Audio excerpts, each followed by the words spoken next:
Babang barobetsi, babang ba nahana, should we come, should we not come? So we're going to wake them up. Let's get the energy up in this room. Let's go, let's go, let's go, let's go, let's go. Let's start the countdown. And in 10.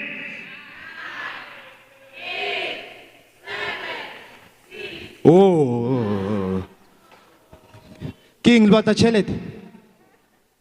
Come on, young people, let's go. Let's get the energy up in this room. I know there's not a lot of us, but more will come. Let's get the energy up going in this room. Let's go. 10, 9, 8, 7, 6, 5, 4, 3, 2, 1. Hashtag African Bank empowers youth. Hashtag inspired, connected, transformed. Okay, Nelly, warm up here. One more time, one more time, one more time, one more time, one more time, one more time, one more time, one more time. Let's go. 10, 9, 8, 7, 6, 5, 4, 3, 2, 1. Hashtag African Bank empowers youth. Hashtag inspired. My sister, energy how, and you're the only one that got it right here. Please give her a round of applause. Give her a round of applause. Come on, young people, give her a round of applause. Love your energy. Because of that, I'm going to give away a free copy of my book, and there's going to be more prizes coming for you.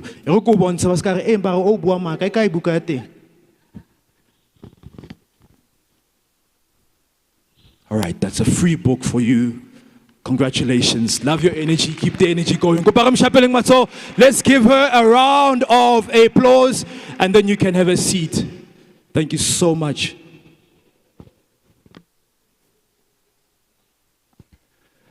Hashtag African Bank empowers youth. Hashtag inspired, connected, transformed. Welcome to each and every single one of you. Welcome to the young people. King, Kajen, Tuesday. You could have been elsewhere, or TikTok, or doing something else. But you made a decision to be here today, and it's a great decision that you have made. Trust me. Can I see by show of hands how many of you are excited to be here? Yeah? There's also lunch, guys. So, hey. Come to the arena. Besides the lunch, that's just a bonus. We are here to learn. We are here to have fun. We are here to be empowered. African Bank empowers youth, inspired, connected, and transformed. Are we ready? Are we ready? Please look at your neighbor on your left and on your right. Ask them, are you ready? Are you ready? Come on, with a bit more energy. Are you ready? Show me already. We're going to have a good time. All right, let me get a couple of house rules out the way. The first one is your cell phones. Please make sure that your telephones are on silent so it doesn't disturb the speaker. We want to welcome every single one of you. You're going to see, I'm telling you, I'm not a pastor, but I'm prophesying this room is going to be packed. Young people are still coming. This room is going to be packed. Can I get an... okay, I'm not in church. Okay.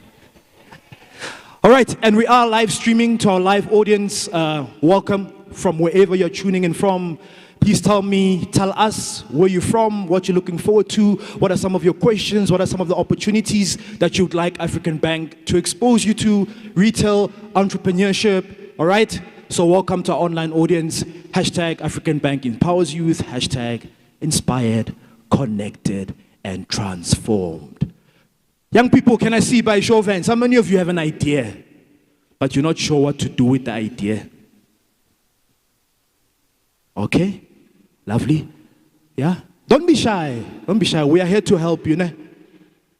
Okay, how many of you are looking for an opportunity? Whether it's in retail, like about a fella opportunity, fella man, about our spa, man, you're just looking for an opportunity. Can I see? We came here looking for opportunities. We're here to learn, right? And that's what's going to happen today. Right. 2 hashtags. I know that there's money to give away for the 2 hashtags. Later on, cash. We're going to be giving it away. Every time I mention cash, young people, oh, yeah. Ho na le mongwe o dutseng mole wa ipotsa hore ya ke a utlwa abuti o bua ka tjhelete mare ke bokae tjhelete ya teng. All right, the bathrooms, the toilet. For the gents, if you go up the stairs there by the exit, you'll see where the bathrooms are. And then for the ladies, if you go out here on the ramp and then turn right, you'll see the ramp and then the toilets alona, the mall. Last house rule, energy. Energy. Energy. Energy. When the speaker comes on stage, whether we show love, we give energy. We're going to have a panel discussion, little taller opportunity as well as young people to ask our panel questions. But we're going to have a good time today. You're not just here to sit and listen, you are here to learn as well. So write this word down, please. One word before I bring on Ms. Dumi LaRue to welcome you officially. Please write this word down. L-E-A-R-R,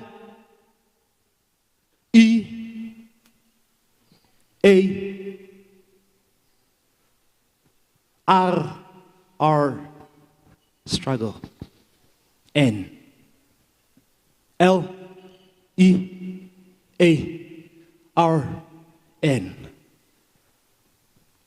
What's the name? What's the name? Is it learn or is it learn? All right, L-E-A-R-N. My fair two ladies, this word is going to help you. It's helped me, young person as well, looking for opportunities, but I took this word and it's helped me in my life and in my journey of entrepreneurship. L-E-A-R-N. There are two words in that word that will transform your life. The first one is ear. Like what? E-A-R. Ear. Ear, tsebe. Indlebe. What's the function of the word ear? To listen. Okay. L-I-S-T-E-N. What last saying? L-I-S-T-E-N. But how shall I be L-I-S-T-E-N? It's also got the same words as the word silent. So we're encouraging you today to learn, to listen to your intuition, to listen to the speakers, to listen to the people that are coming to the front, to listen to those who have gone ahead. Yeah? Listen, my man. The second one is earn. To earn is to make money. Right? By show of hands, how many of you want to earn? How many of you want to earn? All of us, ne? We all want to earn. So if we learn and use our ear and listen, we shall earn. Learn. First word for today. Are we excited? Are we ready? Are we ready? Young people, are we ready? I'm going to bring on our first speaker who's going to do the welcome address, Ms. Dumi LaRue, head of EmpowaYouth. An amazing, powerful woman. Powerful, powerful woman. So we said, when she comes on stage, we show her love. I've got a rule. I'm the pilot today. Pilot, aeroplane, so if we don't give the energy that the pilot wants, the speaker doesn't come on stage. That's the rule. When they come on stage, they must feel that, yeah, I want to know I'm on stage. Feel, man, that you've got the love and the support, right? So, Dumi. Where are you? She's here. All right, no, go back. Oh, Doom. Nah, I'm going to give her like a grand opening. That when she comes on, show her so much love. If you want to get up, you can get up. Do whatever you want to do, but just show her the love. She's a powerful woman doing amazing work at EmpowaYouth. Ladies and gentlemen, let's put our hands together for the one and only Miss Dumi LaRue. Come on, young people, let's show some love. Good morning, young people. Yeah. That was a bit much, but thank you. Good morning, Atteridgeville, Sosville, Lekai, Letuile, and then where are your friends? Anyway, we're here, and you must give kudos to yourself for showing up today. I'm here just to do something really simple, which is to welcome us all to this amazing summit that will inspire you, it will connect you and transform you. We're here with African Bank to make sure that we are developing and upskilling young people. So I'm also going to tell you on who we are. I represent a company by the name of EmpowaYouth. It's a marketing agency and we are in Johannesburg. And the reason why we do these initiatives is because we are responding to the plight of young people. We are cognizant of the triple challenges that we as young people continue to face on a daily basis. We're faced with unemployment, there's inequality, there's poverty that is surrounding our communities. And we need initiatives such as EmpowaYouth that allow you to unleash and unlock your potential and be exposed to what exists out there for you. And that's why I say expect to be inspired, expect to be transformed, and connected in these next 3 days. So I just want to tell you a bit of our journey. We started back in 2015 in the area of Orange Farm. So that's in the south of Johannesburg, where we had a one-day job summit. We're exposing youth to different sectors and industries when it comes to the world of work. In 2021, we went bigger, where we focused on a whole week and with different sectors that we unpacked. And last year in Orange Farm, we had 8 industry stages. We're talking about 4IR, we're talking about technology, we're talking about arts and culture, health. We tailor-make conversations to suit who you are and what you want. And I must tell you that in the last 3 years, so between 2021 to where we are now, we have impacted at least 1,951 young people with opportunities. We're talking about active employment, we're talking about internships, we're talking about mentorship opportunity as well as bursaries. We don't come here and do what is usually done out there and just talk to you and leave you with nothing. We come here to create a change. We come here to impact your lives and ensure that your life is transformed. So I want you to be expectant of a lot in these next 2 days. I think our program director said learn, right? Opportunities are there for you, and I think I want the tech guys to just help me with my 5 slides. And I often get asked this question, especially when I do radio or TV interviews. What message do you want to leave with young people? And I just want to leave you with 5 reasons never to give up on your future.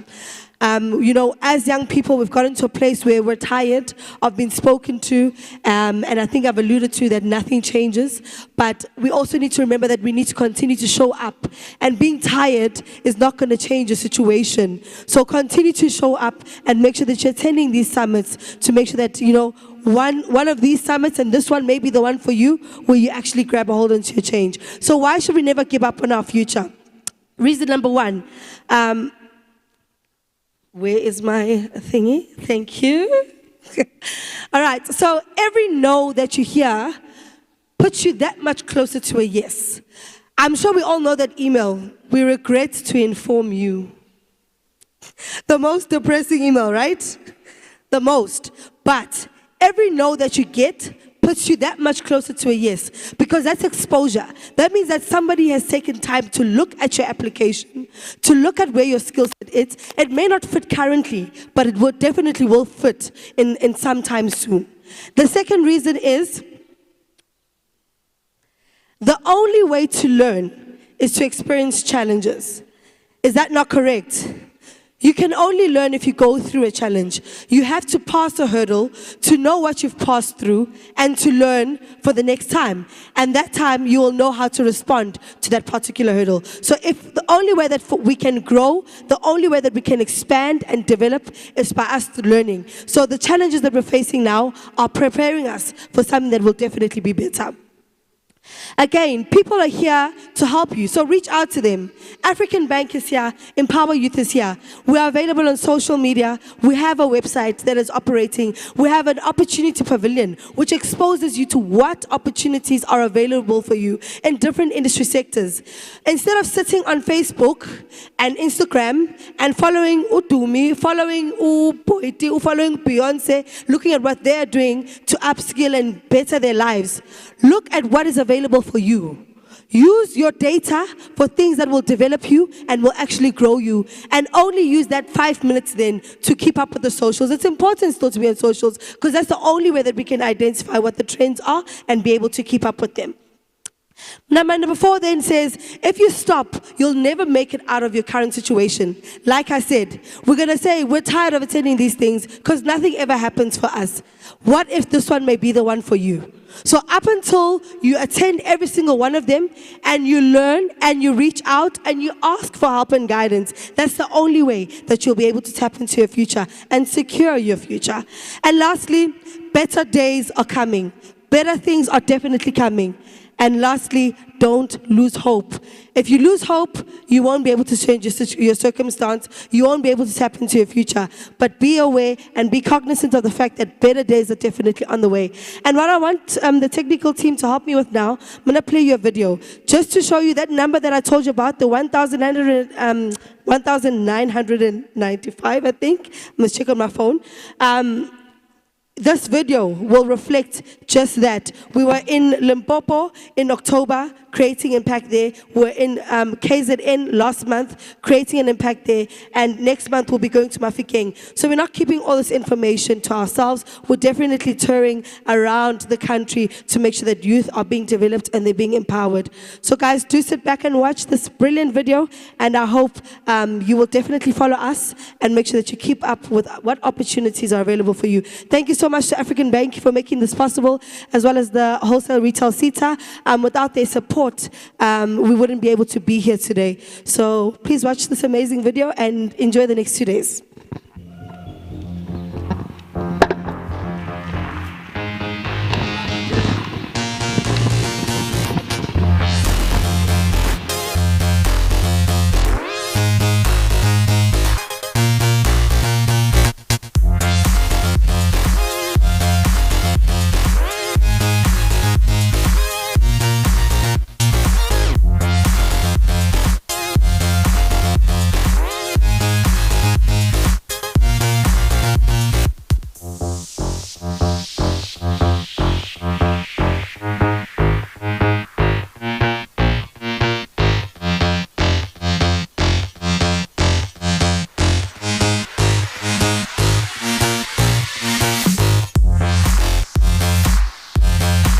Walk your journey in your own lane at your own pace.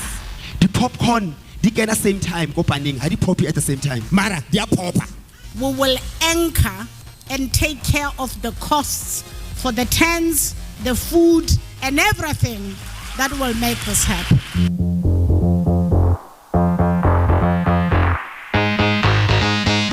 Do you know how I know you received it before you got here? Because you told your mind, I don't know where I'm going, but I'm not coming back the same person. And I've already spoken to the youth unit in the presidency. We must be part of the preparations for next year. In 2020, during COVID, we became Edweek's top 100 fastest growing business in the world.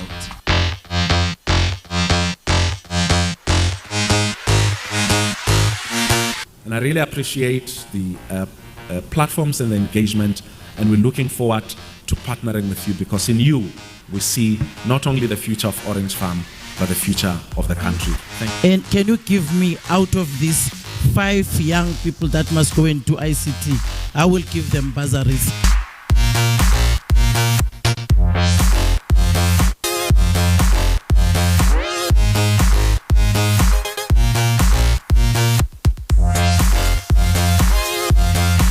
The things that change our lives are not big things.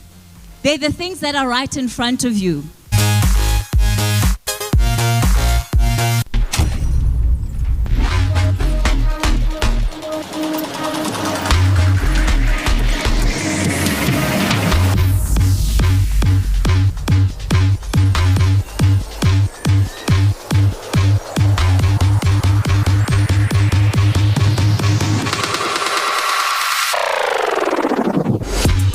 To migrate from being humankind to being kind humans.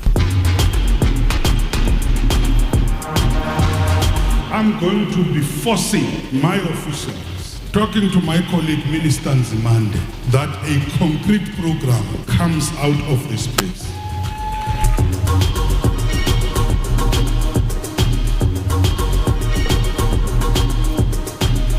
Then as young people, it's up to you to dream big and think about what opportunity is a particular threat creating for you.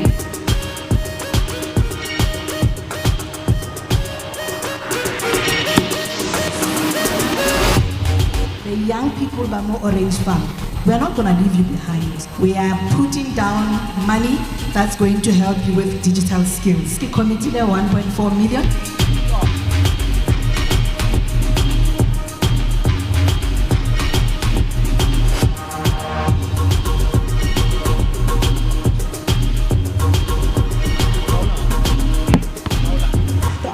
Empower Youth Transformation Program might just be its saving grace. Empower Youth Week will hold a summit in Orange Farm, south of Johannesburg, to empower the youth. EmpowaYouth is playing their role in ensuring that youth are not left behind. We offer a range of financial as well as non-financial support to young people across, sectors that speak to development.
Yeah, one more time, ladies and gentlemen, round of applause for EmpowaYouth. Hashtag African Bank empowers youth. Hashtag inspired, connected, transformed. Kim Ang saying transformed? He said transformed. Okay, we need to get a gift for you. Give him a round of applause. You are here, my brother, you are here. But those were powerful words from Dumi, speaking about how not to give up. Skafela moya, boy. Ngaphelu moya. Your time is coming. All right. Next up, we have a masterclass on the importance of financial awareness. Chelede. This guy is going to share how you must not get on I Blew It. He's going to share with you the steps on to make sure that you don't get on that show, but you grow your money. How important is money? Please, ladies and gentlemen, let's put our hands together for Mr. Tiamo Musi to speak on financial wellness. He's a coach. He's behind the stage. Let's show him some love. The same love that we showed to me. Ladies and gentlemen, put your hands together for Tiamo. Come on, guys. Even dressed. Look how he's looking, man. You can see, like if you speak about money, you must look like money. He looks like money, this guy. My brother, over to you.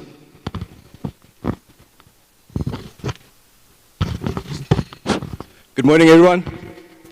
How are you? Good morning, everybody. How are you? Good. Do you guys not understand that you're blessed to be here? Do you understand that other people didn't wake up this morning? Do you understand that somebody else didn't get the opportunity that you guys have? So we must be grateful and participate, correct? Come, let's give the creators and let's give the brains that have given us this opportunity a round of applause, please.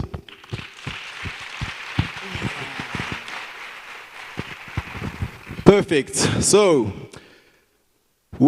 today is about financial, right? we all know that money makes the world go round. Correct? No? Yes? The word of God says that money answereth all things. Right? You want to live, you want to survive, there needs to be a form of income, there needs to be a form of finance that is at work with you. Right? So today, I'm just going to touch on a few principles. Because principles are the things that get us results. Right? You can do the right thing on the wrong principle and still not get the right result.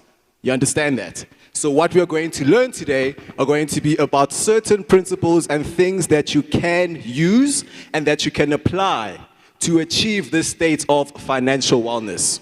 Now, if I'm to ask you guys, can any of you tell me what it is? If someone is to say, what is financial wellness? Do we have an answer? Do we have an idea? No? So? Okay, cool. Let's look at the word wellness, right? When you hear wellness, there is physical wellness, right? There's spiritual wellness, right? So wellness, you could say, is to a state of being, right? It's a state of being in the right aspect or right manner. So if somebody is physically well, it means that their body condition, right, is healthier than the other person. Now, wellness is not something that everybody is born into. Wellness is something that we all work towards. You understand? That is why there will never be anyone. We cannot say that all of us here are spiritually well. We cannot say all of us here are physically well, right? Because there are things that we have to do to achieve this state. So when we're speaking about financial wellness, we are speaking about the capability or the state of well-being within your finances. And one of the things that will help you understand that, number one, is that you can take care of all your costs, right? Your costs that are seen today, and your costs that are seen tomorrow, whether it's planned for or not, right? That's a state of well-being, because even if you are healthy, you can be living today and you can still live tomorrow. Why? Because of your wellness. Do you understand? Financial wellness in other perspectives can also relate to you not having to stress in any time of emergency, right? I'm going to take the word wellness away and I'm going to bring the word freedom in. Right? I'm going to speak on financial freedom. It's still the same concept, but I just want us to link on the freedom side of things. Why? Because when somebody is well, they are free, right? When you are healthy, you aren't too stressed about the things that you have to eat or the things that you have to do, right? So you are free when it comes to the health. Amen? Now, the same thing applies when you are doing the financial wellness. Right? When we are talking about financial wellness, the reason why I use financial freedom is because I am financially free from all situations. You can say to me today, can you buy me bread? And you can say to me tomorrow, can you buy me bread? There's a financial plan in place for that. Do you understand? If something happens tomorrow or something happens next week, there's a financial abundance or financial form that I am able to lean on. Right? So I don't have to stress. I'm not stressed. I am free from this whole thing. And that is the concept of this whole financial freedom. Now, I think a lot of us don't understand that this is the life that we have been called to all live in. Right? Remember the word of God says, I have come that you may have life and have life in abundance. You understand? Not I have come so that you can just have life and life ends there. It's in abundance. So financial freedom requires and speaks to abundance. Correct? Are we on the same page? I can't hear you. Yeah, cool, perfect. So, why is financial wellness important? Number one, you cannot serve both God and money, right? You can't. And anytime you have to serve money, it means you can't serve God. Serving God is living in your purpose, right? All of us, individually sitting here, all have different gifts. Right? We all have different skills. There's something that I can do that you can't do. And there's something that you can do that I can't do. Correct? So that means that in our creation, we are all here to fulfill a specific mission. But the challenge is, because we aren't financially well, because we aren't financially free, we find ourselves in industries we don't belong in. Do you understand? So this is the concept, again, of not serving God and serving money. Because now I am a gifted soccer player, right? And you do not know that through my gifts and through me rising in soccer, I will be able to save 1,000 of the youth, for example. right? But now that application is now lost.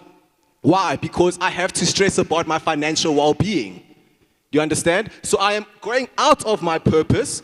It is nothing wrong because we have to put bread on the table, right? At the end of the day, there has to be bread on the table. But I want us to understand, right? When we say the financial wellness and financial freedom, these are the things that we are referring to.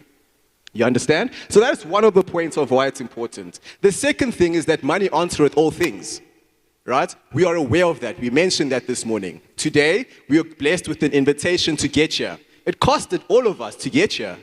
Do you understand? The things that we are wearing cost. The things that we drive or how we got here have a cost. So it answers all things. Even when you're given an opportunity, sometimes money is required for you to meet that opportunity. So none of us must ever say that money isn't important, right? And another thing that we mustn't say is that money is evil. No, money is not evil. The root of money is evil. Do you understand? There's a difference. The root. Why? Because the things you do to attain and to go for the money, which is why in the beginning we mentioned to say, back to the principles. Right. Last point of why, which you already mentioned, was to say that we have come that we may have life and have life in abundance. All of us here, if we have children, none of us wants our children to grow up struggling. Right? So naturally, as a fleshly father, if I'm going to make sure that I can do everything for my child to be fine, then the same thing is going to happen from our Creator, right? Who's given us this gift of life. They did not bring us into a life of turmoil and to try and to have trials and have all these challenges like we're facing, right? But again, it just goes back to the principles. Are we together? Perfect. So, how do we achieve the state of wellness? How do we achieve financial success? How do you achieve financial freedom? It is a process, right? It is a process that has principles that are to be applied by every single person in their own way and in their own field. Okay? The first one is to renew the mind. Okay? You need to renew the mind. The reason why we have challenges as Batu Bantu is because every time we have money, our mindset is not ready to meet that amount of money that we have. Hence, we have shows like I Blew It. Do you understand? Hence, we have issues when we win the lotto and tomorrow the money is all gone. It's because of the information that we've been taught. Right? When you go back to the Word of God, Romans 12 says, do not conform to the patterns of the world, but be ye transformed, right? By what? The renewing of your mind. The fact that the Word tells you that you must be transformed means that our current state that we are in is not the one we ought to be in. You understand? We wake up in the mornings, we turn on the TVs, we're watching all these things. There is no financial information that is coming in. We go to school to work for money and to work towards money, but none of us really know what money is. Do you understand? So the first thing, if you want to be financially free and if you want to attain wellness, you need to renew the mind. How do you renew the mind? Let's cut down on these shows that we are watching every single day and let's pick up books. Do you understand? Let's stop going to the tavern and let's come to these events. Do you understand? Because repetition is the father of learning, right? So the more you attend and the more you expose yourself to resources and to opportunity, then the easier it is for your mind to be renewed, right? You guys also understand that the difference between you, my brother, and the person driving your car is what they know.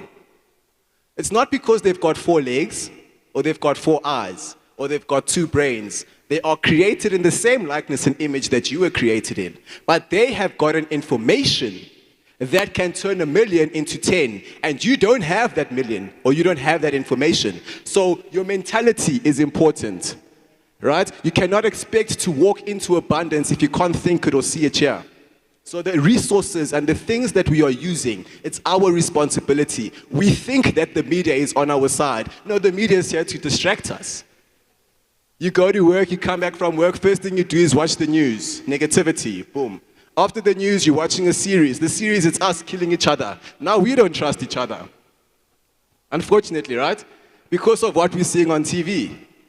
You see, then the next thing happens is that someone is buying or someone has a car, or the people that we see that have money, right, on TV are getting it the wrong ways. So we are also aspiring to the wrong things. And because it's shown on TV, we think that it's okay to go this route. So decrease the information that you are taking that has no life to you, right? Make it your responsibility. That 500 rand that comes in, don't buy the Hennessy, buy a book. Do you understand? When you have the opportunities to attend the seminars like you do today, attend, but also don't just go. Listen and apply what you are taught. We all together. That is the first step. Renew the mind, because let me tell you, I can give you 1 million rand now. If it's not here and you do not have the right mentality, it will be gone tomorrow. Sometimes God does not bless us because our blessings can kill us because we aren't ready for it. You understand? So you could be praying for this car, but if your mindset is in the wrong place for the car, when it comes, it's going to cause havoc. So step number 1 is to renew the mind. Step number 2 is to choose a master, right? You need to know who you are here to serve. Are you here to serve money or are you here to serve God? Right? This is something that's important because we don't understand that where our treasure is, our heart is. Right? That's a big challenge that we have. Where our treasure is, so is our heart. Now, if we are going to focus on serving money and serving money only, how tiring is it? How tired is it to work for money? Okay? Are we aware? It's tiring. We're taking on 2 jobs. Right? We're taking 3 jobs. Why? To increase our financial being. We are working more and more for money. When, in actual fact, we could go to the source that created it. You understand? So we want to get it on our own, in our own fleshly and our own ways, whereby you can just go to the master. If you and I are brother and sister, and my father buys me a car, why must you come to me and fight me for my car? Why don't you just go to my father and say, hey, you bought him a car, can you buy me one too? That is where the car came from, not from me. So when you choose to serve and to worship money, and this is by focusing and doing the things just for it, and forgetting that you have a purpose, forgetting that you have a gift that you're supposed to fulfill. You understand? That is supposed to be your bigger vision.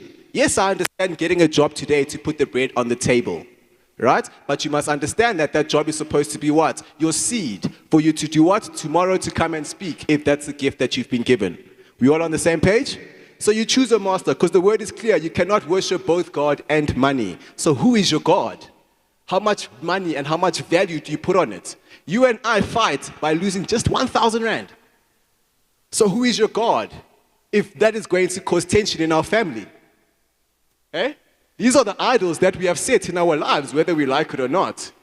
Right? Our relationships in families are being broken because I borrowed you 2,000 rand. I borrowed you 20,000 rand. You didn't pay it back. Do you understand? So don't let money be the master. Don't let it be your boss. It's not supposed to be like that. Right? The money is created for us. God created 6 days and then created us after. So everything in this world is for us. It's created to worship and to work for us. But we have it the wrong way. Cool. But we're here to learn. Amen? Perfect. So that's number 2. We said that you choose a master. Then number 3 is you prepare your seed. Okay? Now, this becomes a challenge in times if we aren't working or if we don't have an income or whatever the case may be. Right? But preparing the seed is very important in order for you to achieve your financial wellness. And what do I mean when I speak about preparing the seed? Okay, I'm going to read here from Luke. Number 1, it says, suppose one of you wants to build a tower. Will he not first sit down and estimate the cost to see if he has enough money to complete it? Right? First thing, when you're preparing your seed. All of us, or not all of us, we say, for example, I have a job. Right? And I get paid 25,000 rand per month. Right? This is the seed that is given to me, right, from my efforts. Now, my issue is that I go straight to Gucci, I go straight to Louis, I go straight to Prada, and I just go spend without even planning to see if all the things I want to buy, can I afford? Do you understand? Without even planning to see that after you buy a 15,000 rand t-shirt, if you need 10,000 rand tomorrow, will it still be there? Will it? Right? This is the importance of planning. This is why we wake up and we call ourselves 25s to 2. As people who have a 9-to-5 job. Why? Because we get paid on the 25th. But we haven't prepared. We haven't planned our seed. We haven't planned for the month with the seed that we've been given, only to find on the 15th we broke again. But you had the money. Do you understand? You had the money. So where's it gone? Oh, I don't know. Hey, I think 200 that day. What not this day? It's all this small change. It's my cigarettes. It's the liquor. Hey, it's petrol's going up. No, you did not plan and prepare with the seed that you had. Right? So that's something that's very important for us to do. The next part I want to read on says, now he who supplies the seed to the sower and the bread for food will also supply and increase your store of seed. This is something I want you to understand. When God blesses you with income, he gives you seed and he gives you bread. Do you understand? Now we think that everything that comes into our accounts is bread, which is why we go and spend it all. Okay? There's a difference between the two. Guys, bread is for today. Give us this daily bread. It's for today. Seed is to be sown for tomorrow.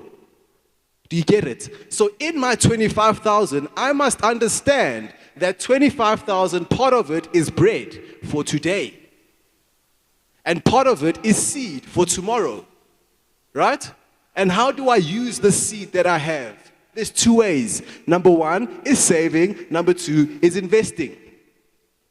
Right? But it's a seed because it's the small thing that I have that is supposed to go somewhere and produce a fruit for me tomorrow. Now, you don't have tomorrow because you thought today was just bread.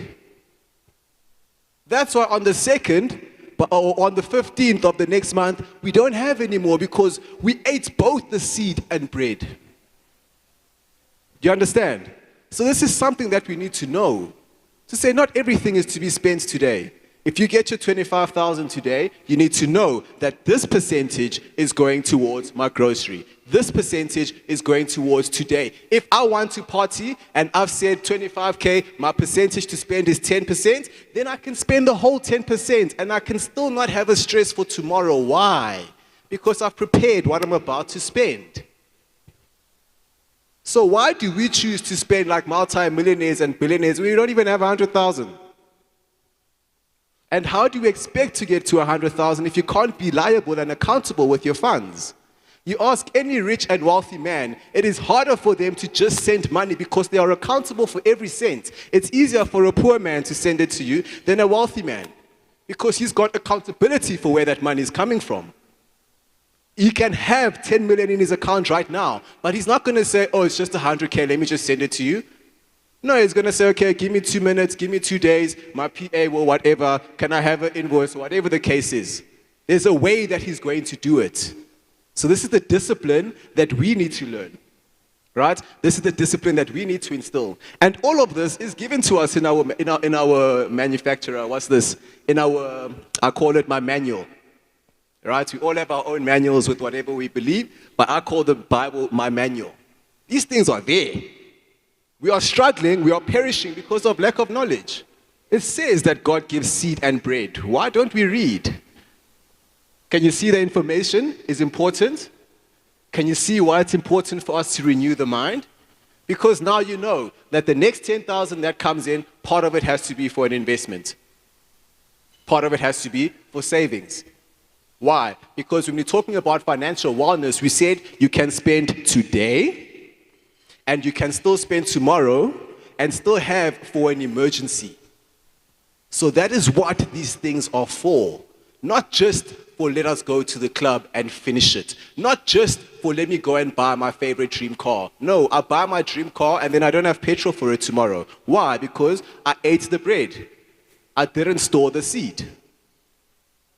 So now I must borrow more money for my... I was better off not having the damn car because now I look foolish. Do you understand? We move into big houses that we haven't planned for or prepared for.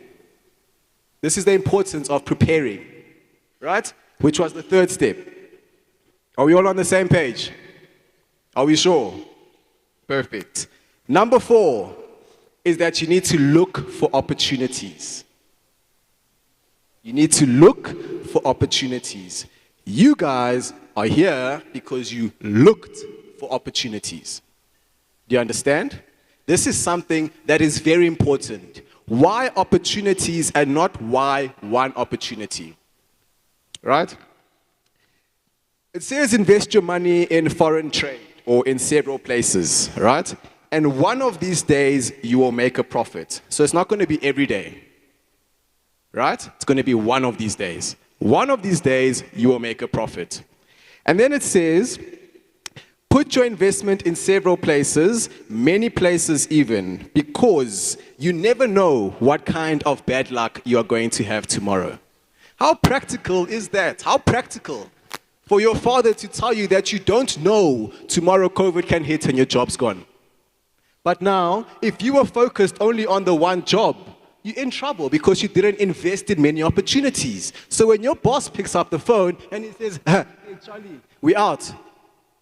You're out for real, right? And that's the bad luck that we face. That's something that was practical.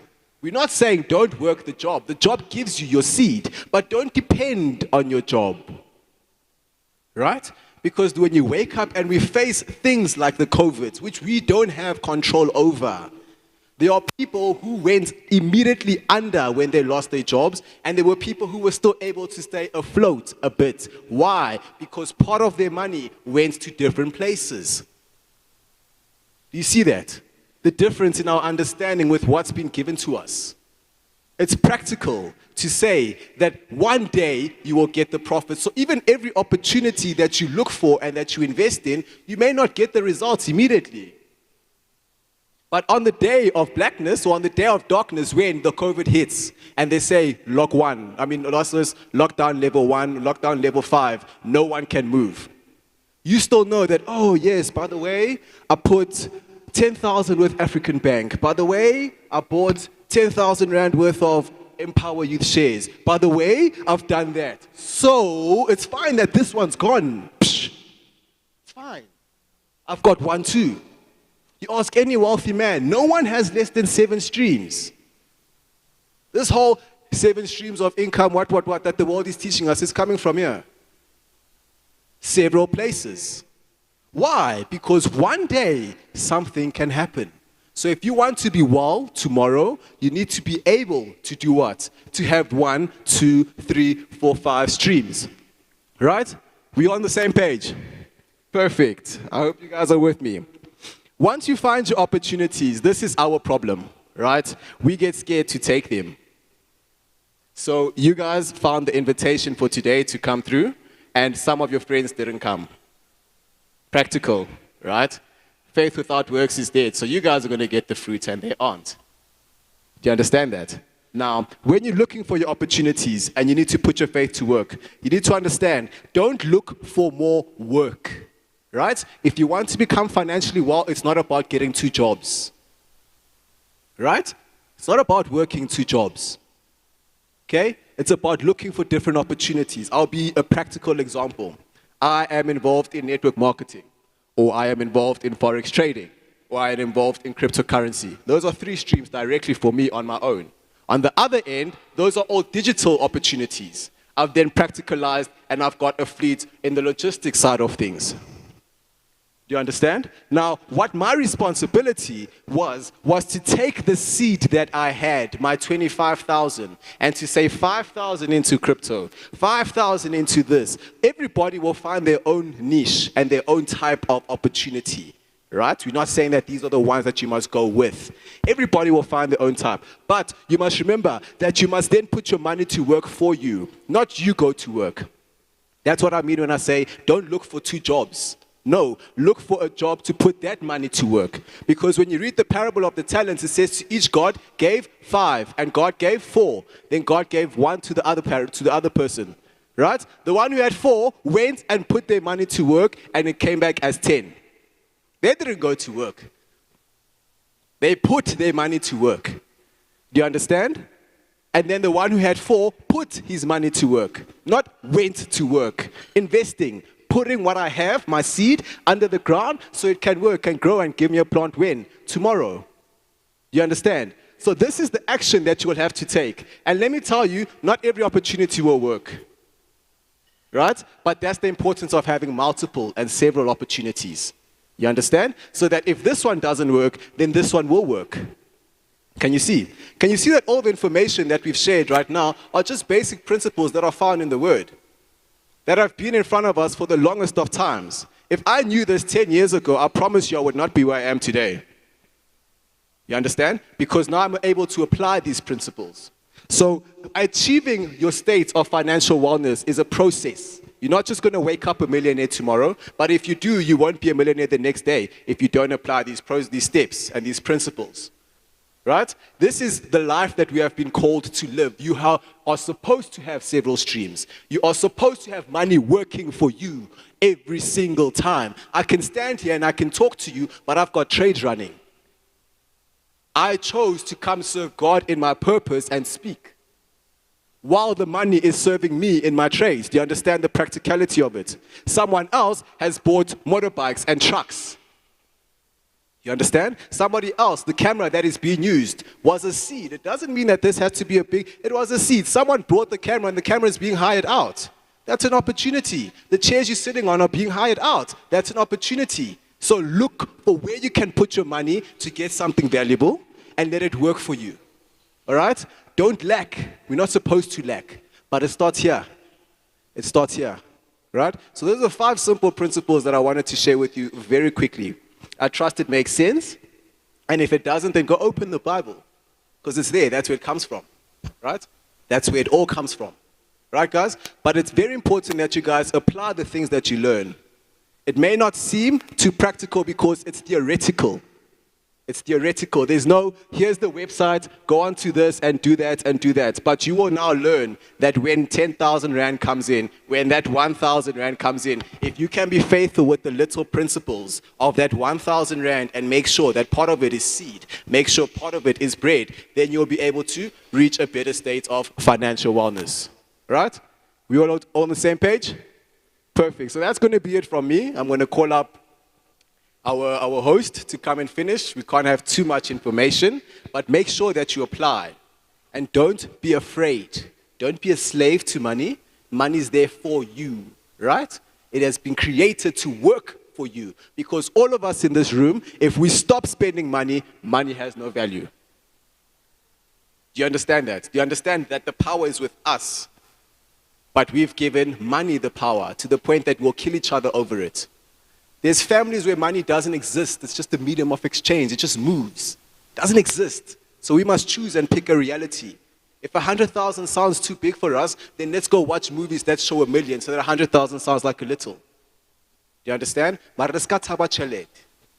has given you life and life in abundance. Right? Amen? Amen?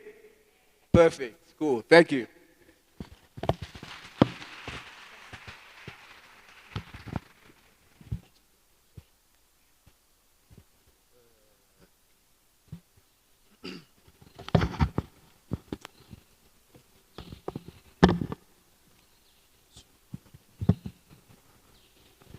Hello? Come on, guys. That was power, man. Let's give him a round of applause. Thank you so much, my brother. Where's the brother that I said I'm going to give away a prize to? He didn't even look around. He just jumped. My brother, we've got a prize for you. Tlohelang mona. This is for you. Thank you so much, my brother. All right, so he said, I've got many more books to give away. Picture at the Fountain of Wisdom. Can anybody tell me what the second principle was?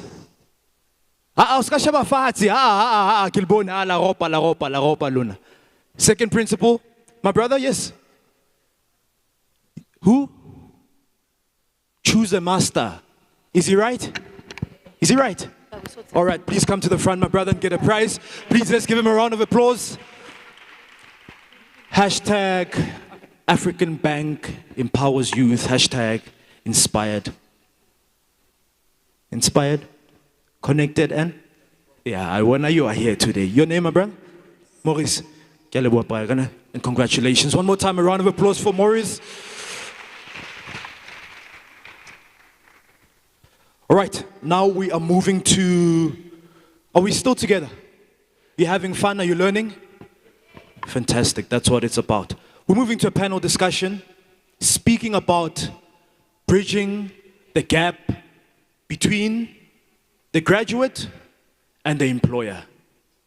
This one is so important. Qetile matric, qetile the NQ level tsa hao, qetile university, you've got a degree, you keep applying, but you keep getting no's. You know what's the worst? When you keep getting no's, but you don't know what you're doing wrong. Yeah? Wa apply, abare no.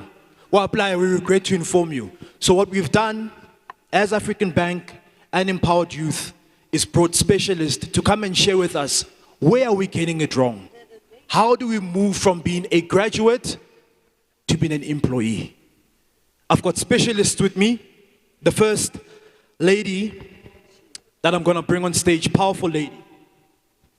And I'll tell you a story about this. It's going to encourage some of you because I've been sending emails and she's busy and now we get to sit on a panel together and we're going to work together.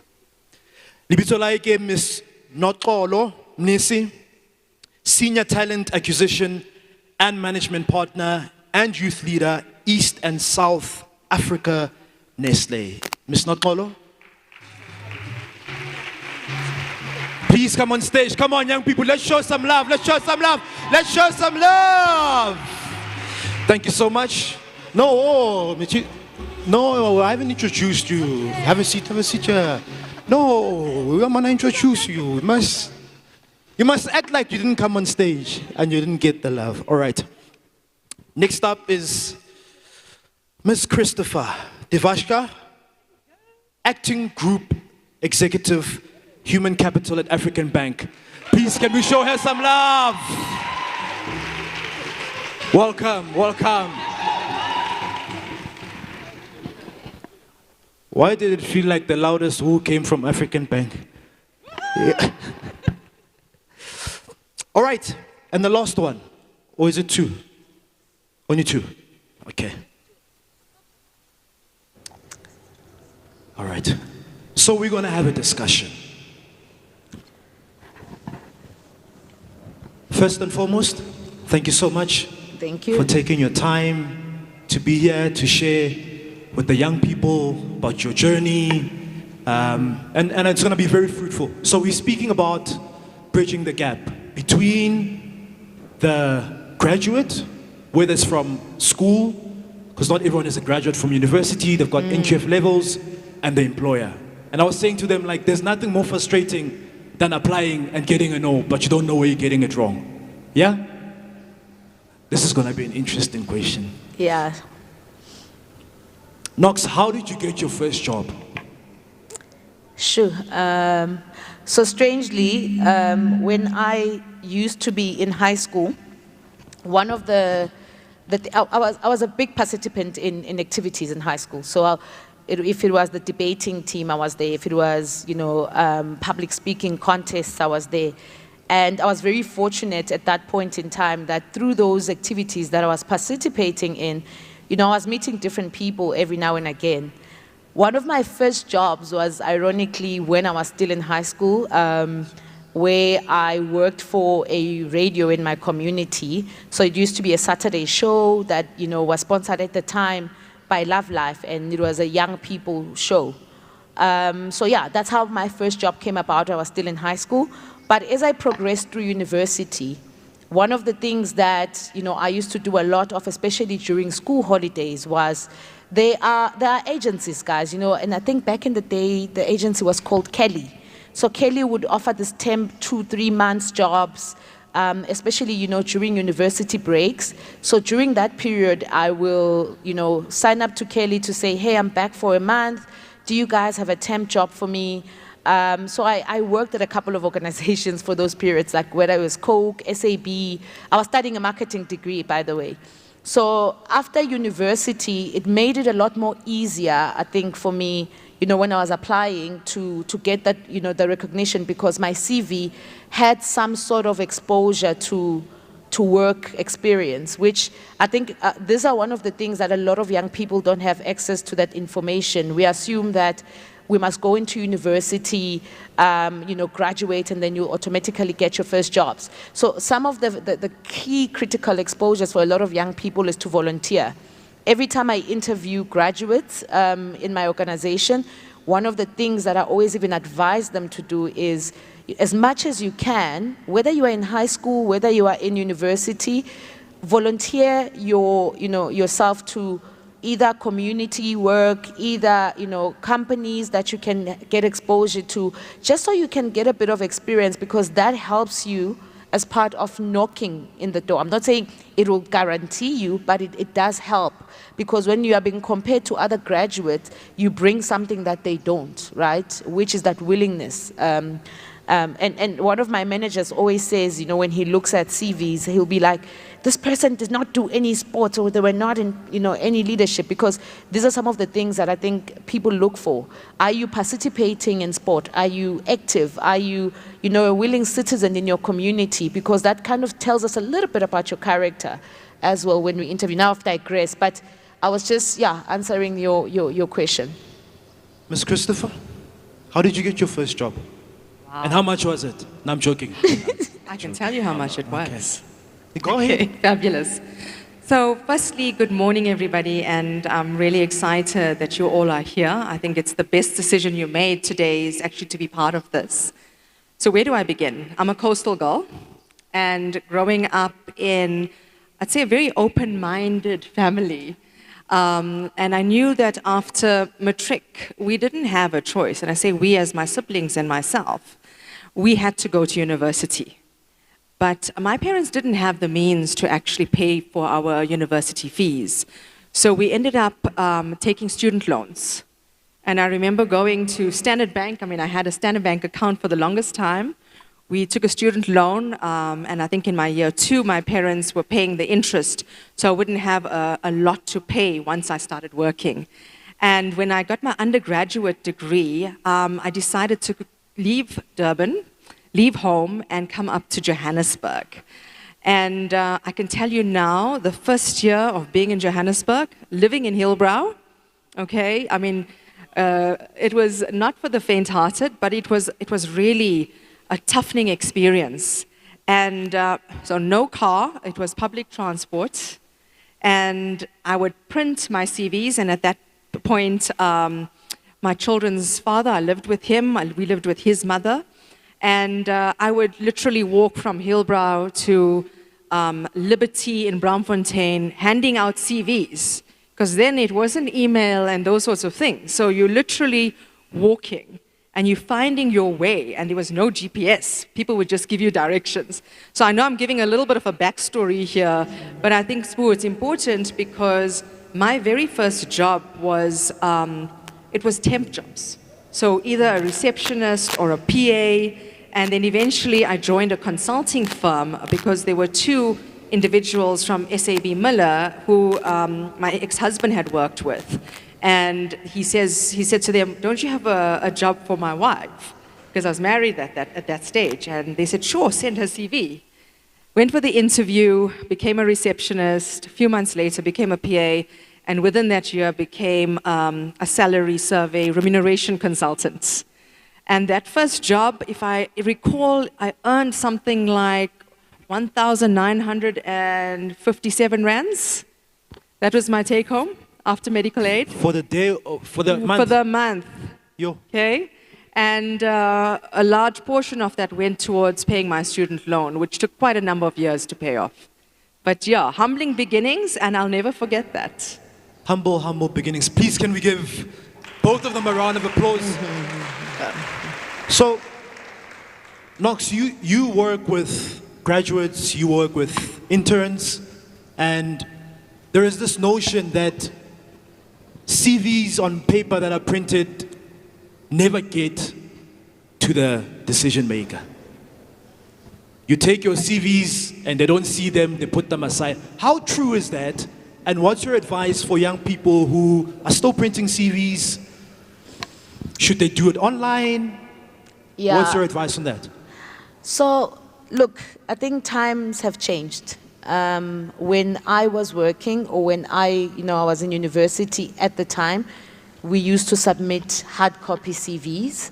But I think the times that we are living in right now as a young person, unless an organization says, come through and physically drop in your CVs, predominantly everything is done online, right? So all organizations right now have online systems that allow you to apply. In Nestle, for example, we use a gamification process for our graduates and interns. So we no longer say, attach your CV here and send us your details. There's a game that you must click and play that assesses, different abilities, and we then get a summarized version of what your score is. It rates you according to your cognitive and competency, and then that's how we kind of then determine who we should shortlist. The problem with a lot of young people is, at any given time when we are running a graduate program, you will get 6,000 plus applicants. The problem with that is 500 of those will probably complete the game. So it's not in the absence of, they probably don't have the skills or they don't want to, no. Our patience, or your rather, young people's patience, I think runs thin in the process. So when we look at the 6,000 applicants, we pull the 500 who've completed the game, and those are the ones that we then go on to assess and go on to screen and go on to interview. It then looks as if we apply, but people don't respond. But I think, I don't know if maybe it's a culture of we give up too easily. And I know different organizations use different methods. Some organizations that we work closely with, would say, submit your CV. We are looking for interns. We are looking for this. But young people generally, I don't know. Look, I don't want to fully attribute it to young people not wanting to participate. Sometimes it's data issues. How do you access, online job when you don't have data, you don't have connectivity in your communities as well? So there's a lot of things that play a factor, but I think, no, the CV on paper is old school now. A lot of organizations no longer look at it. Old school. Old school. Okay. So then you are sitting there as a young person and you're thinking to yourself, how do I make sure online I look professional? How do I make sure that CV is packaged properly so that when they look at it, they're able to at least consider me? So now we're thinking online. Your side, Ms. Christopher? Thank you. So listen, I love the gamification idea. I think I'm going to steal it. But I must agree with my esteemed colleague here is that the paper-based system is not flying. And there are various channels. So many of you would know of the online kind of career junction, PNet. I definitely think, that's a source, but at the same time, it feels, for a lot of individuals, it feels as though it's quite tedious because, you have to capture everything, plus you have to upload. We are looking very much at LinkedIn. So we are sourcing a lot of candidates through LinkedIn. We still use, kind of the agencies and headhunters for specific roles, critical skill sets, executive recruiting and so forth. So a lot of it is online. And I like your question around, the photo. I think your brand is very important. So please, when you are posting or you're putting up a profile pic on LinkedIn, no Snapchat or filters. It has to be, I don't know, maybe I'm a bit old school, it feels like that. But I think your image is your brand. And it's important that you depict what you want that employer to really take you seriously, that I'm actually here for a reason.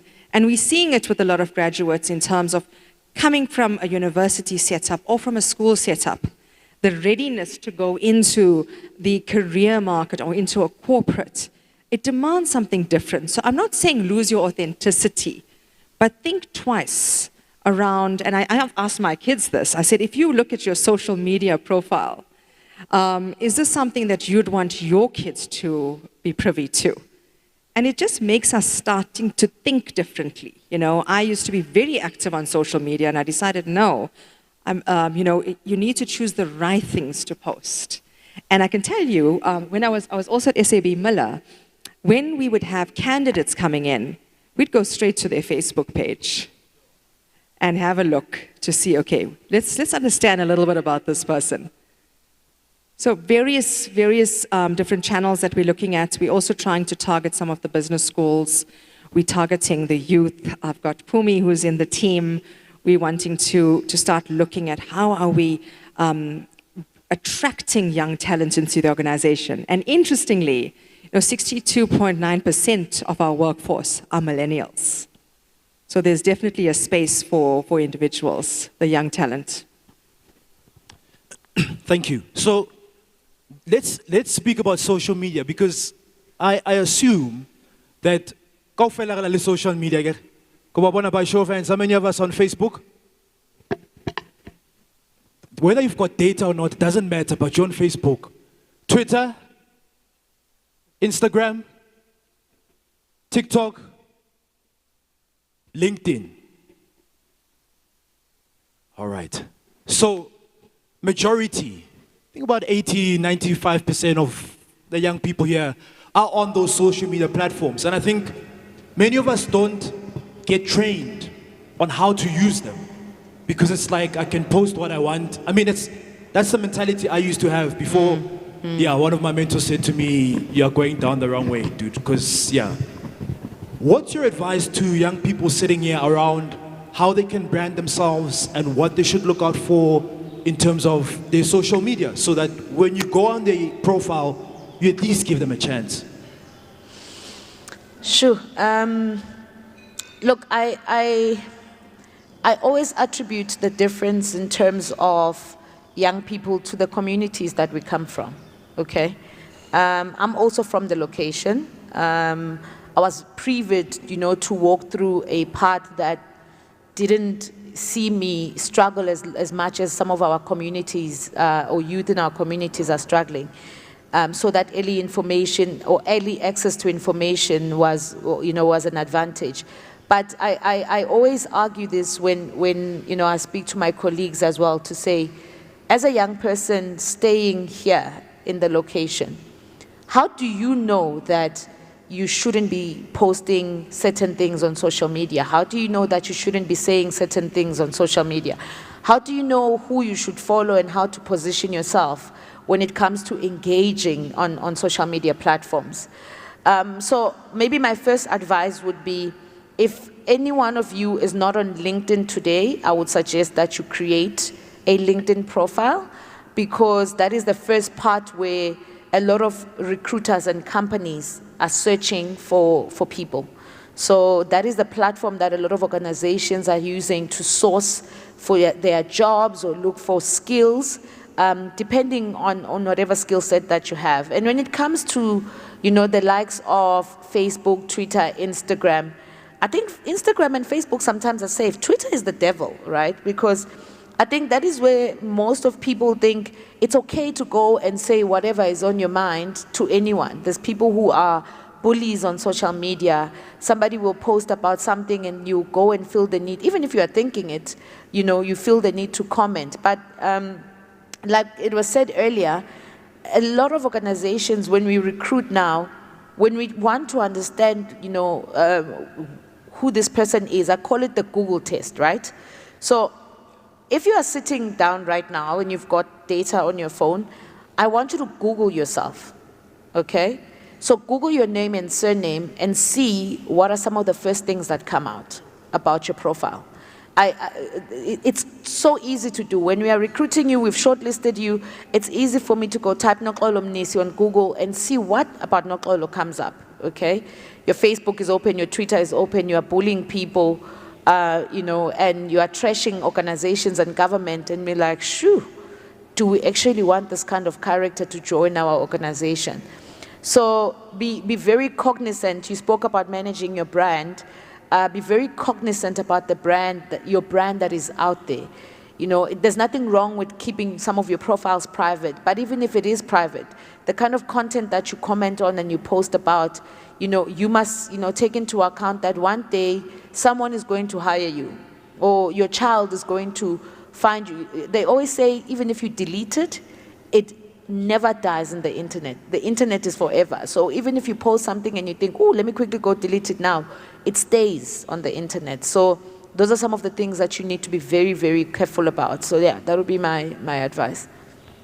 Yeah, so speaking about social media, there's this lady that went to register for Miss South Africa. I think this was in 2014. I remember and they the story, did that. yeah. And like, we la type mo Twitter, like a racist tweet. Nah, I got 2002. And they pulled it out in 2014. And I was like, yo. But anyway, maybe you're sitting here and you're saying, yeah, I've posted some stuff, like we have all done, that maybe you are not proud of. You can still go back, create a new brand, delete it, start again, but going forward, you know what you need to post. So thanks so much for sharing around creating a LinkedIn account and how to manage it. Because the other thing I found difficult, and this is what many young people are finding difficult, is they speak about like a professional brand, like brand and you be new. So where do you post? How do you draw that line? Like, I'm just out with my friends and we're having fun and I want to share. So why can't I? So it's quite tricky. And hopefully one day through EmpowaYouth we'll do a session just on personal branding and social media. Your thoughts, Ms. Christopher? I mentioned the word authenticity. Sure.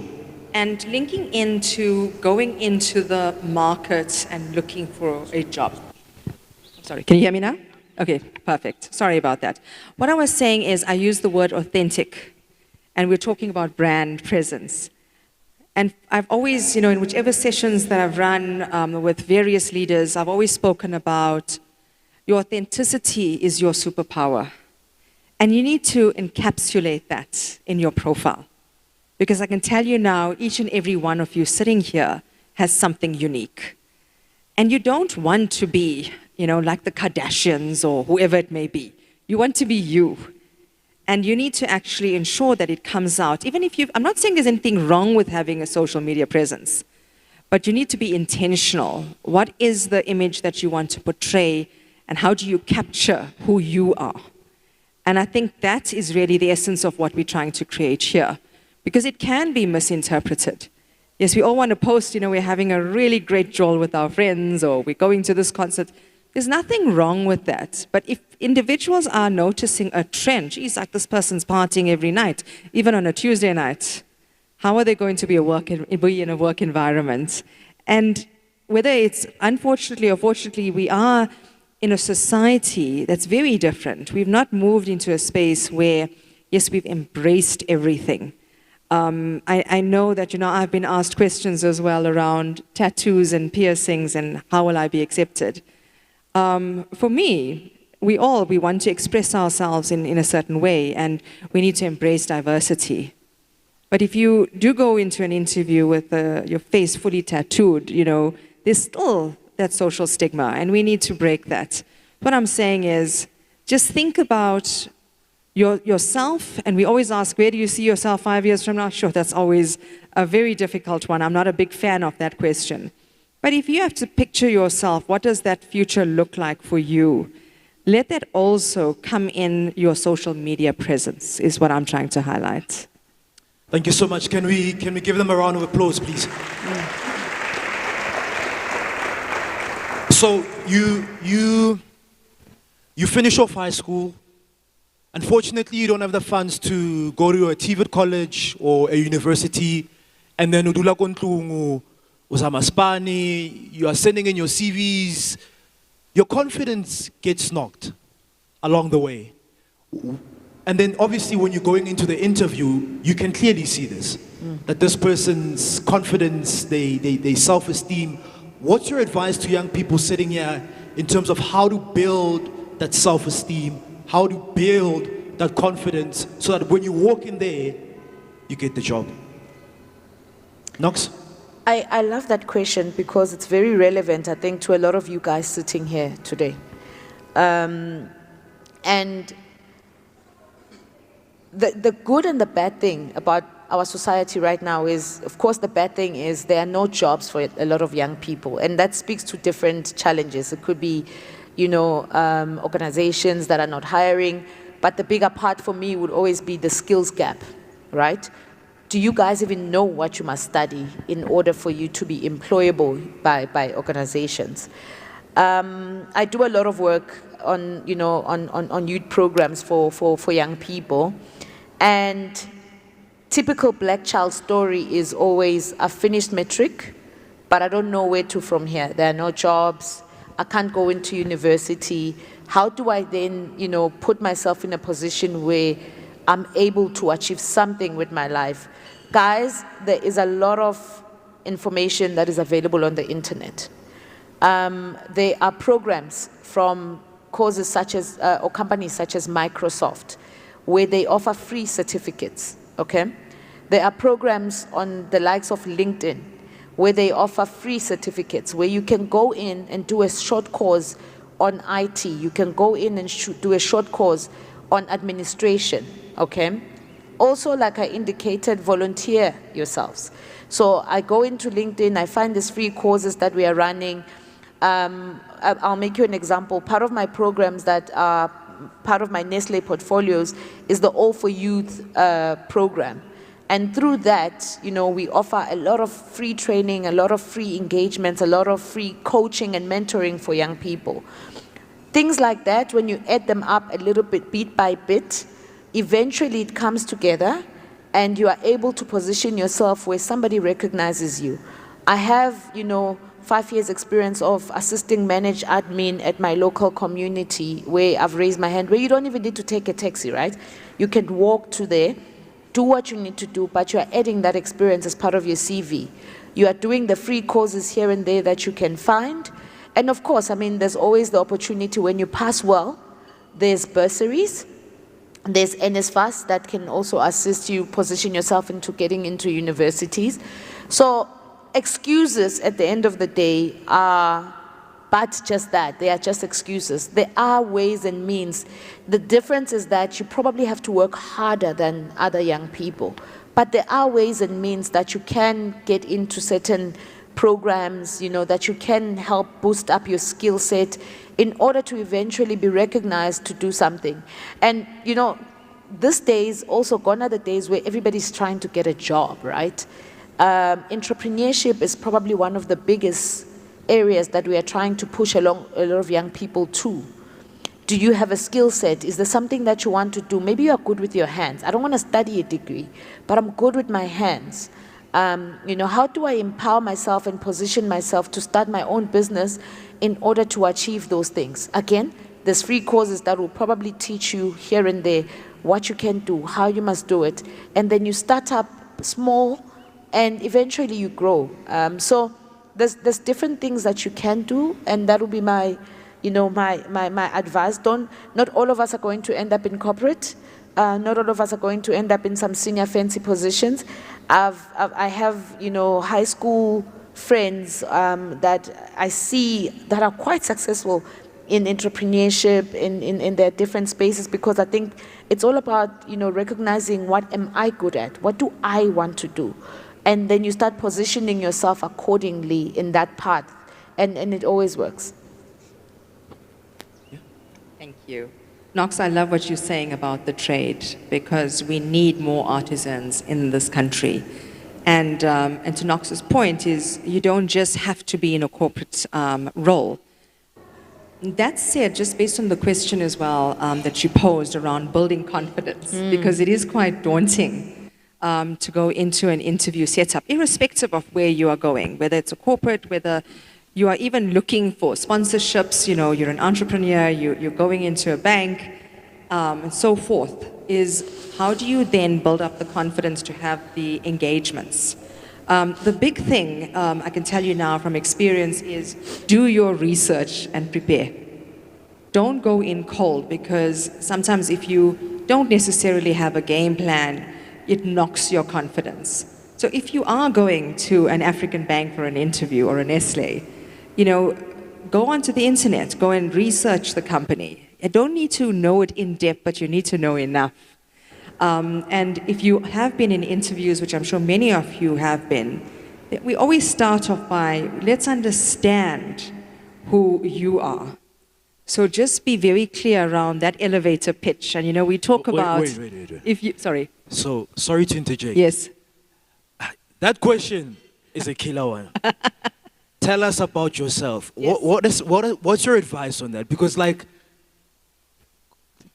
what do you want to know? Like, what should I tell you? What should I know? Like, that, because, I mean, that could knock you. Yes. Your first question, and then you are tatazeling. You're not sure what you must say. Your confidence is now low. What's your advice on that? Tell us about yourself. Who are you? What must we say? What must we, you know? Please guide us on that. Yeah, I think, you know, a bit of background, and I always start off on a personal note. So, you know, I'm Devaksha. I grew up in Durban, studied at the University of Durban-Westphal.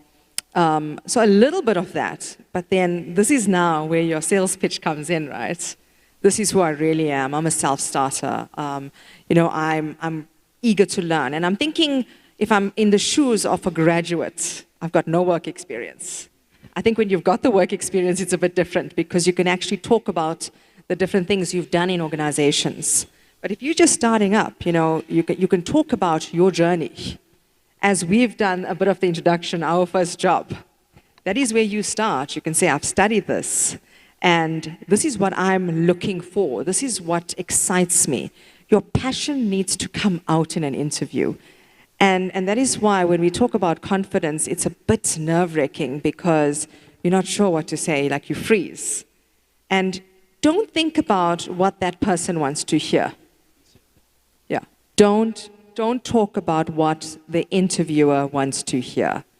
Be yourself, because it's easier to be yourself, okay? But obviously, you also want to impress. So think about your strengths.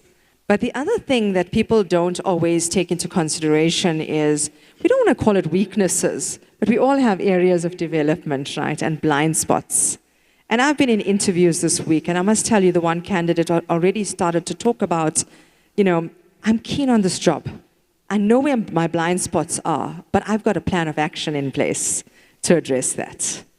So I think it's just a well-rounded view of the individual, whether you know, you've done a work in the community, you've volunteered in certain places, you're a sporty, athletic person. Try to bring out the uniqueness of you. Thank you very much. So, excuse me. I'm sitting here today. I'm hopeless. I've been applying internships, rejection, job, rejection. I'm just on the verge of giving up. I don't know if I'll ever get a job. I keep going to interview after interview, I don't get a response. What's your advice to that young person sitting here today? So first, your entrance to any company is your CV, okay? So Nestle is probably one of the very few companies that does gamification. But even with the gamification, we still want to see your CV, right?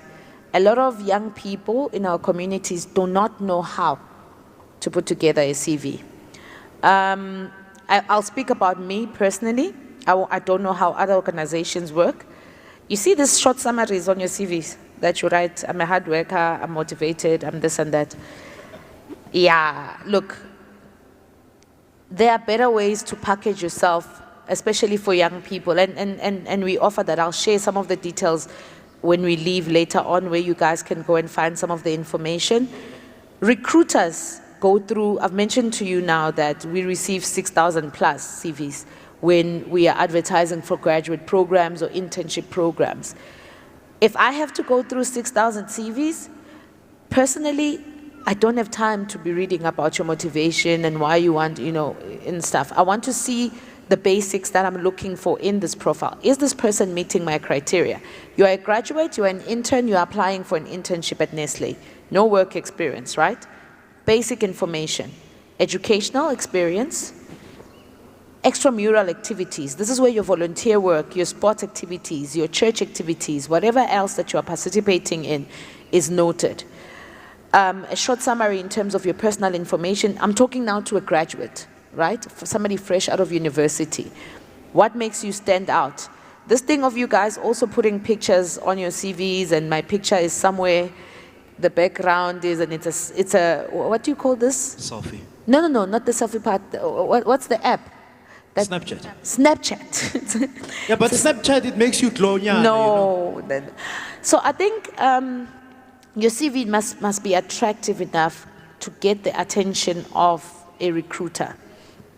Now your CV has, you've gotten the attention, you are being invited for an interview.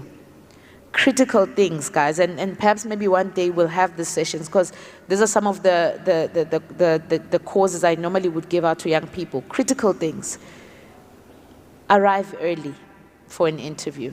It allows you to also settle, familiarize yourself with the environment, calm down, arrive looking professional. I'm not saying come in a suit that is fancy, but looking professional means, look professional from a dress code point of view. You don't have to go buy new clothes, okay? Research, I can't emphasize this enough. I ask you what you know about my organization, and you go and tell me that I make Cadbury. Automatically, you've lost us, right? Because we don't make Cadbury. Do your research on the organization. Do your research on the people interviewing you. It's important to know if you are being interviewed by Knox, who's Knox? What does Knox do?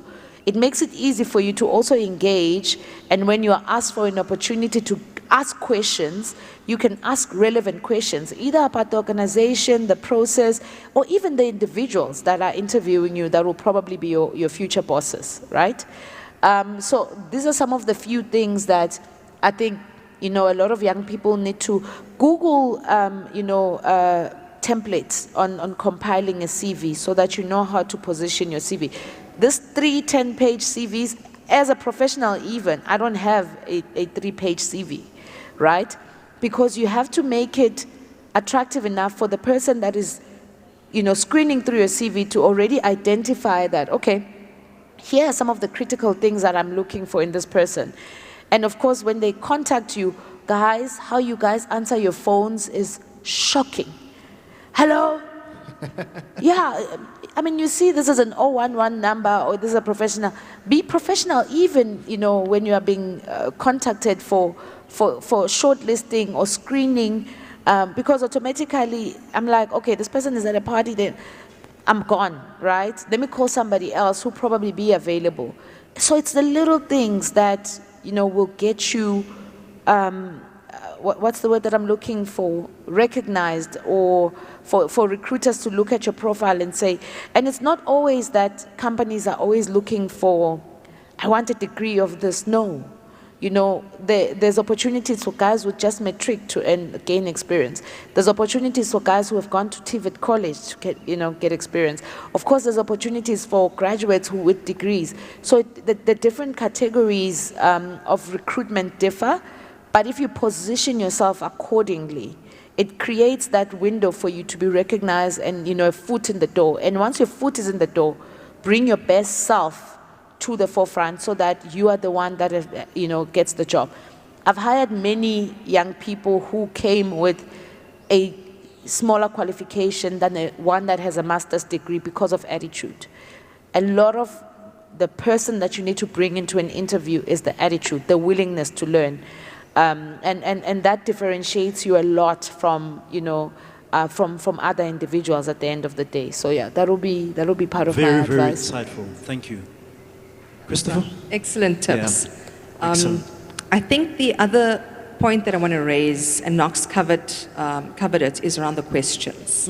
So always at the end, they turn to the candidate and say, do you have any questions for us? They say nothing. Yeah, they say nothing. So you can ask questions around the process, in terms of timelines. Also, get a sense around the culture of the organization. And one of the questions I like to pose is, okay, what is it like to be with an African bank? Tell me about a day in the life of being an African banker, because it shows your interest in the organization, okay?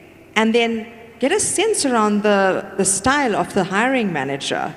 You are perfectly positioned to ask these questions, because usually it is, oh, no, I'm fine. If I have any questions, you may not have an opportunity to ask the questions later. Or you could even share some of your thinking based on the research that you've done, looking at the website. You could say, oh, I can see you've acquired these 2 banks. I'm keen to understand how is the strategic positioning going to unravel. So really prepare in terms of what needs to happen. And I think to Knox's point is be professional, get there early. And I think a lot of interviews are still happening on Teams. So ensure that your lighting is right. I know all of you have that kind of that selfie frame, so just put it on and you've got some light over your laptop. Make sure that the background is fine. And it's just about being professional, how you're dressing. And it is exactly what Knox said. It's not about wearing a suit, but that you're looking neat, that you're taking care of yourself. I think those are very important factors when you are going for an interview. Are we still together? Are we learning?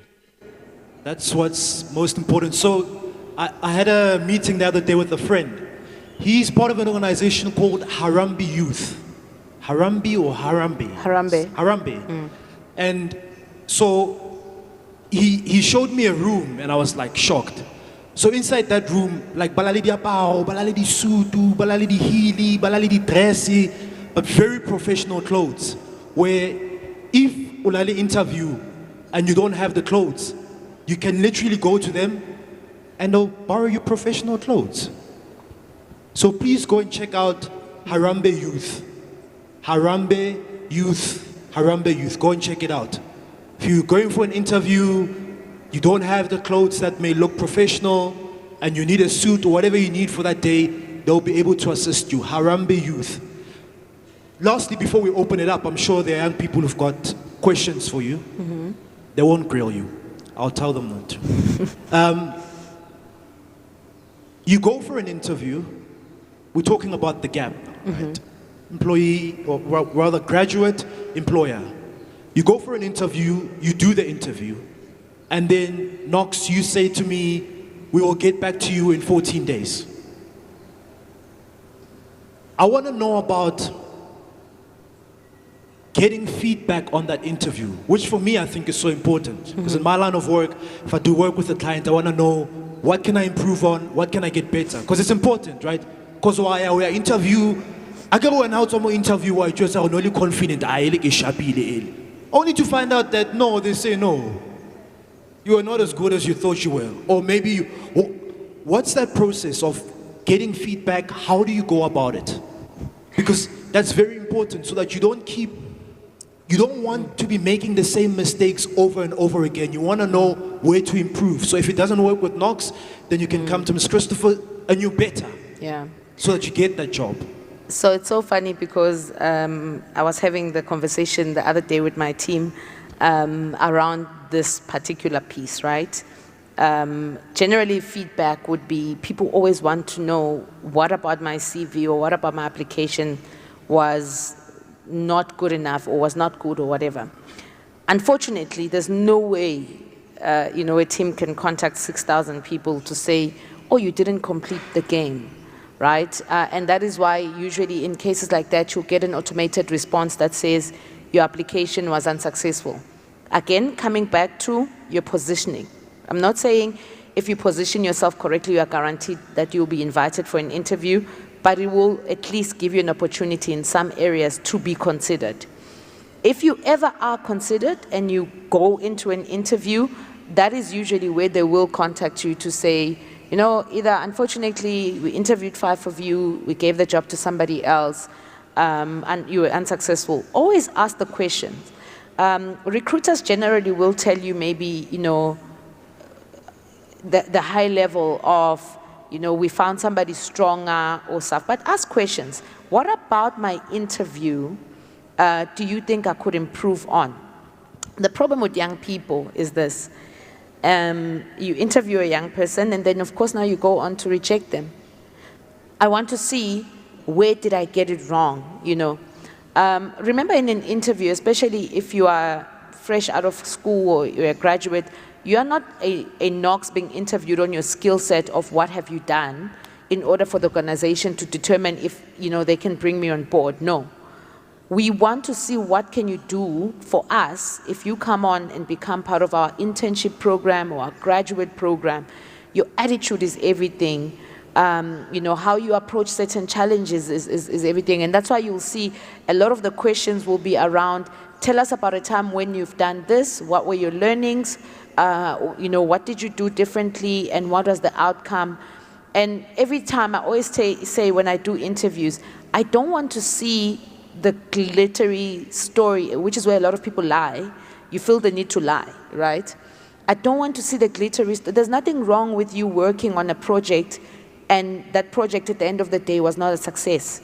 The thought process of what you've done building up to this project is the critical part, because that's where you assess a person's abilities. So when you do go into spaces like that, be very, you know, cognizant of lying. Guys, if you lie, we will know, right? A few years ago, when I used to support our factories and distribution centers, I remember I was interviewing this young graduate who's an engineer, studied at UKZN. So, you know, we always like to know the kind of projects that they are involved in, what did they do. And he came with this absolutely brilliant story, right? And I think it was somebody's project that he thought, this is big, let me also use it to my advantage. And he was telling us the story about how they built this mobile bus with a couple of, you know, the other students as part of their project. It was an amazing story until the technicality of the question started coming about, oh, you know, how many voltages did you guys have to use in order to get this bus moving? And now remember, I'm sitting in a panel with engineers, and this person is busy giving us answers, and everybody's like, there's just no way you can move the magnitude or the size of the bus that he says they built, you know, using this size of voltage and whatever the story was. Nonetheless, this person didn't make it. There was nothing wrong with him saying, I designed a small house and I did an electrical circuit. I'm making an example, just to make these lights go on and off. Your authentic self, tell the truth. If you lie, they will know you are lying. And that is how a lot of people don't get jobs, right? Again, I digress. But yeah, I hope that answered your question. Okay. A little sneaky trick that I incorporate, and I've seen it as well, is it's always difficult, to Knox's point, to give everybody feedback. But if you're being interviewed, even if it's your first round of interviews, is ask the question to either the hiring manager or if it's a panel, what are you looking for in this role? And it gives you an indication of the attributes that they're looking for. So you can already assess, okay, sure, I don't necessarily have this, or you feel a lot more confident to say, okay, I definitely do have this criteria. It just gives you a little bit more insight into what the interviewer, the organization is looking for. And I need to just prepare you, and it may sound awful, but we all had to get used to the word no. And if you look at even some of the great individuals out there, like Walt Disney. I mean, Walt Disney was told by his editor in one of his early jobs, you lack imagination. Can you imagine that, eh? Walt Disney lacks imagination. The same with Albert Einstein. You know, he had learning problems. So you are going to have these success stories where they did start from, sure, no, no, no. And Steven Spielberg had that. There were a number of, you know, kind of cinematic houses that turned him down, and look at where he is today. So unfortunately, we all don't like it, but we need to grow from it and reflect. So even when you've gone for your interview, think, and sometimes we want to kick ourselves, like, shucks, I should have shared this. And that is why, you know, the points we've been giving you is around how do you prepare for that so that you're ready. Even with a job advertisement, read it at least 10 times and know exactly what they're asking. And that can also help you with the questions that you want to pose. You know, you may say, I've seen this accountability, you know, could you expand, you know, what do you expect of the individual doing? It doesn't mean that, you know, you're not understanding it, but you are looking for clarity. And you make the interview a lot more engaging. So it doesn't come across as very scary. Lastly, before I open it up, if any of you have questions, is it illegal? I'm just thinking, I'm in my mind now. Is it illegal to record the interview? Is it against company policy, or does it depend what the because I'm thinking in my mind, if I'm going into like a meeting, I want to reflect, because what are we saying again? Sometimes no fella, but no social. Recording is it what is it? Recording is a strong approach, but there's nothing wrong with you taking notes in an interview. So you can't record, because whatever questions are being posed at you, remember, we're still going to ask other candidates, so you can't necessarily record us asking questions. But there's nothing wrong with you coming in with a notebook and a pen, and whenever you are being interviewed, you take notes. There's nothing wrong with that, either for your own learnings, or for you to be able to then afterwards pose questions back to the panel. Because also, if it's an hour interview, who's to say I will remember everything that was said in this engagement for an hour? Recording, yeah, but definitely you can make notes, you can take notes. All right, thank you. Please, can we give them a round of applause? Kubaba Shapiling Mazo. Do any of you have questions? Going once? There is no dumb question. Do any of you have questions? Please come to the front, my brother. Anybody, any question? Like any question?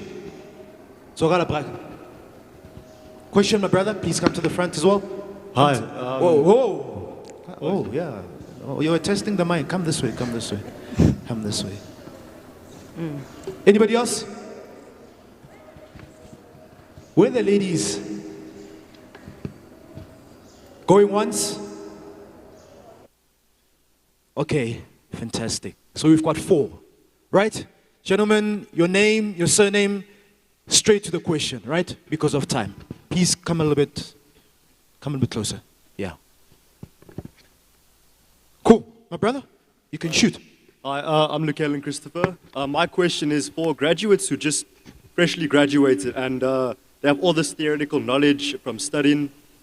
They have all this knowledge, but they have no practical experience. How do they go about transitioning from a graduate with all this information to actually knowing what to do in this job role? Because they don't have any experience, no training or anything like that. So how do they get rid of that nervousness? Because they don't know how to do this role through practicality. Okay, great question. And especially for graduates that are coming from university, automatically, whenever they come into the workplace, they always assume they know, right? And you soon realize that the theory versus the actual, job are 2 different things. How do you integrate yourself into an organization? So you can do it through different ways. With the programs that I particularly run, for example, I sponsor everything from bursaries right up to, junior management hires for young people. So part of the transition that my team and I work on is when you are a bursar, for example, at our organization, we ensure things such as skills development training programs, especially during university breaks.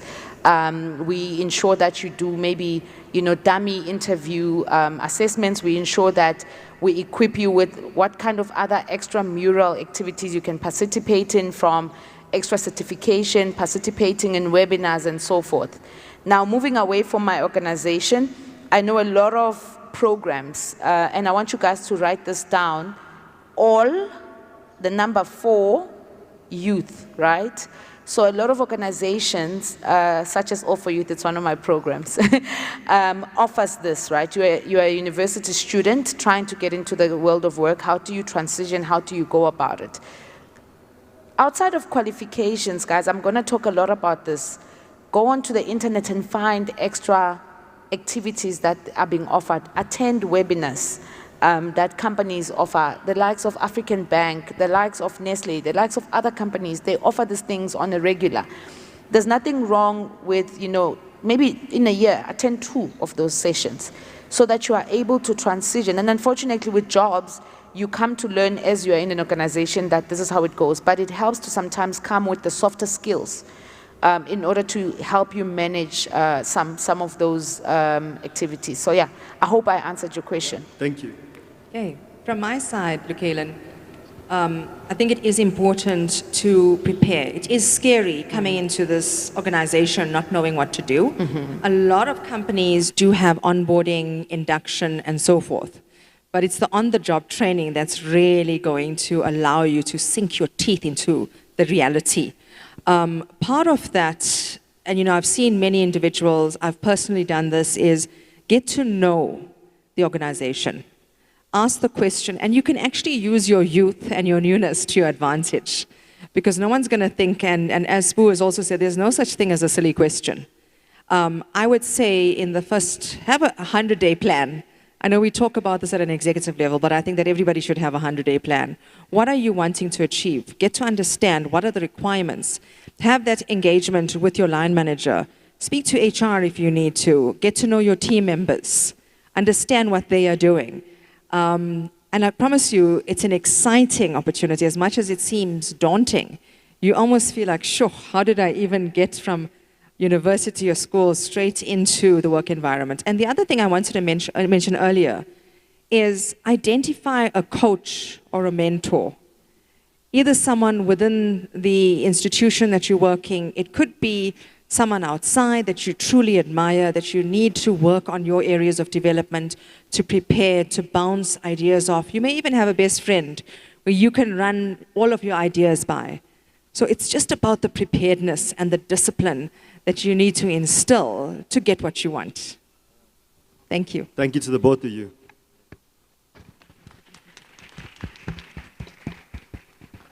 I'm Karabo Kanyani. I need to know. I'm Karabo Kanyani. The question that I'm posing is that, is it possible for a recruiter to invite a young person for an interview if they know that that person doesn't qualify for that particular role? And one other thing, how do you advise a young person in a situation whereby the recruiter briefed them shortly, saying that 100% they are satisfied with their academic records and 99.9% based on all their conduct in their interview sessions, they are satisfied, but however, 20 of them just got knocked off. They didn't make the cut. How would you advise a young person based on such issues?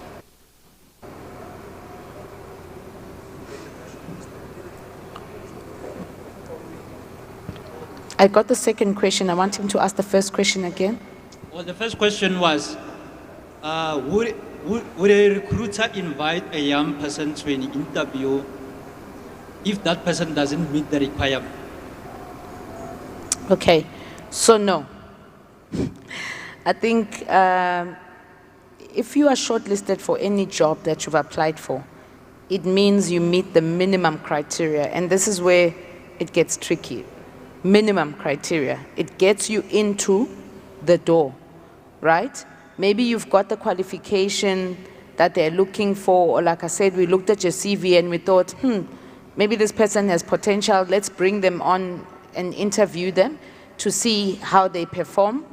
And you come with the right academic marks like you indicated, and maybe that is why you were invited to the interview, and they will tell you, we were very happy with your academic record. And sometimes them declining you has nothing to do with the fact that, you know, now that you were in the interview, they decided your academic marks don't meet the requirements anymore. No. That is why it's important that not only must you focus on what my presentation into the, coming into the interview looks like from a form of a CV, but you must also be prepared, in the interview. Remember, if they invite 100 people and they say they're looking for 20, unfortunately, number 21 and number 22 might be good, but you are not going to be part of the 20. So that is why you always have to make sure that when you are invited for any interview, you are fully prepared. Prepare yourself, research, ask questions in the interview. There's nothing wrong with, if you're not understanding questions that they ask you, to ask them to repeat them again. You are well within your right to do that, so that you ensure that you give your all in an interview in order to be considered, right? So when you do get the opportunity to be invited, it means you do meet the requirement. But it does not guarantee that you are going to get the job, because you're competing against other people also who meet the requirements and who will probably come with a different approach in the interview that will make them differ from you, and they get the opportunity at the end of the day. I hope I've answered your question. Thank you. I think I want to echo the sentiment. So to Knox's point, there's minimum requirements and then there's advantageous. So there could be individuals who would have a bit more. But to the point, they'll never include someone who doesn't meet the minimum requirements. But I think, again, it's what I'm picking up as well is you look for the minimum requirements, but you also look for an individual in terms of fitting the culture of the organization, or you're looking for the right attitude. We're seeing it more and more, and you will see it in various articles where they say you can teach skills, but you can't teach attitude. So they look for various aspects when they are interviewing. Thank you. Thank you so much.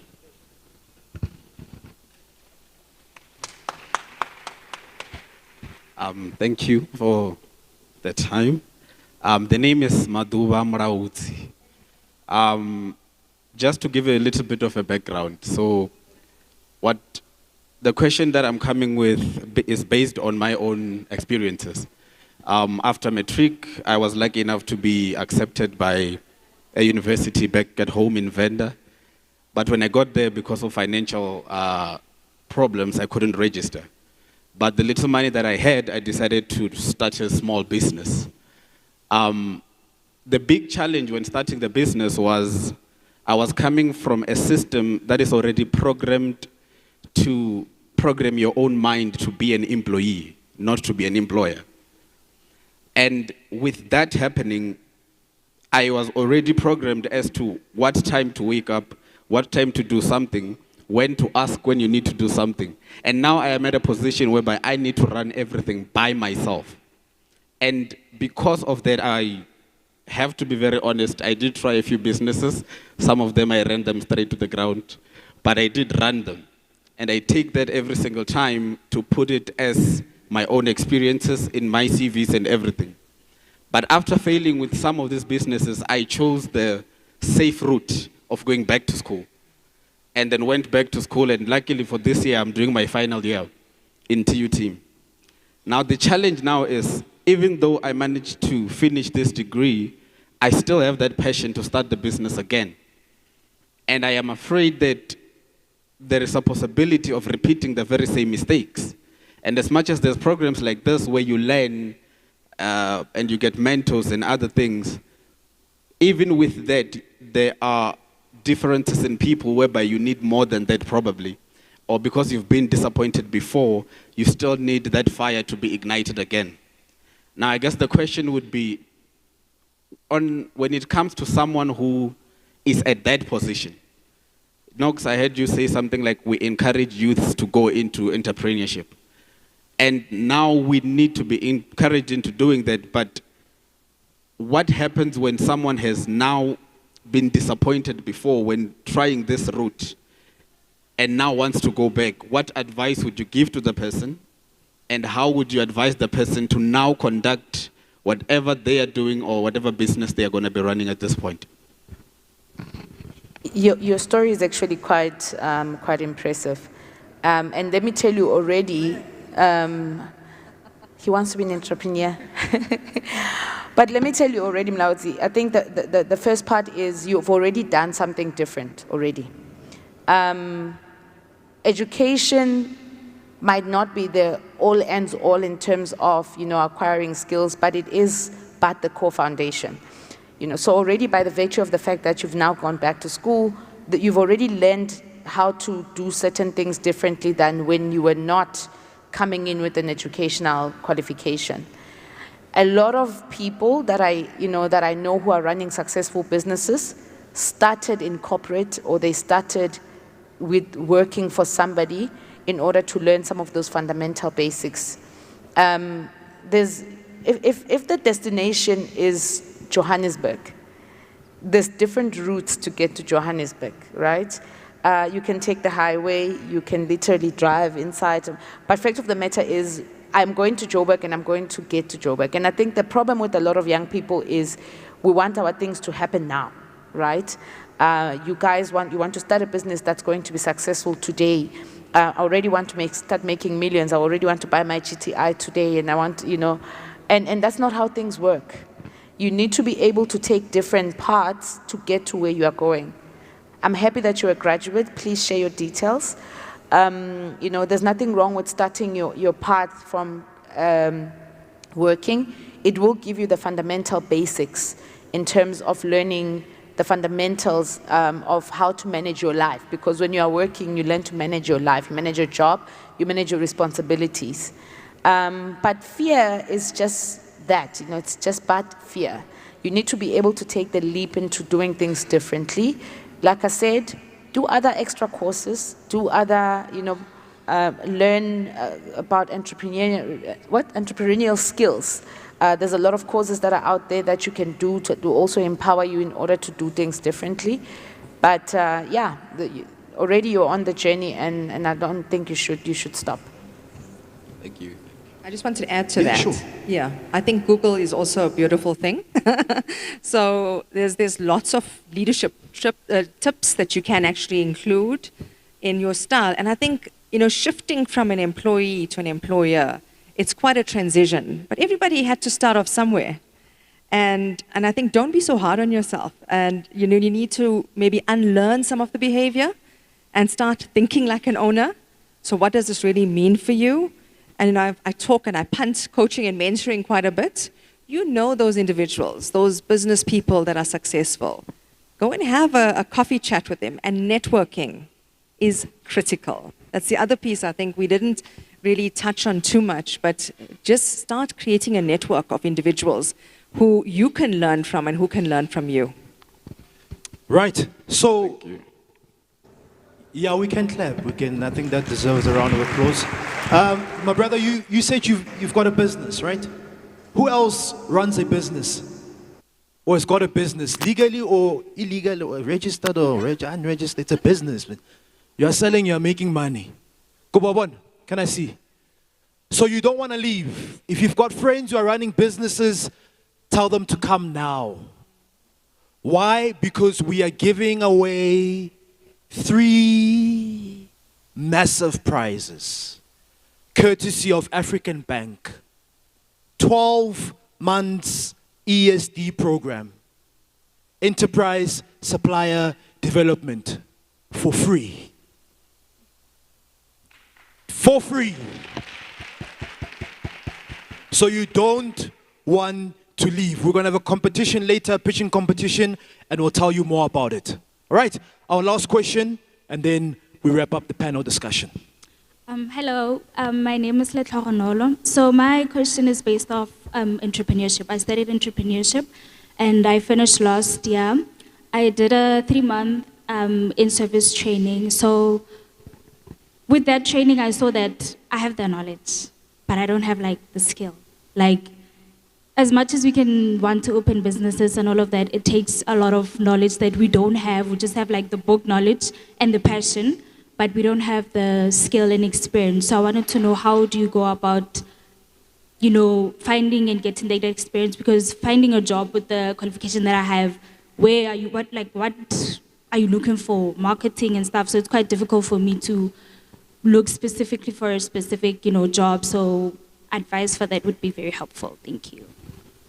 Thanks for that, Letlhogonolo. And I think the first thing that I always advise young people wanting to get into entrepreneurship is be very clear in terms of what is it that you want to do.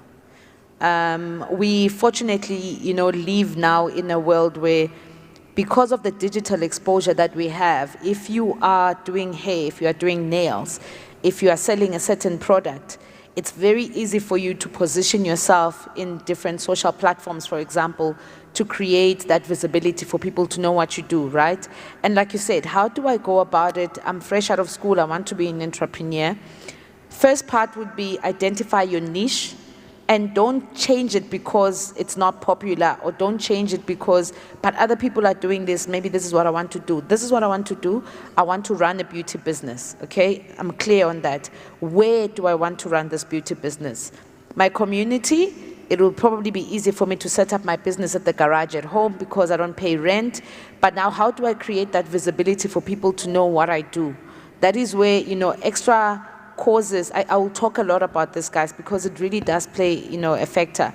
So where you go on to the likes of Google, where you go on to the likes of Microsoft, LinkedIn, where you find fundamental basics of how do I maybe market my business digitally? How do I sell my skill set for people to know that this is where I am and this is what I do? And you start positioning yourself bit by bit, right? No business is too small, guys. I've seen a lot of people start up small, industries, and that have grown on to become big things, like, sell hair, that a lot of people are now selling hair across the country because the business was successful so much in Joburg, they started expanding to other areas. But what's important is identify your niche market that you want to do. Identify who do you also want to sell to. If my target market is my peers who are between the ages of 18 and 30, stick to that, right? And then start finding ways on how you navigate positioning your business in those target markets for people to start recognizing what you do. Secondly, be professional, guys. The downfall of a lot of young people's businesses is professionalism. Professionalism in how you handle your business, professionalism in how you handle the finances of the business, right? So the how you handle your business, if you are doing hair, and you say a person's appointment is at 2 o'clock, make sure you arrive at 2 o'clock. When you start making money, your business money is not your money.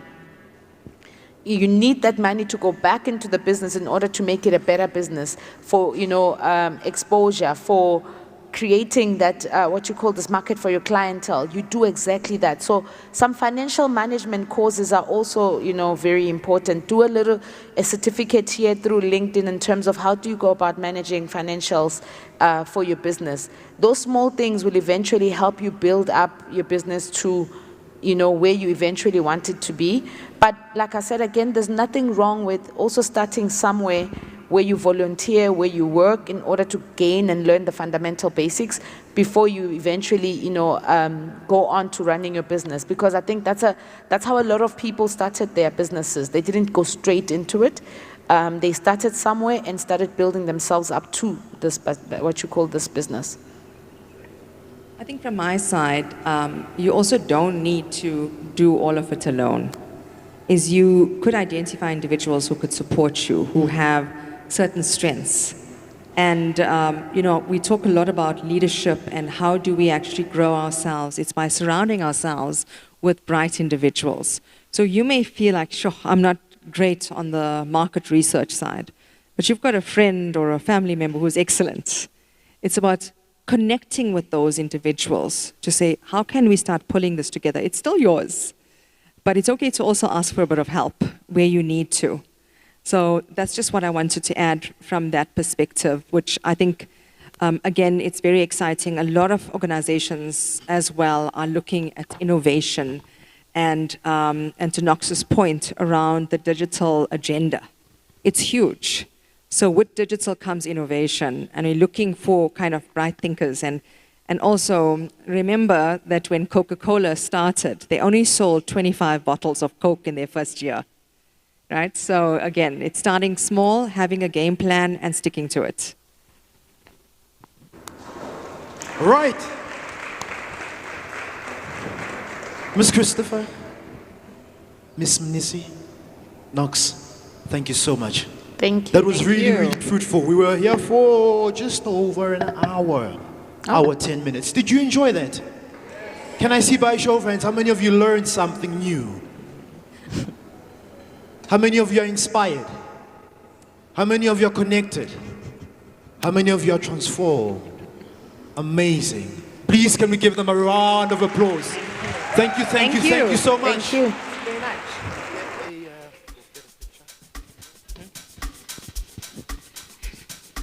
Pastor Barack. Hey! Sanbonani, please rise. Bantabasha, just to stretch up a little bit. Can we all stand? Selector, Batuk Chaifa Ganane, selector. Thank you for the much information. We appreciate Kakulu, African Bank. I wish Alizanda put your hands together for yourself that you attended this very first day. Hey! Nango say, a woman you just drive, just Nyagasisika selector, more volume, more fire, more volume, more fire. Hey! Oh no! Ayo! Ah, no! Oh, no! Hey, ah, no!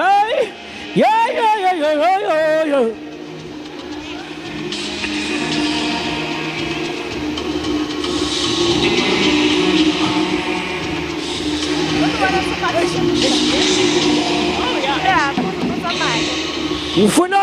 You also challenge. One can challenge me. Anyone who wants to challenge me can come here and challenge me on the dance. Can I have one young person who can challenge me? One. There will be something for you. One or two. A girl and a boy. Wazan. Come. Itlan. Challenge me. 1, 2. 1. Going on. What's?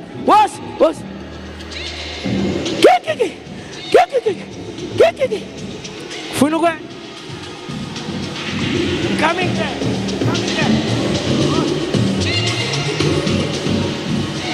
What's? She might get something.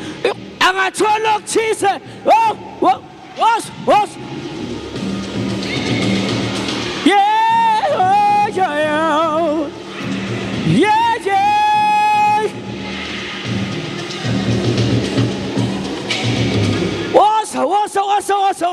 Yeah. Oh no! Ah la! What's? Ah la! Yeah. What's?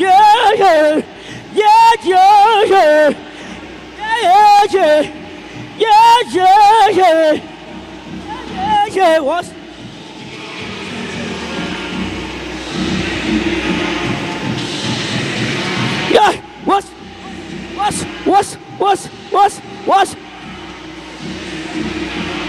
Oh no! Ah la! Hey, I'm champagne mazoho. Gifuna bata bangena mahloni. Because if you want to be a businessman or a lady, don't be shy. Look! Champagne mazoho. It's yours.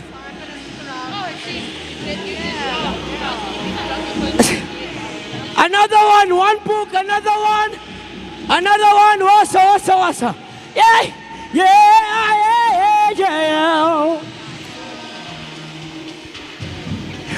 African Bank. I say African Bank. Get me now. Yeah, African Bank. Yeah. Time up.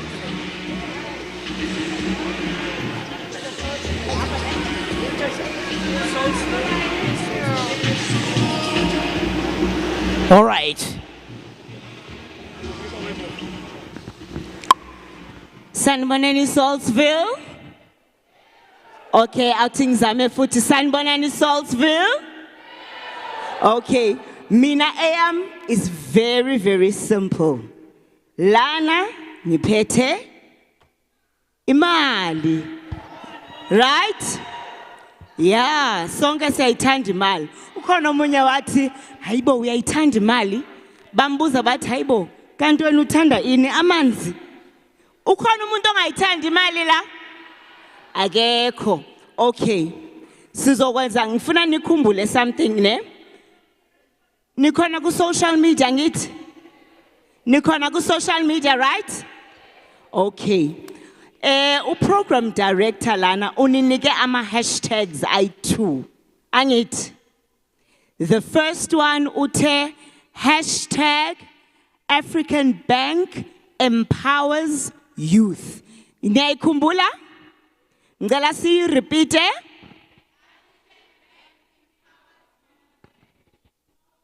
Outing zame ngapha, outing zame this side. Awusenze ngapha?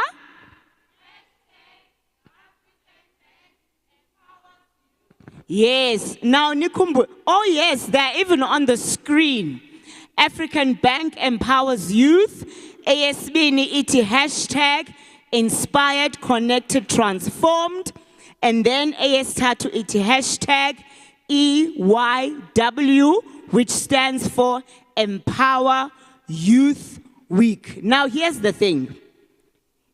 One of you is going to walk away with the money that I have on my hand at the end of the day. All you need to do, talk about the event, tweet about it, write on Facebook, hashtag, stories, use these hashtags because these are the hashtags we are going to be looking for. Go to our pages, go to the page African Bank, go and follow African Bank, go to Empower Youth, go and follow at Empower Youth, and use those hashtags. And at the end of the day, the one who shares the most will get this money. Thank you very much. Oh, somebody's asking how much is it? Ngala Sibale, program director. Nimboni langit. Okay, that's 1, 2, 3, 4, 5. It's easy bucks. All you have to do, go to the pages, African Bank, go to Empower Youth, and use the hashtags. And at the end of the day, I will come back. The one who has shared the most content walks away with the money. Thank you very much. Walks away with the money. Thank you, money lady. We still together? Thank you so much. You can have a seat.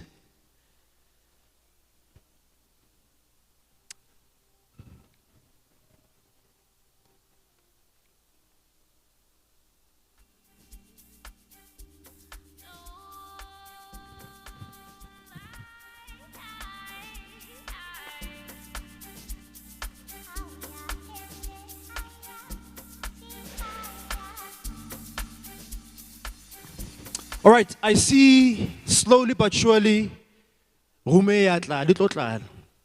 the end of the day. Some of you have just joined us now, so we say welcome to every single one of you. Thank you for taking your time to join us at the African Bank Empower Youth Summit. You could have been elsewhere doing something else, but you decided to come here and be with us. So, and welcome to each and every single one of you. We've got a couple of books to give away. We've got bursaries to give away. We have money to give away. We have ESDs to give away. Maybe mina bating namang. Thank you, Sbu. So guys, I'm just going to explain briefly what's going to happen with the giveaways, specifically the African Bank giveaway. A total of 5 people by the end of the summit will have access to the ESD program.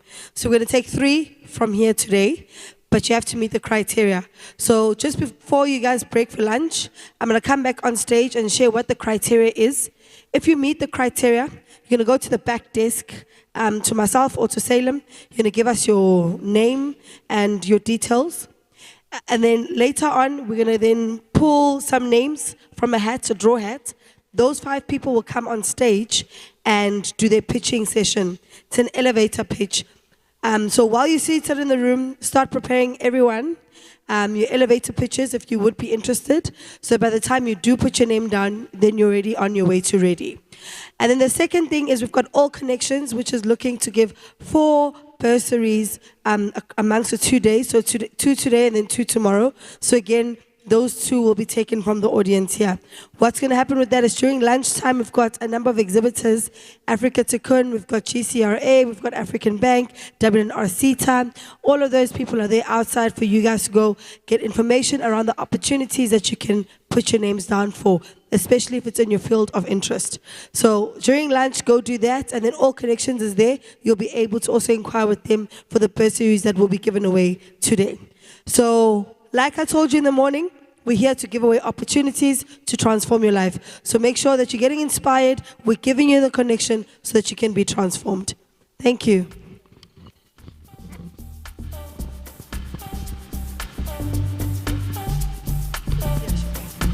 All right, let me get our next speaker on stage.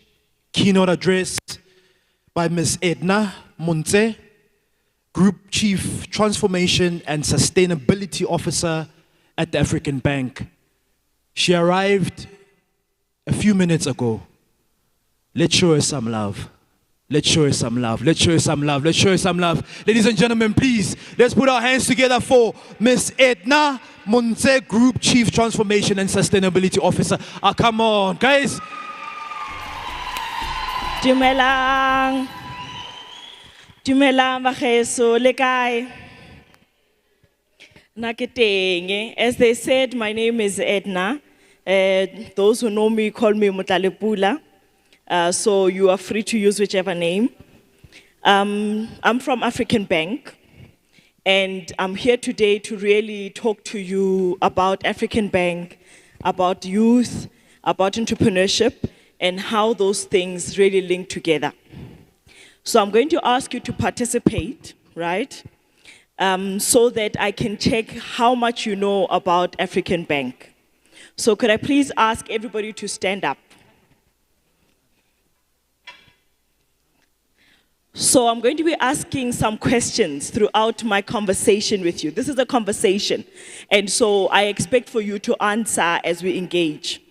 I'm going to ask you some questions, and then my team is all around the room. They're going to note down names. They'll contact you and get your contact details so that we can get a prize for you tomorrow. Okay, so you will receive the prize tomorrow if you answer correctly.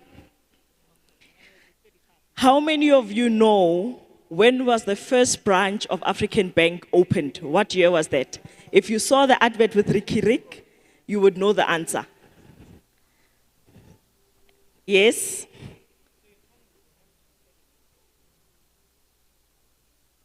In? 1984? Nope. Yes? 1991? Nope. I'll give you a clue. It was during apartheid. Right at the back. Yes? 1964. Okay, so that's when we conceptualized it, but that's not when it opened. When did the first branch open? Yes, sir? 76. You're so close. You're warm, man. Wachesa. Okay, in the front. Huh? 74. You're also warm, Mara. Now the two of you, you're on either side. 1975. Kwene is going to come through to you. Thank you, OC. So our first branch was opened in 1975, which, I'm going to give you a clue, township did we open in, and it's in Pretoria. Yes, Ceci? Kokai? Atteridgeville? No, but it is one of the townships, Arena, but no. Okay, yes, Obutika stripe blue. Go? Karankua, well done, that's true. Thank you so much. Guys, you can have a seat now. Thank you so much. So, the first branch here, African Bank, the gentleman there with the blue shirt with white stripes. Please, Gwen's coming to you. Thank you. So the first branch of African Bank, guys, was actually opened in 1975 in Garankuwa. So the gentleman at the back is correct. We conceptualized, meaning we thought about it, and decided where we are going to open African Bank in 1964. When I talk about we, I'm talking about black people. African Bank is called African Bank because it is a bank that was founded by black people. They came together ko Soweto at a conference of the National African Federated Chamber of Commerce, NAFCOC. And they came together as businessmen and businesswomen from all over the homelands of South Africa. They included the likes of Dr. Sam Motsuenyane, Dr. Richard Maponya. You guys know our former president, Thabo Mbeki. His mother led one of the delegations. So there were many people who gathered there. And we were looking at a situation and saying, you know, we are left out of the mainstream economy. And why do we want to be part of the mainstream economy? Because in the mainstream economy, you get to be able to have a share of a bigger slice of cake. So the mainstream economy will allow us to be able to bank, because during the apartheid times, even banking was difficult for us. Because we were not allowed not just to say, you are not going to get a loan, but actually, guys, there were certain institutions that would not allow us to be able to save money. So imagine if you say you want to study, and you need to save money somewhere, but you can't save that money. Because every time that you put money away, let's say we put under matrase, like some of us grew up doing, sometimes, you know, I would put in a Bible and hope that someone will feel guilty if they, you know, they open it and they see my money, they won't steal it. But the reality is it becomes difficult to see how much you've saved and to make that money grow so that you can achieve your dreams. So this group of businessmen and businesswomen came together and they said, one of the things we are going to do as NAFCOC is that we must build a bank that will be for the people, by the people, serving the people. That was 1964. But it took us so long because of many challenges that we faced. We ended up only being able to open the first branch in 1975 in Ga-Rankuwa.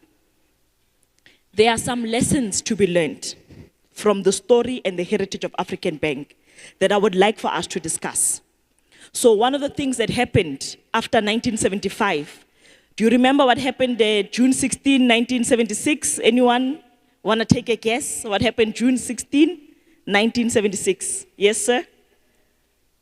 Youth Day, but Youth Day is what we celebrate now. Mara, what happened? What was I saying that day?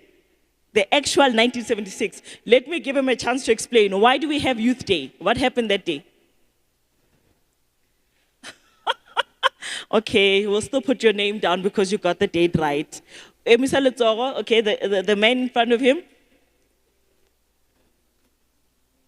By and saying, the youth went on a riot. That's true. So, okay, and Ceci, you're going to get both the names, ne? Thank you. So in 1976, when the youth went on a riot, of course, Ga-Rankuwa, like many other townships, also they were protesting there.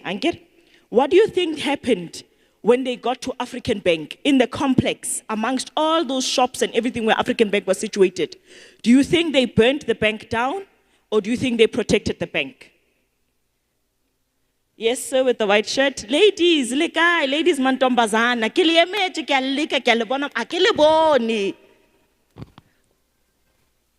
Unfortunately, I wasn't there, but I would think they would protect it since it's African Bank and it serves the black people. Well done, that's correct. So they actually stood in front of the bank like this, and they said to their fellow youth as they were running and rioting and not this one. This one is ours. So African Bank is your bank. You recognized it even in 1976 as your bank. Even today, it is our bank. We as African Bank understand part of the challenges that you as youth are facing, because we ourselves faced those challenges, and even today, we are still facing some of those challenges. So some of the things that we are hoping that will help is we've put together a youth development program called YDP 25, where youth who put up their hands and say, I would like to be on the African Bank Learnership Program, the Youth Development Program specifically. We bring you on board. We understand that the first month, right, when you start working, until you go into the work, we will have interviewed you, go through all the processes, And then you find, and by the way, we don't only take graduates, so we are very particular. We understand that because life is difficult, sometimes you can't even get to university. Because and you know that you have to be the one to help to feed them. So we take matriculants as well, and we take graduates. And what we do is we say, we will help you with theory, so it's an accredited program, we'll help you with theory, a classroom-based part, but you will be paid while you're going to class, and then you will get experience working at African Bank as an employee of the bank. In your first month, because we know you will have concerns about, akina cheleta transporter to be able to get from home to work. I don't have outfits. I look like everybody else and I belong in the workplace. Because remember, confidence can knock you down. If you don't feel that confidence, you start to withdraw and you don't do your best because you are afraid and you don't feel as if you've got value to add. So we then say, okay, we've heard you when you said that that's a concern. There are others who say to us, akina le airtime, and now the phone is not the type of phone that does WhatsApp. But the team I'm going to be joining in African Bank, they work a WhatsApp group. So they will be communicating and saying, tomorrow, can you please make sure you come in 30 minutes early for work? Because we need to do a big project. Marawena, you don't see the WhatsApp because you don't have WhatsApp. Your phone doesn't allow for WhatsApp. But on top of that, you can't have the data and you don't even have access to Wi-Fi. So there are things that people have mentioned to us, even to the extent of, every day. That's what they will say. But as I'm selling every day, the little that I make as I'm selling at the train station is what my family survives on. So this first month, I would love this opportunity to work at African Bank. But what is my family going to eat every day when I go to the bank instead of working for them? So we then heard you with that as well. So YDP is a very different, tailor-made program for African Bank, where we go a step beyond. We say, if you make it into our program and you mention any one of these and you say, these are the challenges I've got, we will trust you, because in Kiribati,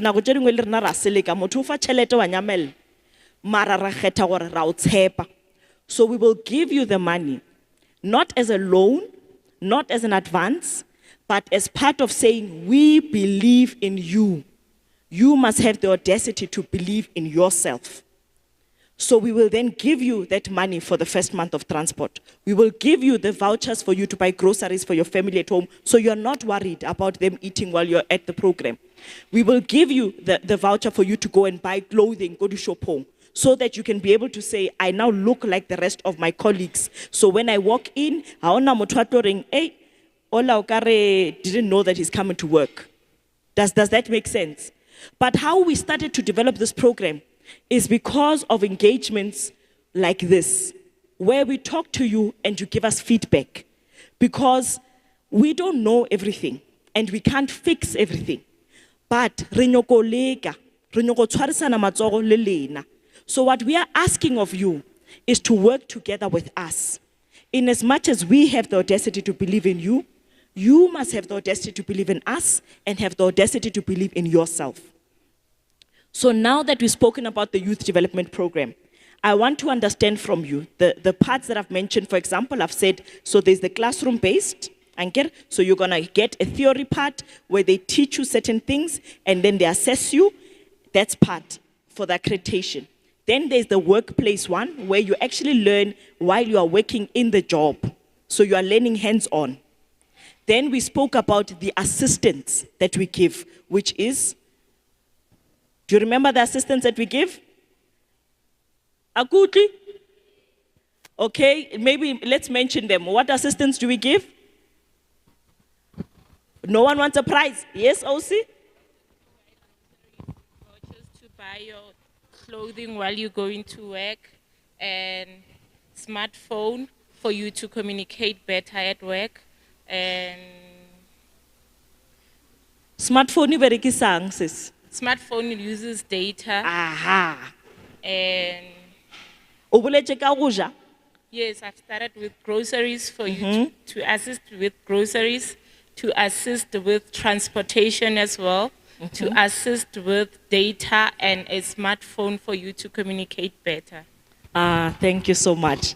Gwena, can we please get, oh, thank you. Oh, thank you so much. Oh, okay, great. There's a double prize for you. So you can come and get another one here after you give Gwena your details. So guys, that's what we're doing in the Youth Development Program. What I want to ask from you is there more that you think we should be doing, or what else do you think we should think about as African Bank from the Youth Development Program so that we can improve it? Is there anything that you would like to suggest? If you suggest something we aren't doing, you get a prize. Yes, Ceci? But about the I'm sitting here listening. Everything that you're doing is amazing. But I'm thinking accommodation, or is this in all provinces? Because I'm thinking already my brothers who are at home, grade 12. That's a very good point. So we don't do accommodation. Can we note that down? We don't do accommodation. So we started this program last year. I'm glad that you're mentioning accommodation, because the people who we talk are actually from Gauteng province. So they are from the townships, Gauteng, Ekurhuleni, Mopitori, Tembisa, Joburg, and so forth. So accommodation has not come up, not once, because Kaufela are Gauteng. But what that means is, like you're saying, thank you for that. Can we please get her details as well? Thank you. Anyone else want to make a suggestion? Okay, yes, Ceci. Now the ladies are coming up. Yes, Miguel.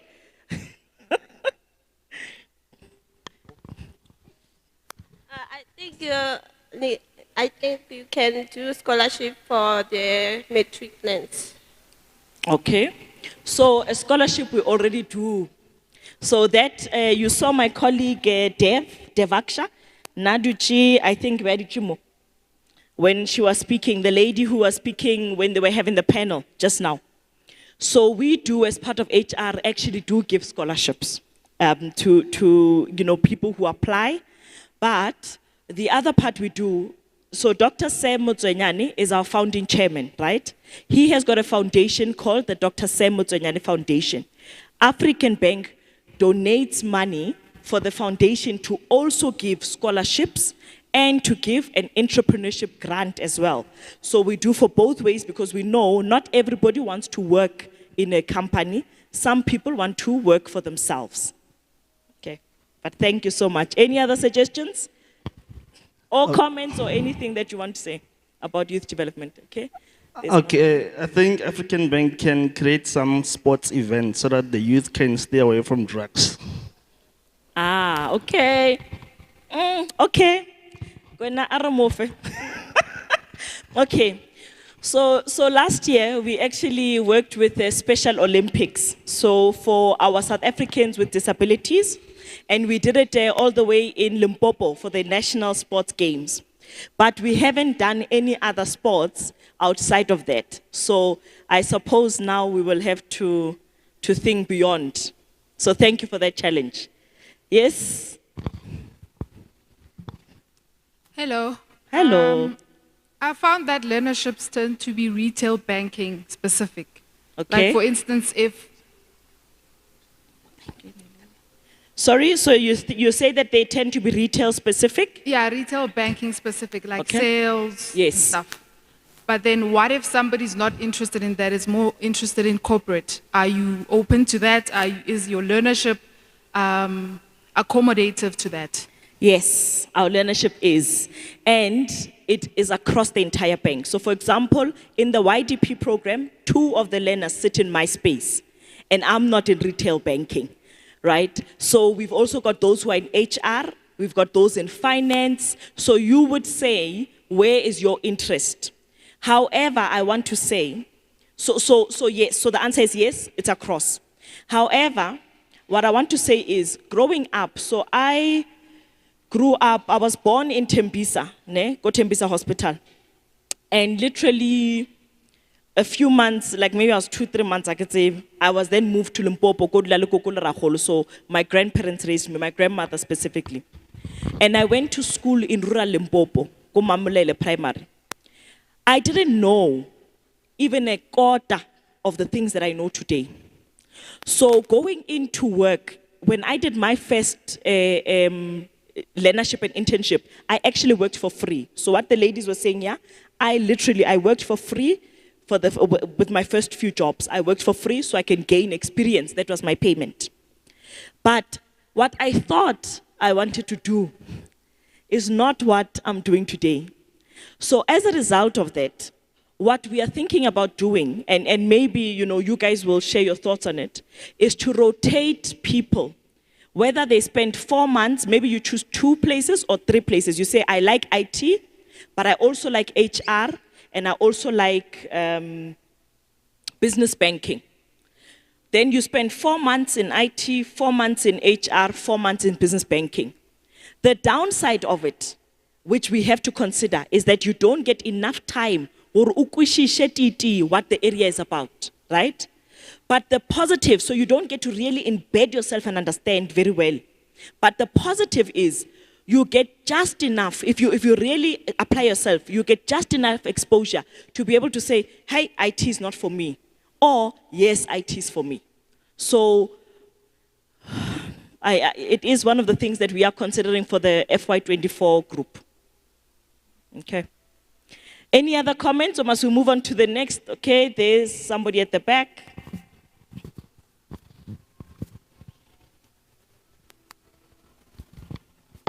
Hi, so what I wanted to ask is, after finishing a learnership, getting your qualification and experience, why can't you guys hire us?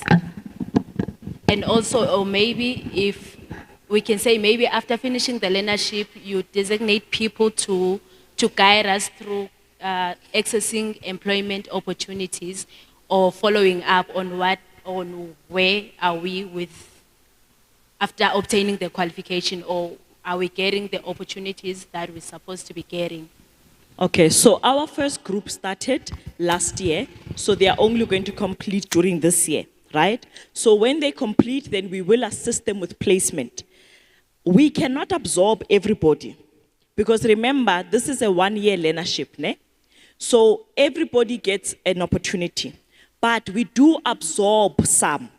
So you have to be very, very good in whatever department that you've chosen. That's why we allow people to choose. We don't force you to go a specific place. If you say, I really don't like, talking to people and working with people, then we must try to find you a place where you're not working with people as much.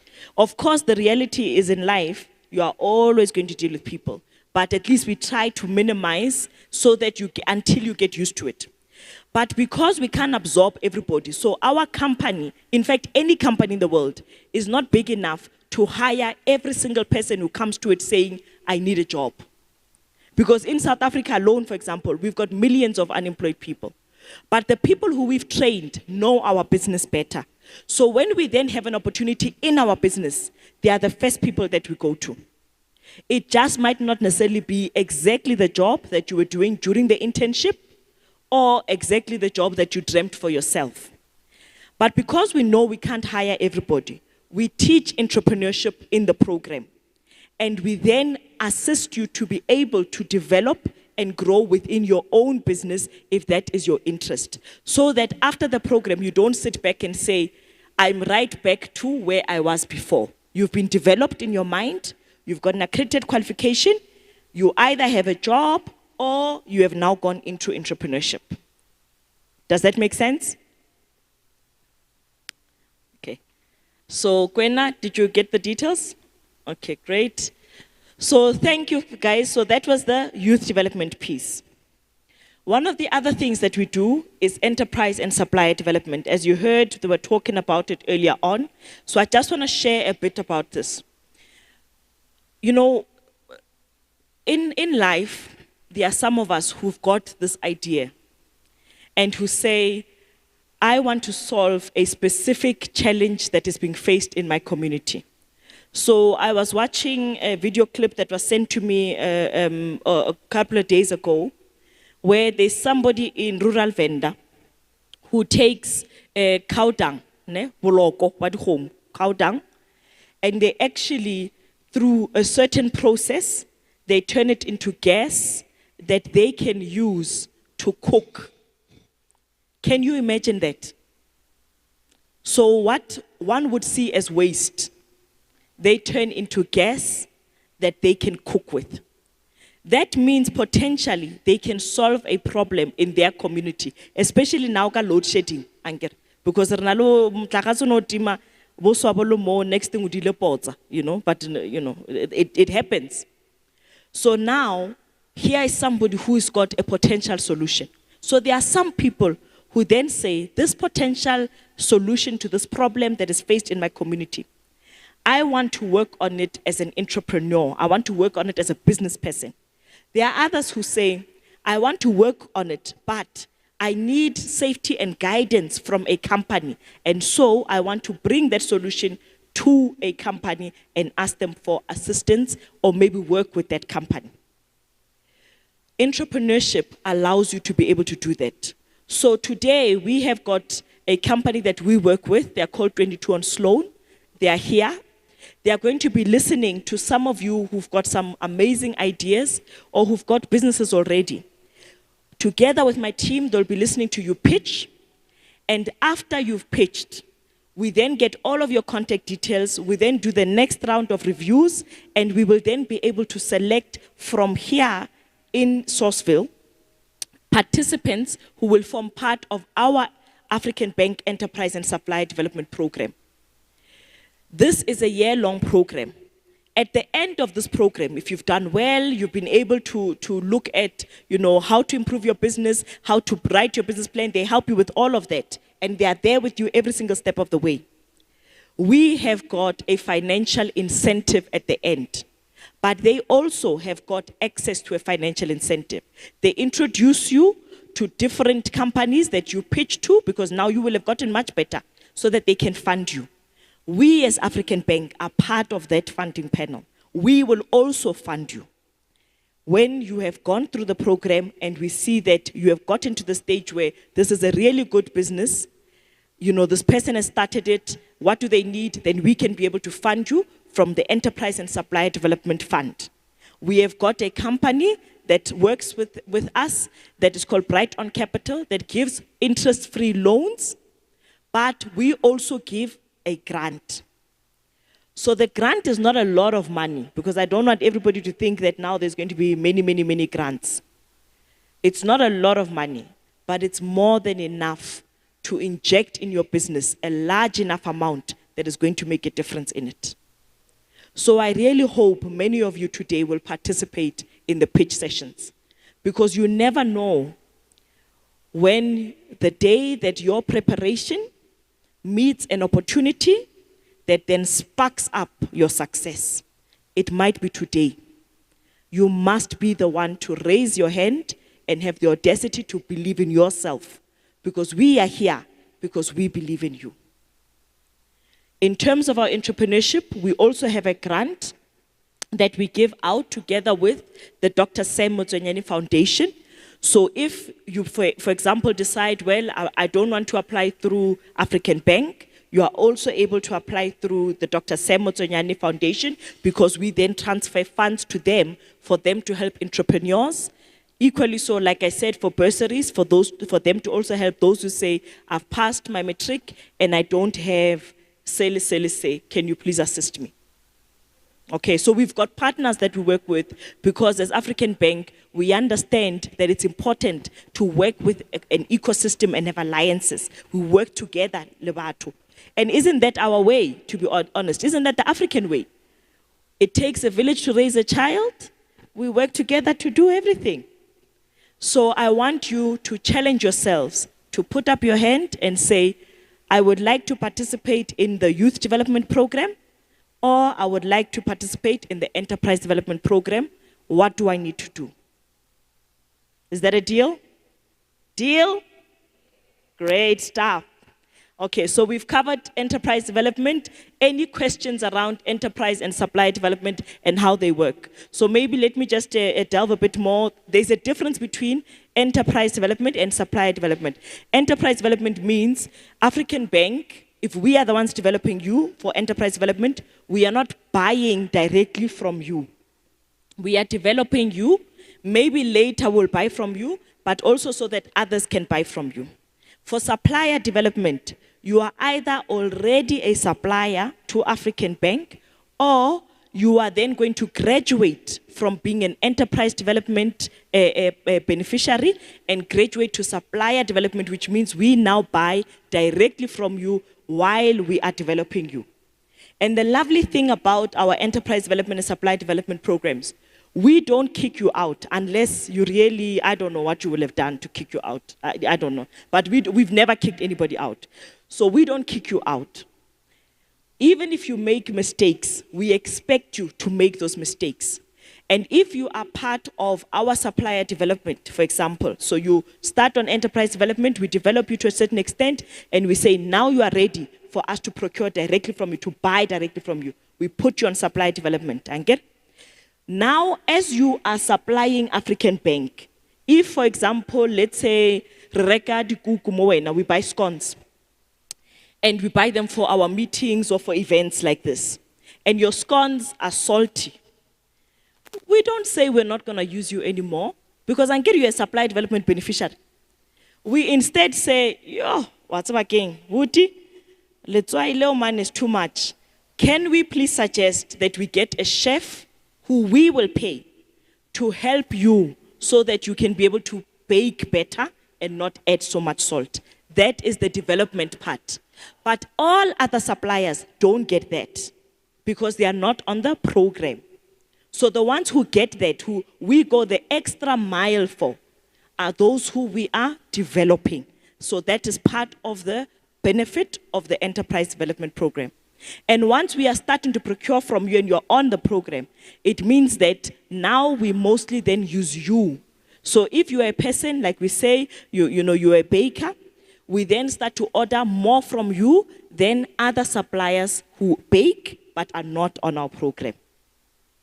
Do we understand the difference with enterprise development, supply development? So we develop you. How do we develop you? We teach you how to run your business. We teach you about pricing. So if you don't know, because sometimes in a quotation, a person comes, no, buy ticket a quotation, what's again, no, 100,000. But you don't know why you're saying 100,000. You must first calculate to say, I'm going to buy this to make what they need. And the cost of that is this much. Then I've got transport to go and fetch it, or I must pay somebody to deliver it to me. That's another cost. Then after I bake, then I'm going to put them in a packet. That packet, I bought it. It's my time also baking. It's the electricity that I'm baking with. So that becomes part of your pricing model. Then you can then say, this is the price. So we teach you things like that. We then also are able to teach you around how do you put together a business plan that can get funding from a bank or from investors or from anybody else. That is a proper document that you can give to somebody and say, this explains my business well. Can you please assist me with funding? So that is part of the development we are talking about. And of course, all of it costs money. But for you, it's a free program. We pay the money for you to get developed and get taught. It doesn't cost you anything except your time and your commitment. That is what it costs you. Any questions? Any comments? So around entrepreneurship, enterprise development, I know my colleague Zizipo is going to be speaking to you later on. She's from business banking, so we work quite well together with her. So please do ask questions or comments, even to her as well. Yes, Ceci?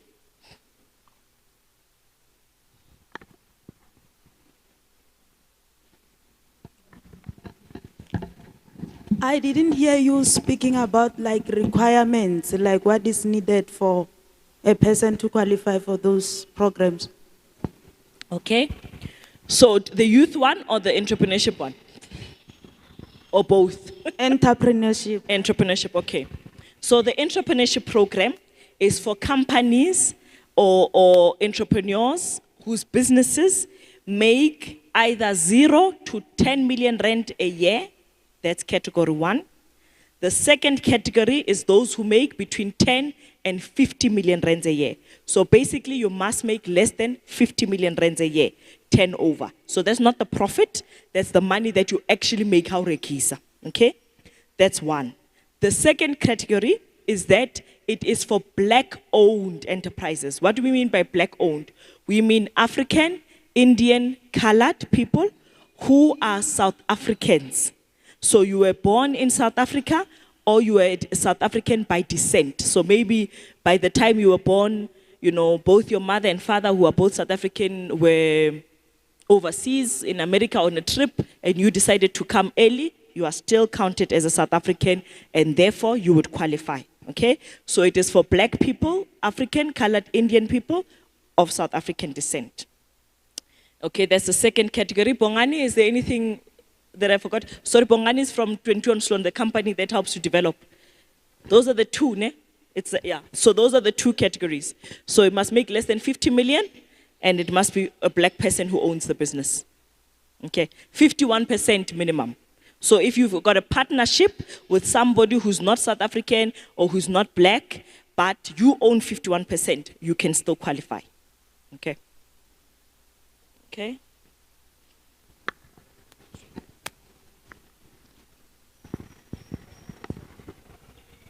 Thank you.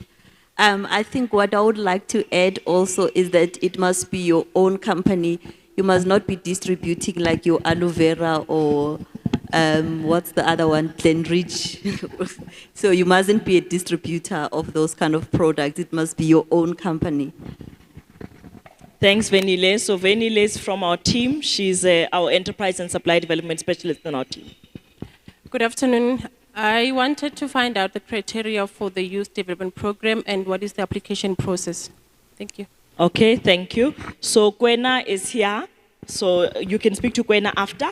But again, black, meaning African, colored, Indian, South African, right?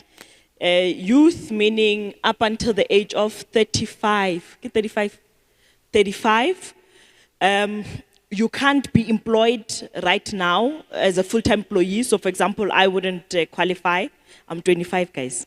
I wouldn't qualify because I'm employed, not because of age. Here? Oh, matric, yes, you must have matric. So we haven't taken our youth development program below matric, so you must have a minimum of matric. What is the other thing? Matric, black, 35 maximum. Yeah. Yes, oh yes, thank you, Kwena. So you can have graduated and have other qualifications and all of that, it's okay. What we are just saying is we don't want you to take the space that somebody else needs. When you are full-time employed, you are able to feed your family and your loved ones, give somebody else a chance in that space of the program. So you can't quit just so you can go in. That's not fair. Okay. We're coming to you at the back. A follow-up question. If I've gone through a program, a similar program before, can I still apply? Yes. Yes. So there isn't a restriction if you've gone through a program. It's just that the employment, the full-time employment piece. So we really target unemployed people. Okay, there's a question at the back. I hope we're sharp. Sharp. We're not sharp. Nagilapil. Solve. Sharp. How important is it to trademark the company name? To trademark the company name? Yeah. Well, as soon as you register the company, when you're going to register the company, they ask you to reserve a name. Once you've reserved it, it's yours. So the downside is, so let's say somebody in Onamokasine had a company that they call Apple, and they've had it for years. Norman Brajo, owner Apple, and orekisa, grunteja fresh. Now comes Apple, the phone. It comes into South Africa. And before we didn't have it. Now it comes into South Africa, and now there's this thing that says trademark. It means potentially, Brajo Apple, because he never registered go CIPC. Now it might be that they say, no, Mar Brajo, you're not allowed to call your company Apple anymore. Because Apple refers to a phone. aba bue ka dikgonthe tsa gago. So it's better, I would always encourage to say, even if you're a sole proprietor, register so that at least you know ke ya gago. It's part of your intellectual property. Okay, guys, there's a question this side.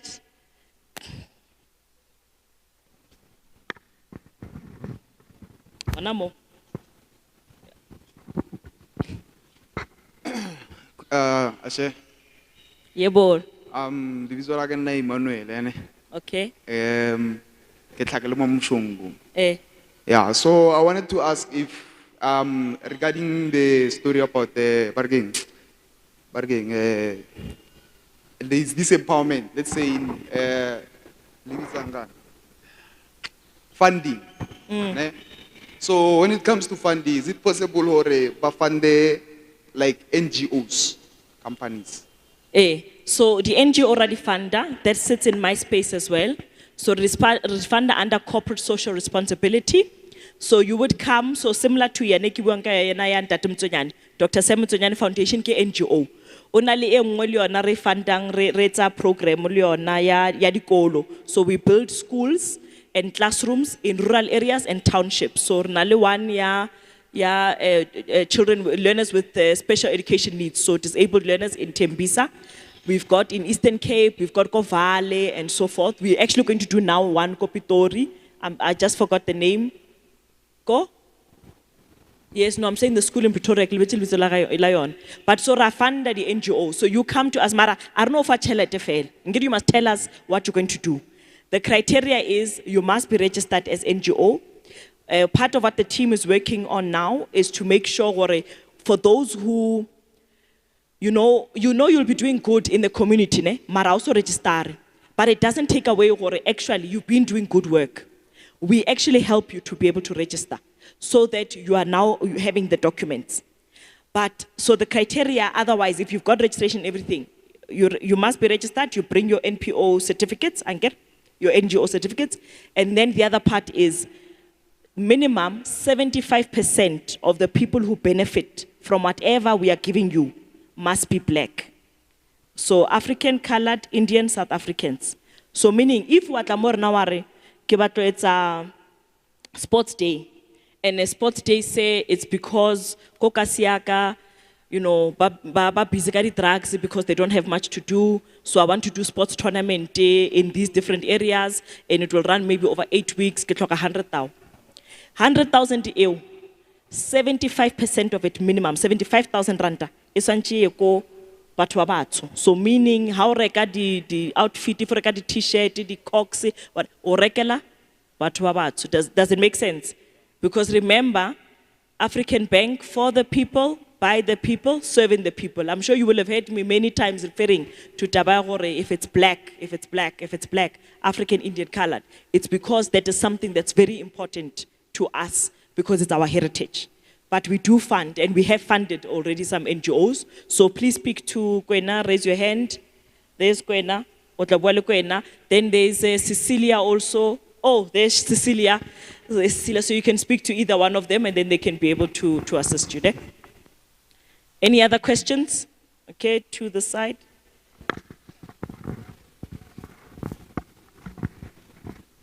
Guys, barra fecha, so if there's anyone else, after these two, this is the last round after these two. All right, my name is Edward. I'd like to find out, do I qualify if I'm doing a business that do import from another country? And lastly, do I also qualify if I do have a personal bank account since I don't have a business account? Thank you. Okay, so tlhalosa ya import o reka eng and o etsang. So if tlhalosa maybe ya imports before ke araba ke re ganti man ntho o rekang as yona. All right. I'm currently into automotive business. I'm buying from China service parts and bringing them into South Africa. And then u di kenya mo dikoloing tse dingwe. Yes. Then you do qualify. So if you were just buying ifeta fela, re swantse re nyakisise. So for example, like ke reka roko And then afterwards, I fit South Africa, I get nix. I don't even put on beads, I don't put anything. I take it exactly as it arrived and I sell it to somebody. There we might have a challenge because there was no value added. So we need you to add value. So if you're putting it into a car, you're adding value because now that car works. Ne? Okay, so that was the first one. And then the second one was? Oh, yes, sorry, personal account. Yes, you do qualify even if you've got a personal account, but of course we will encourage you to be able to open a business account, which we will happily do for you. So that's not an issue. So you come with your personal account, we will help you with the business account. Hello, my name is David. I just want to ask about the one-off entrepreneur. If you have an age restriction about it, or you take anyone? No, yeah, entrepreneur, yeah, anybody. So, if you do a business, whatever your business is, the restrictions you can't make more than 50 million rands a year, and the yeah. Okay, guys. So, no more questions or comments because now I have to wrap up. Everybody happy? Everybody understand? Do you feel like you know a bit more about African Bank and what African Bank stands for and what African Bank is working on doing in the lives of our people? Do you feel like it makes a lot more sense now? Or it makes sense? Yeah, okay. No, thank you so much for your time today. I really enjoyed engaging with you. And please make sure that if you are one of the people who must be on the list, that anybody in the team will and then they'll give you a gift tomorrow. Thank you, guys. Bye. Thank you so much. One more time, ladies and gentlemen.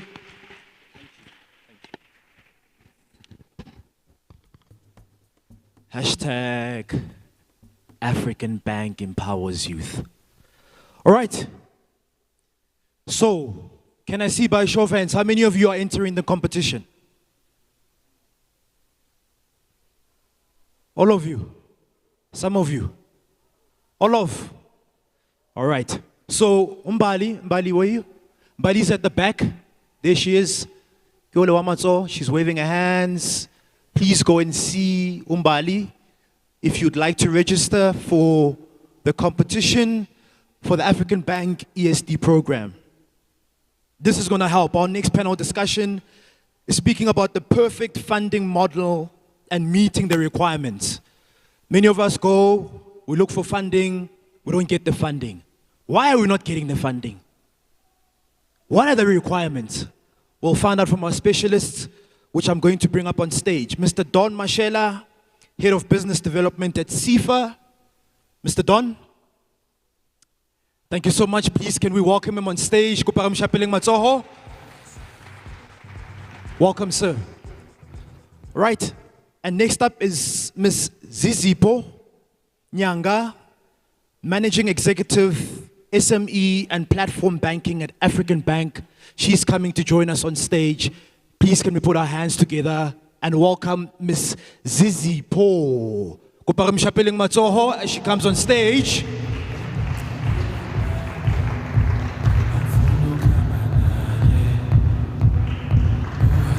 Fantastic, there she is. Let's put our hands together. Yeah, this is...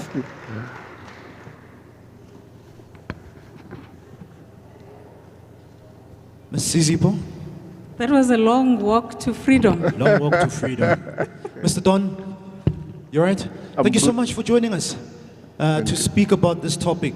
Very sensitive topic, a topic that many entrepreneurs are still struggling with. And I do hope and know that you'll be able to guide them through the process, through what they need to know, because many of them are looking for that funding, but they're not getting it.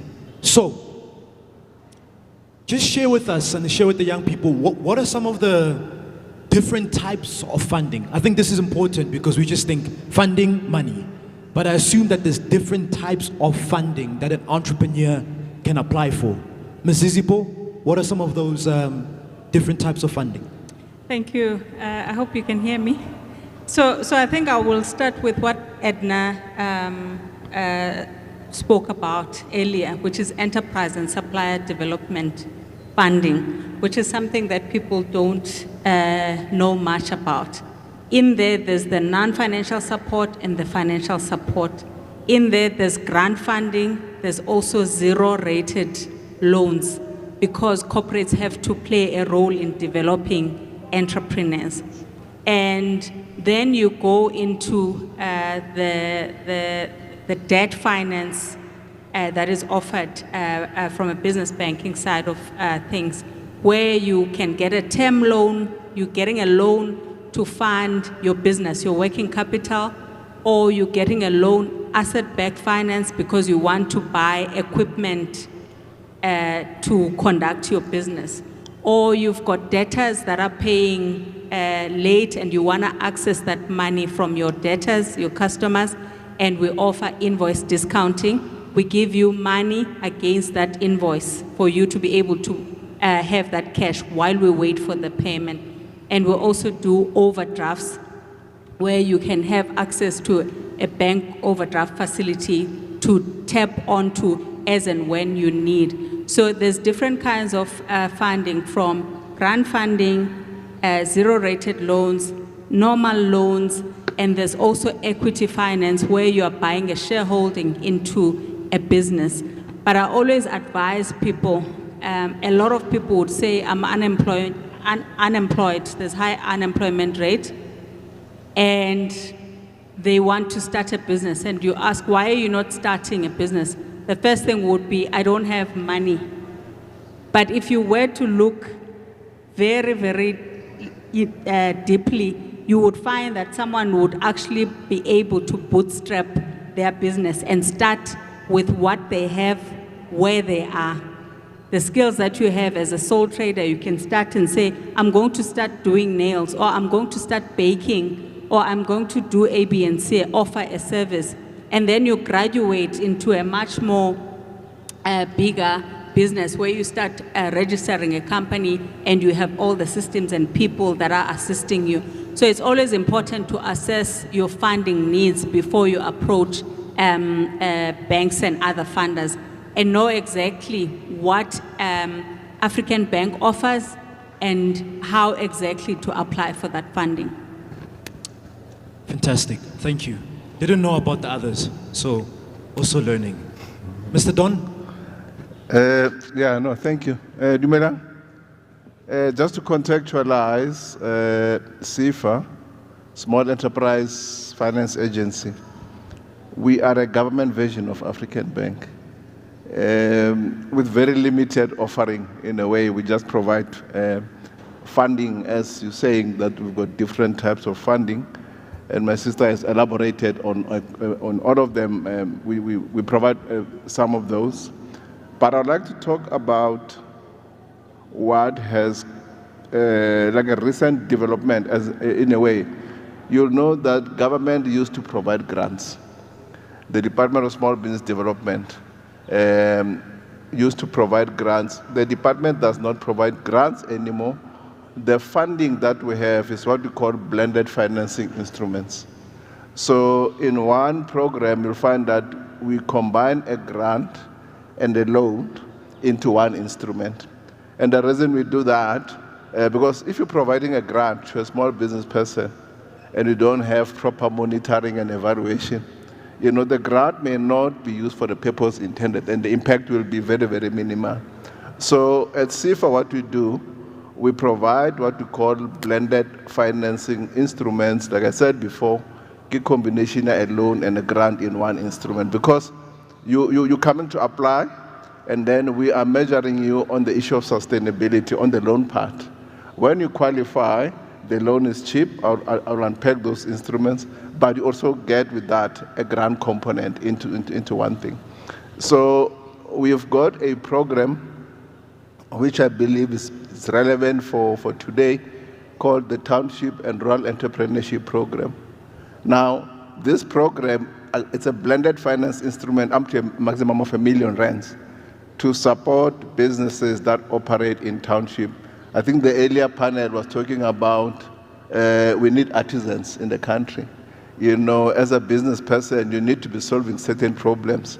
Now, if you are operating a business in a township, you can qualify for that. The maximum of that instrument is R1 million. 100,000 of that is a grant. You don't have to pay it back. The loan part, the interest rate that we charge is only 5%. Ali cheka hore today really what is prime rate. So that is funding below prime. So that is the one package.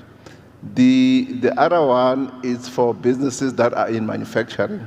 Again, it's blended up to 15 million rand. 20% of that can be a grant. Maximum of the grant can be a maximum of 2 million rands. So that this is for businesses that are in manufacturing. But for young people, we've got an instrument called the Youth Challenge Fund. The Youth Challenge Fund provides funding to young people who want to start or expand a business. The maximum there is 15 million rand. Again, you've got a combination of a loan and a grant in that package.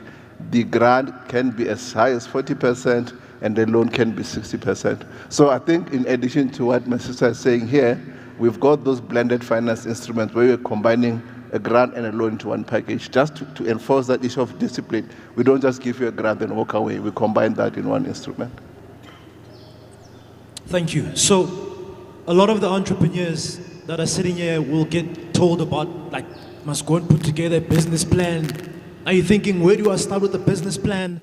I need to go and apply for funding at African Bank, but I don't know what I must put in this proposal. What are some of the key elements that should be part of that business plan in order to get the funding or even get a foot in? So sitting here as an entrepreneur, and I'm told I must go and put together a plan so that I can get this funding. But what is it that I must put in that business plan so I can access this funding, the requirements? So I think it's important to distinguish whether you are a business for not for profit or a business that is running to make a profit. The not-for-profit organizations have been covered in the previous slot. I'll focus on you are in business to make money. So as much as entrepreneurs don't have time to do some of these things, you have to sit down and draw up a plan on how you're going to run this business for yourself before you even do the business plan for the funder, right?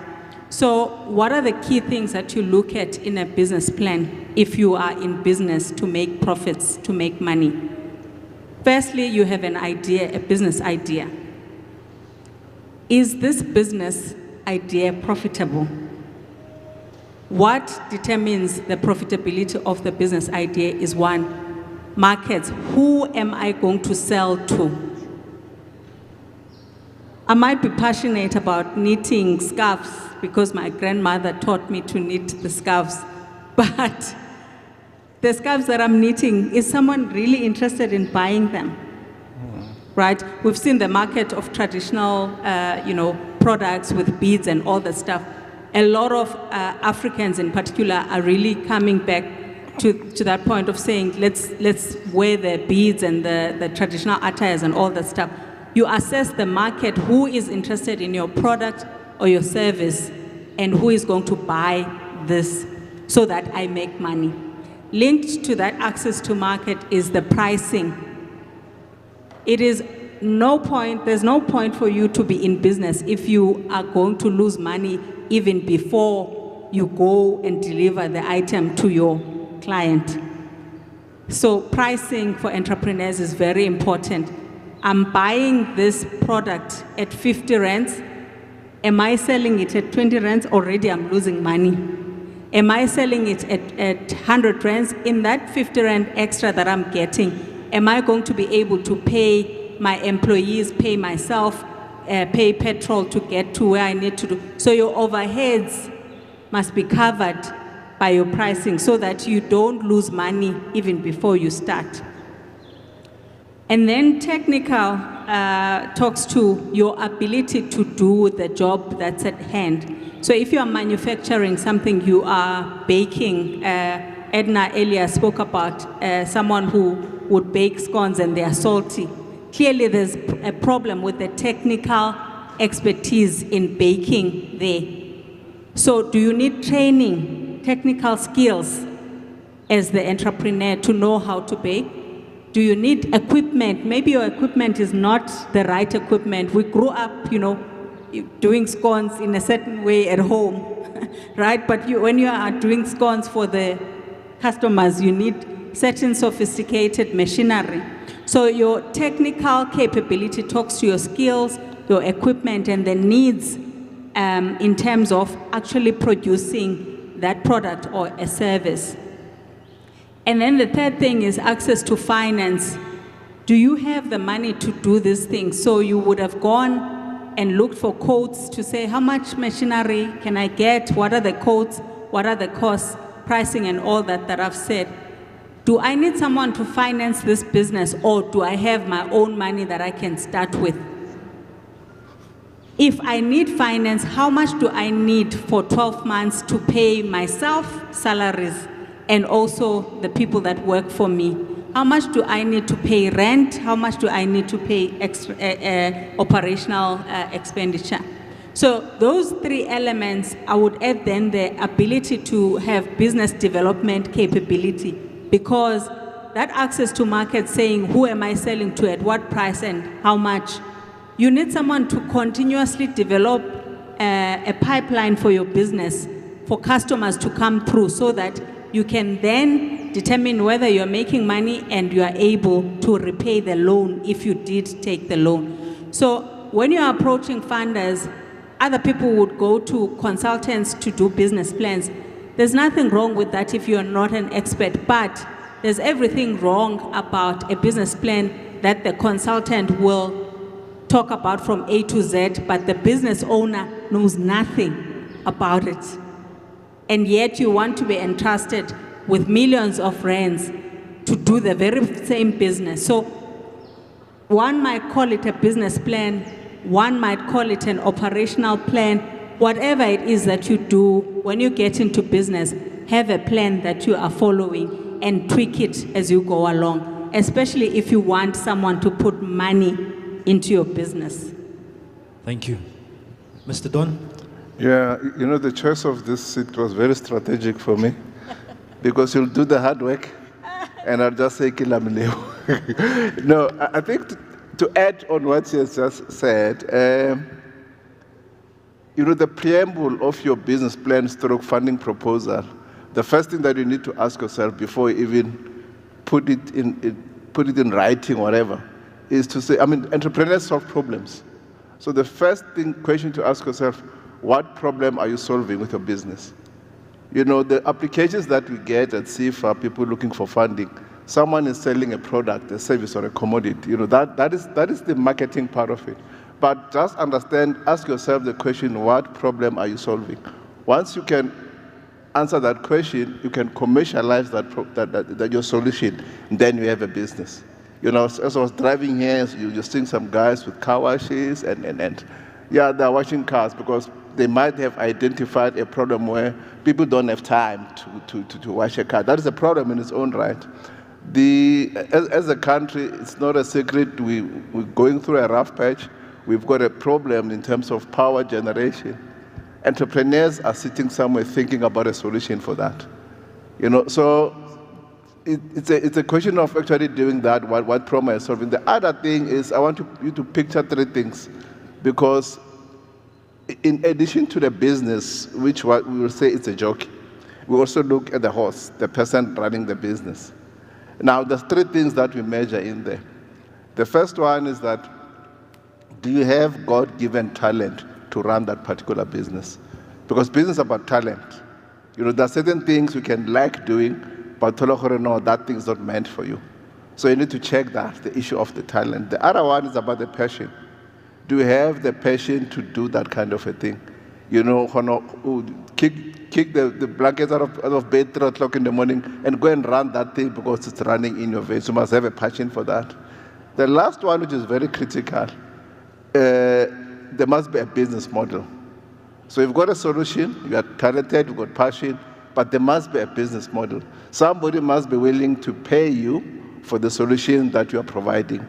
So that in a nutshell actually preambles your funding proposal.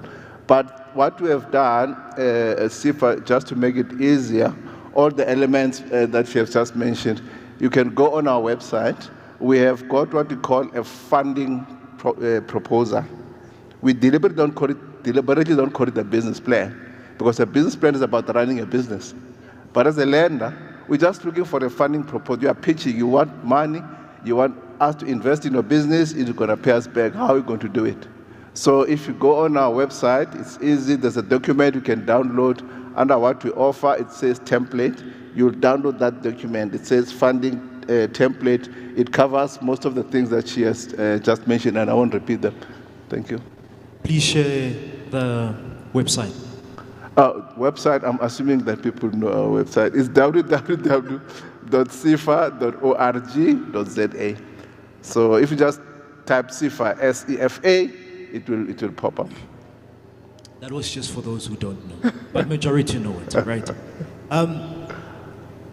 Okay, I don't know if I should start with you or go to Don, because then Don looks like you're getting the easy. It must be an easy question if you start this way.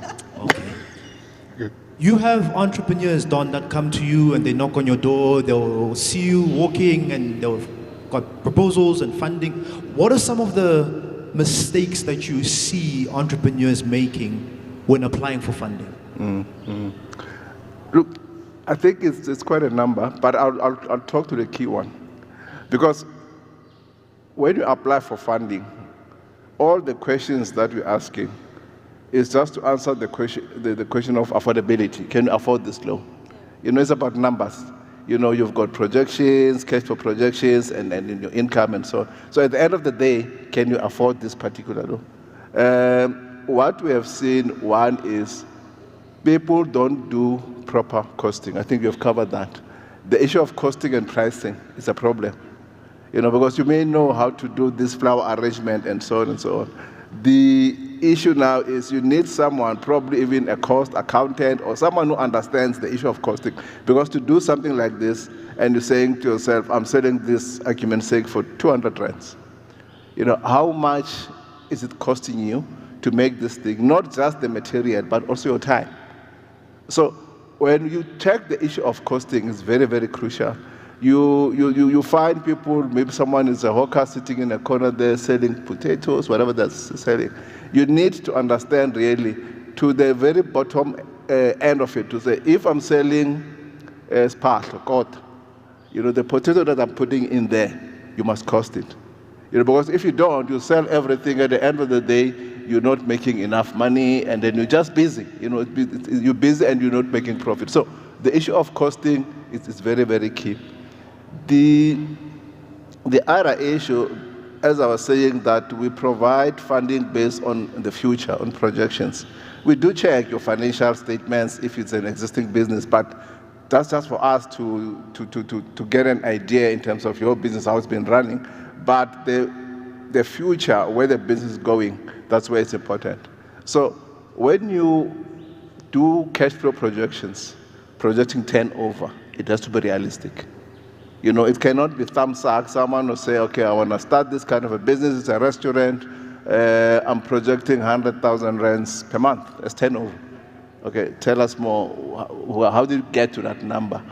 You know, it's more like thumbsuck. And if you drill down, you're saying, okay, now if you're selling, let's use an example of a restaurant, and you are saying you're going to be making that 100,000 rand a month, and then we drill down to a point where we even calculate an average price of your popular plate, right? So if let's say it's Spare as an example, and then you know that people when they go to Spare, but they can the ribs and so there's an average price to say someone who goes to Spare, they'll spend, if it's one person, average 200-300 rands, that kind of a thing. Now, if you're saying that your projections is 100,000, argument's sake, it means you need to then say, for me to make that money, how much do I have to make per day? Right? Monday, Tuesday, not so busy, maybe Thursday, Friday, depending on your business. And then when you give you this realization to say, for you to get to that point, it means every day you need 100 people to walk into this shop. That's where people wake up to say, actually, that's not possible. So all we are saying that your projections have to be realistic, turnover-wise, even your expenses have to be realistic. You know, the price of petrol keeps going up. You know, you cannot, you have to know what is going on there. So that is the biggest mistake that we see. The other one is people ignore their credit records. You know, you need to know that. You know, your credit record is like your health record, so to speak, your medical record. You need to know. You know, if it's there is high blood here and there, diabetes here and there, you need to know in terms of your credit record. I mean, these things are given once a year for free. You know, you go and then check your credit record. Don't be surprised when you apply at CIFA or African Bank or wherever they say you've got a court judgment that you didn't even know about. So don't ignore those things, because if you do and we pick them up, it actually questions the issue of your integrity as a person. We think you deliberately did not tell us. Some of the people, they genuinely did not know about that. So those are the typical mistakes that we see. Because we are a development funding institution, we can't say no. We've got our sister organization, CEDA. We try to get them to assist you in terms of business development support and mentorship. I think he's covered it all. What I would add is something called key man dependency. Because you had this business idea, it's yours alone and you are hogging it. You can never be strong at everything, right? I'm not saying go and hire a number of people immediately when you start a business, because it's a matter of whether you can afford or not. But when you are looking for funding and the funder or the bank realizes that there's a key man dependency here in this business, it means if you were hit by a bus as an entrepreneur, the business is gone, right?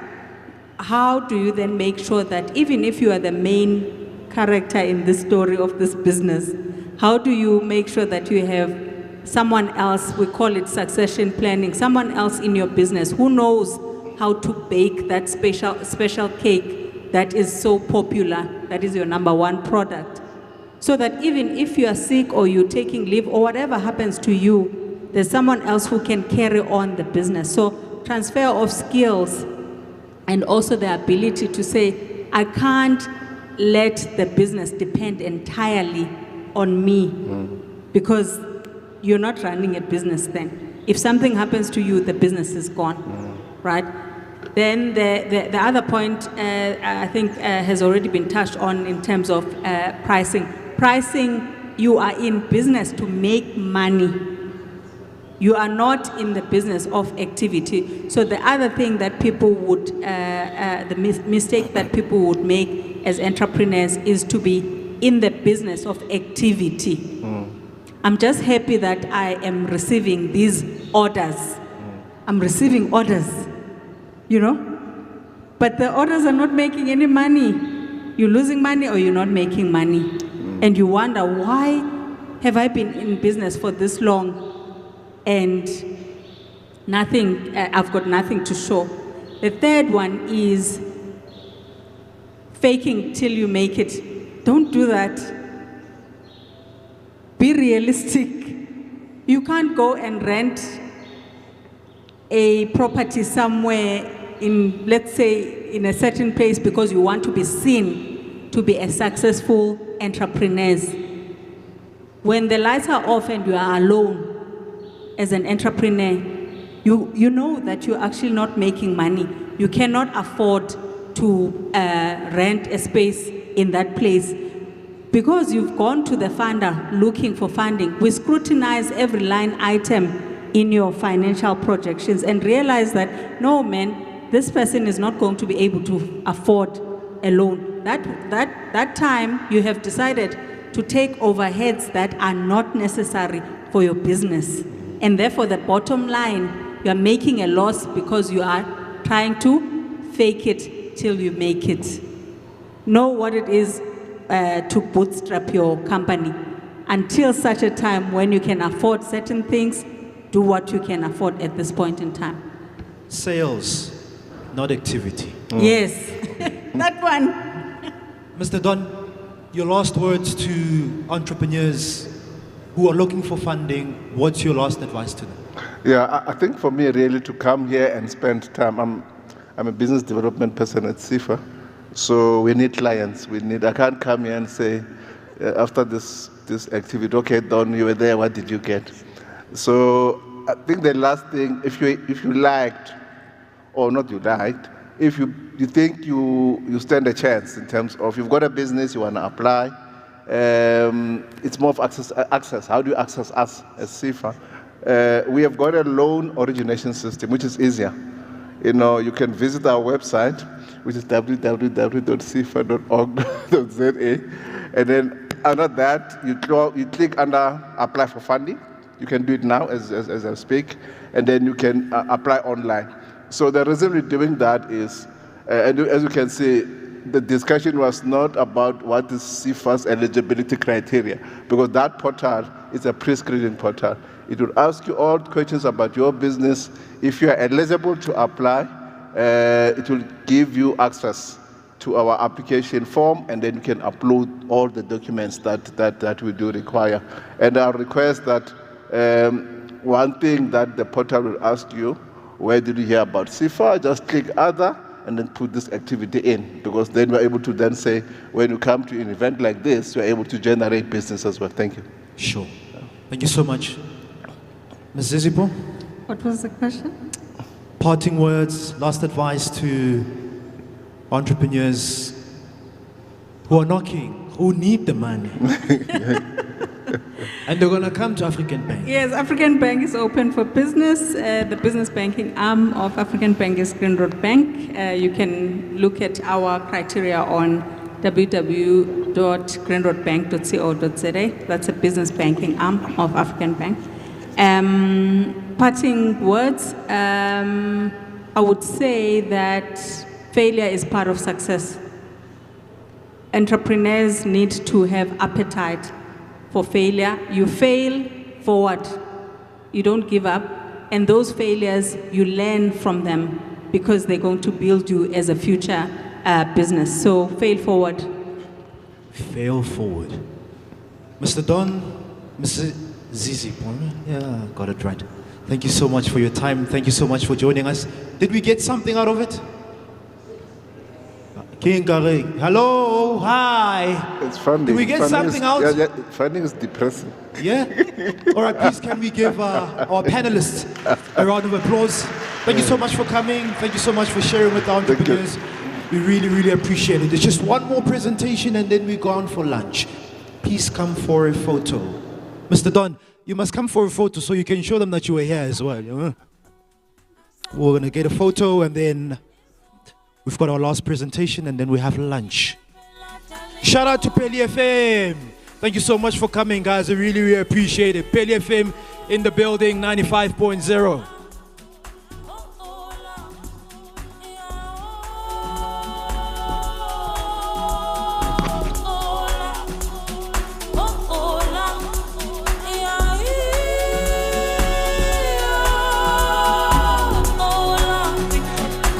One more time, ladies and gentlemen.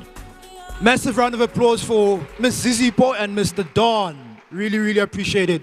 And the presentation and then we have lunch. They've told me that lunch is ready. Yes, Mba. We're still together, yeah? ESD programs to still give away, bursaries to still give away, books to still give away, money to still give away.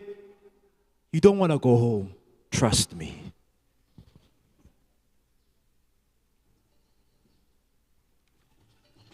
All right, Mbali's telling me that Olale Mabito I4 fell for competition. So after the presentation, when we go to lunch, please go and see Umbali and put your name down. You can't afterwards come to me and say, yeah, why? No, you must give your name to Umbali so you can be part of that competition. Hashtag African Bank empowers youth. Hashtag inspired.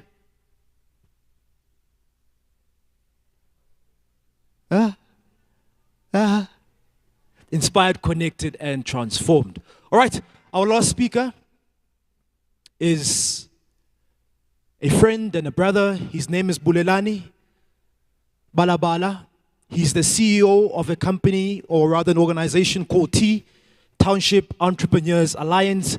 And those of you who said you have an idea but you don't know how to take this idea and make it a reality. This gentleman is a specialist when it comes to that. Ulali idea maro procrastinator. One day you are in a hand, and the following day you are in a hand. You know what's the worst thing when you've got an idea, and then you wake up the following day and your idea is taken. Eh? And you see a spot, you're like, "Wabona mall, utlobula shop mall. Lali idea ntwana re nka qala something." You come back, sababusi kawash, and your heart is sore. So the next gentleman I'm bringing on, he's a specialist to speak on how to move from just idea to execution.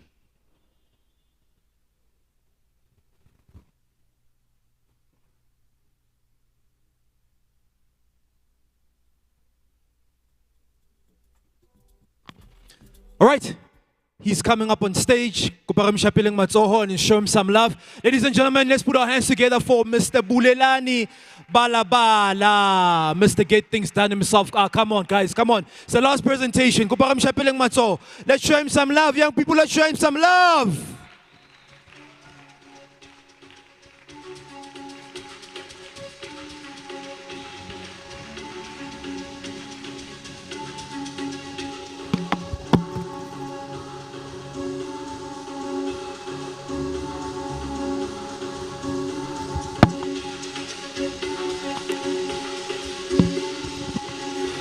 One more time, ladies and gentlemen, put your hands together for Mr. Bulelani Balabala, Mr. Get Things Done.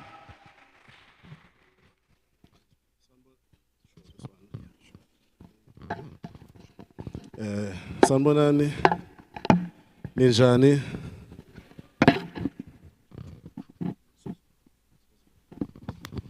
Ola Shabunjani. Are you guys good at Sourceville? Ikama Bulelani. The surname is Balabala. I'm an entrepreneur. I started my business about, I think now 17 years ago, in my mother's garage, Tembisa. How many of you guys know Tembisa? So a beautiful township, Tembisa.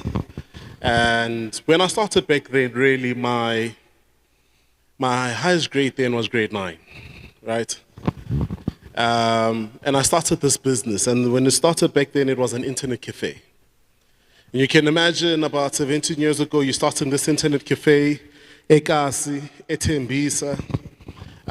You almost don't have any entrepreneurial reference in terms of building this particular business or any other.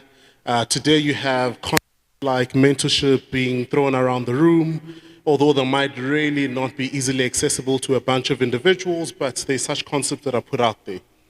But one of the things that I used to do to sort of hype myself into the day as an entrepreneur, as a township entrepreneur, right, is I will always say people are coming in from all angles of the world. People are going to walk in, people are going to cycle in, people are just going to come in.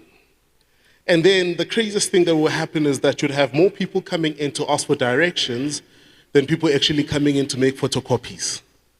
Then it was almost a frustrating thing, right? Because here you are deciding to start this thing with no funding, and maybe just to break that up for you to give you an idea is, so one thing I knew that I had was an amazing skill, and that skill was to wash things, cars, the floor, sofas, to do chores and the sort. Why? Because my mother was extremely strict. And I used to hate doing chores. So I then decided, because I've got these amazing hands and I can do these cool things, I'd go around and wash neighbors' cars. Whatever little that they gave me, I set that money aside to start saving towards printer cartridges because it was not enough money to buy an actual printer. And then I got tabletop stands from my local supermarket at the time, but we score Etembisa. I'm a tabletop, but one my wardrobe doors from my back opposite neighbors. My aunt was the one who bought some of the other cartridge printers. My brother is the one who bought me the 4-in-1 Lexmark printer. A friend of mine donated a Pentium 4 computer. Then I was using a Pentium 1, and it wasn't even doing the things, right? So it was a bunch of people that sort of came together and collated, and I started then to work on this amazing dream and vision. I didn't even know how to use a computer then, but I sort of figured, you know, you learn along the way. But because mina ngikhulele kasi and ngikhulele Tembisa, the sort of mindset that one had is, you know, you need to have balls of steel, you need to have what is called chutzpah. You need to be able to, number one, have the determination to say, my plan A is I'm going to make something out of my life and I'm going to be a success. My plan B is plan A. My plan C is plan A. My plan D is plan A. Some of the biggest challenges that you find, especially with amazing young individuals that have great ideas, is, we sit on those ideas for too long. You need to understand one thing, that of every one idea that you come up with, there's at least 10,000 other people that are thinking up the very same thing. The only thing that differentiates you from everybody else is, are you going to do something about it? Some of the examples I always make, especially when I get the opportunity to talk to young individuals, right, about starting their businesses and growing their businesses, is that the craziest thing is that when we started, or rather when I started back then, is I started when there was no internet. What you had was Yahoo, right, and dial-up internet, which took forever to open up any browser. Today, at a push of a button, majority of the individuals who are in this room are utilizing smartphones. And my biggest thing has always been, what are you utilizing that time on? Are you using that time to sort of research and unpack, if I actually had to sell the ice equationing, or if I had to sell Muriri, if I had to do 1, 2, 3, who could my potential suppliers be? And who could those suppliers potentially be? And what sort of markup can I add to whatever product and service that I'm selling so that I am able to push that product out there into the market? So we all have these amazing ideas, but the one thing that really, really moves ideas from just being thoughts and inanimate things that are so far from us that we can't even touch is your ability, number one. Are you brave enough to go out into the market and be bold enough to pitch your ideas and to put them out there? Number two, are you able or are you bold enough to be consistent in that idea? So for 7 years, I was waking up at Tembisa in my mother's garage. I'm making anywhere between 360 to about 380 Rand a month. The first day I opened up, I made 5 Rand. Second day, I made 2. I kept a ledger for the first 7 years, right? So I know that whole entire journey in and out. But I'm waking up every day, and then I run out of ink, then I close, then I run down all the way down to Verimark to buy those reusable cartridges, and I refill the printers. Then I come back and I continue printing at 9 or 10 o'clock. And that's what you need to do, because at the end of the day, it's no one else's dream, but it's yours. But some of the big challenges is that you want to build and you want to really grow, but you're building. You want to build and be glamorous at the same time. You want to build that business and start that business, but you want to have an ego at the same time. It's almost like I'm hungry and things are tough, but I won't stand at the corner and sell vegetables because batho. It's almost like I've got an amazing skill that I got from my mother, my father, my dad to lukisa dikoloi, but the moment I start fixing cars and all of my friends have got cars batho. And the reality of it at the end of the day is that you'll be left with all the great and amazing excuses, but all the challenges, frustration, and poverty that is going to be staring down at you. So instead of just starting my talk and talking about lofty ideas, how to move yourself from ideation to really moving the idea into a prototype, from moving that idea from a prototype into an actual tangible product and opening up that particular product into market, one of the biggest things that I know is that we can't even start there up until we then address the mindset and the psyche. The psyche that says, if you have started a business and tolizaga, it's a hobby, it's not a business. Because sales is the lifeline of every business. So for it to be an active and operational business, you need to be generating sales, because sales is the lifeline of every business. Meaning that every moment and every second, every chance that you get, you're pitching yourself. So when you're sitting in a room like this, and it's like 5 or 6 other amazing young people sitting in the same row as you, what is your mindset? Is your mindset that these are the people that I'm competing with? These are the people I really want to show that I'm better than? Or are you sitting there trying to find out what they do so that you can potentially collaborate? Because if you are selling ice and you don't have a van, and one of these people has a van, that's the potential supplier that you need to then work with to deliver your ice all over Salisbury, all over Pretoria East, and all over Atteridgeville and other parts of this particular area. Then you're operating smart and you're operating lean. But what is the mindset? Because sometimes our sort of postured mindset is to say, the people that are going to come up on this stage and speak, those are the people that are going to help me. You know, 10 out of 10, those people don't help you because I'm going to get in my car, I'm going to stop my car, I'm going to go. I'm busy. I'm doing my own stuff, and everybody else on this platform is. But then what we always negate and overlook is the fact that there is an immediate community that you're sitting here with.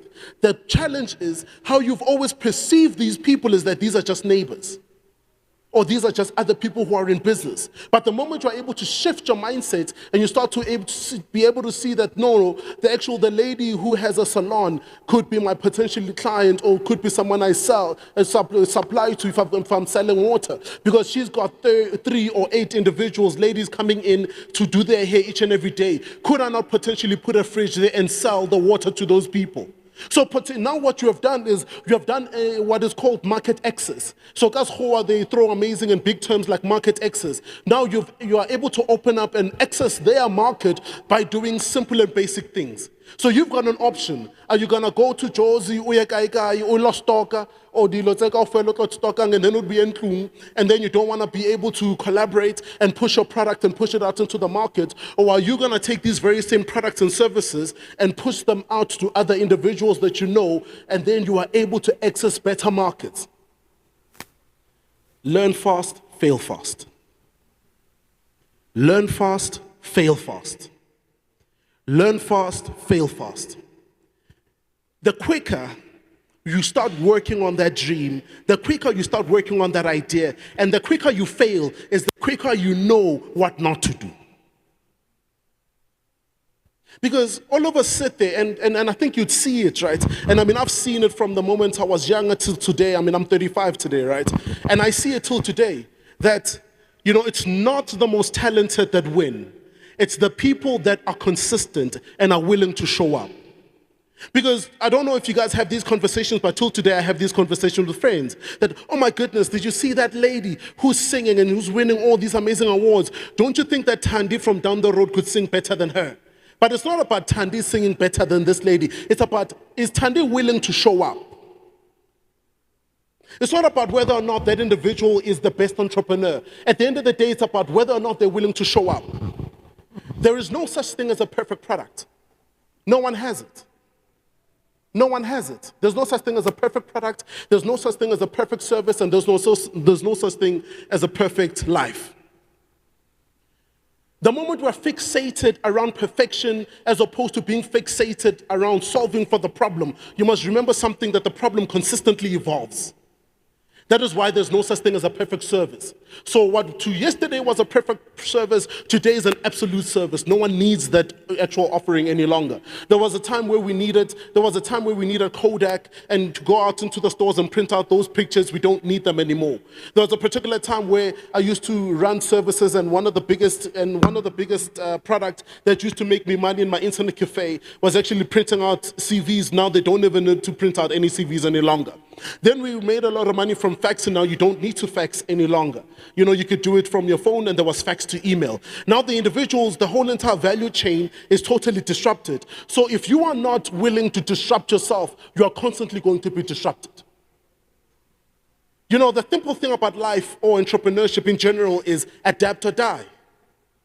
You know, and one of the biggest questions or biggest things that I always ask to young individuals or young entrepreneurs is, you know, you got to be able to wake up in the morning and ask yourself, how bad do you want it? Because no one is going to want it on your behalf. No one is going to want success on your behalf. But the big question is, how bad do you want it? Do you still sit there and you feel pity for yourself and you think, you know, I'm raised only by my grandmother, I grew up in a 4-room house, I don't have the opportunities that other people have, then then your business and life is consistently going to plateau, because you're going to have an imposter syndrome wherever you need to go. You won't even feel like you deserve to win. But let me tell you something. No one was born to stand on the sidelines of life and watch other people walk up and down the red carpet of life. If we're not usually then when I kapa batho ba shapela matsoho. Mara rona ba ba hangre tshayetse tjo ukuthi nathi sifuna ungena mfethu. So mangifika eminyango la bangitshelile ukuthi yazini, the criteria is that you need to look a certain way, you need to have X amount of money. You know, I still go and I knock on that door. Why? Because that's how bad I want it. I know I can't afford it, but I know I want it, so I'm still going to chance anyway. And so some of the business opportunities that I got that really changed my life, was I had already identified that I wanted to do business with company X, Y, and Z. So after I did that is I went and I researched where their head offices were. The moment I researched where their offices were, I went to their offices.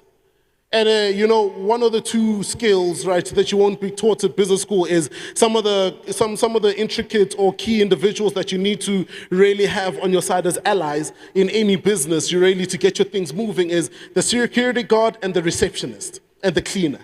Because if I've got the security guard with me, then he's the one who's like, no, mamela ntwanaka, motho hayo. They are lying to you. This guy only comes on Mondays between 11 and 12. If you come between 11 and 12, not laufaga, but the moment you're in, you don't even tell them that it's me when they catch you. And then umamza ndi masangenila di mamzo ki amagwenyanyana ngwathenge nge2 eshwas mamzo kugcina last week nze ke lemo ke tlokokota hape ke buila hape o teng tate Trevor una le yona appointment yakna appointment I really need to tell a little bit of mistruth obon maravana masangenile sengenile na nyeko sang stop. Do first and apologize later as long as it's not illegal. Because no, if you're waiting for people to come with a silver platter, it's not going to come. If you're waiting for someone who's going to open up the door for you, they're not going to open up the door for you. It's almost like when I see amazing young people, and I've seen it over the years, and we run around and we ask amazing and powerful people, hey, stop, can you give me mentorship? Can you give me attention? Can you help me? Can you give me funding? Can you give me money? It's almost like standing in front of a moving train. It's going to hit you, and the chances are that you're going to die. And dying in this particular case is tantamount to you being depressed because you are disillusioned about being helped and you think that they deserve to help you. No one deserves to help you. No one owes you help. You are the one who owes yourself help. So by simply put, the best way to ask for help is, how can I help you? I'll say it again. The best way to ask for help is, how do I help you, or how can I help you? What do I mean by this? If you've identified a person and you already think that they're going to help you and they're going to add value into your life, that person is not going to stop whatever they're doing and help you because they feel pity for you.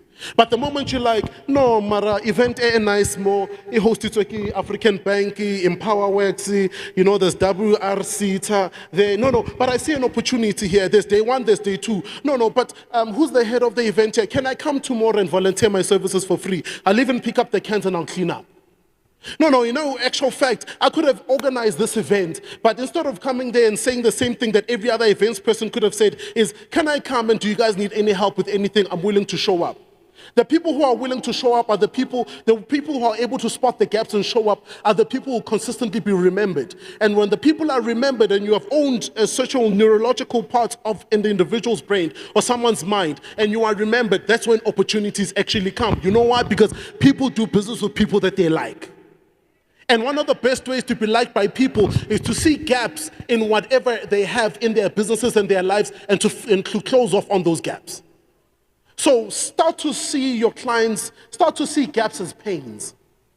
Instead of being fixated by, I'm a photographer, I sell the best photography, I sell the best hair, I'm the best at braiding people's hairs. No one cares about that, because if the competition is, I'm always going to be the cheapest or I'm the best at providing braids or hair care products, then there'll always be someone cheaper than you, there'll always be someone better than you. But when you are able to, number one, identify the gaps with your clients and close off on those gaps, and you're able to highlight those gaps as pains, that's a win, number one. Number two, if you are able to understand that when you go and you sell your products, you are selling to different individuals depending on who you're talking to in the business. So I'll make an example. So years ago, we then transitioned this internet cafe. It became a branding manufacturing business. We did extremely there. We did a lot of work with multinationals. We manufactured. We still have manufacturing equipment that can print over 1,000 meters. And then we then transitioned into other space, consultancy and the sort. But one of the key things that I started to then understand is maybe they rejected me because I didn't sell it right. So when I don't sell it right, I don't go off into the wind or go back home and say, I sit and I ask, but how do you think I can improve? When I went there and I pitched, I asked them, how do you think I can improve? But number two, which is actually a very important point, is you need to understand who you're selling to. So then I understood how my sales pitch, or rather how I sell, will always change dependent on who I sell to. So when I'm talking to the CEO, it might not matter to him that my sales objectives are 1, 2, 3 with that particular product. It doesn't matter to him because it's not part of his KPIs. When I talk to the head of marketing and I tell them that we'll deliver this service, we are quick at delivery, that matters to them because they'll always have an axe on their heads and they need to deliver in a moment's notice. So I need to deliver on that. But when I talk to the head of brand, I don't talk about the fact that I can deliver the same branding quickly. I talk about the fact that I can deliver quality. Why? Because their KPIs is to make sure that they look good and every marketing element or objective, it meets the standards of whatever corporate identity that they would have put out.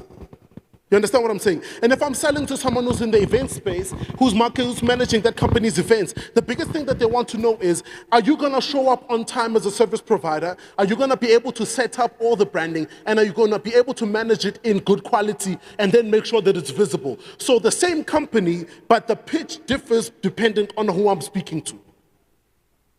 So in everything that I've said, it all seems big, but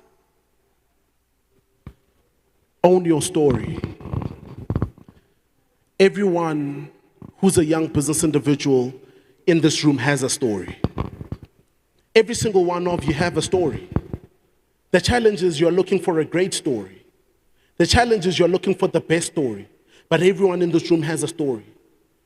You can grow up on the same street, be the same age, have gone to the same university, almost have the similar background in terms of how you were raised by grandmothers, by your single mothers, by your mom and dad, or whatever the case is, right?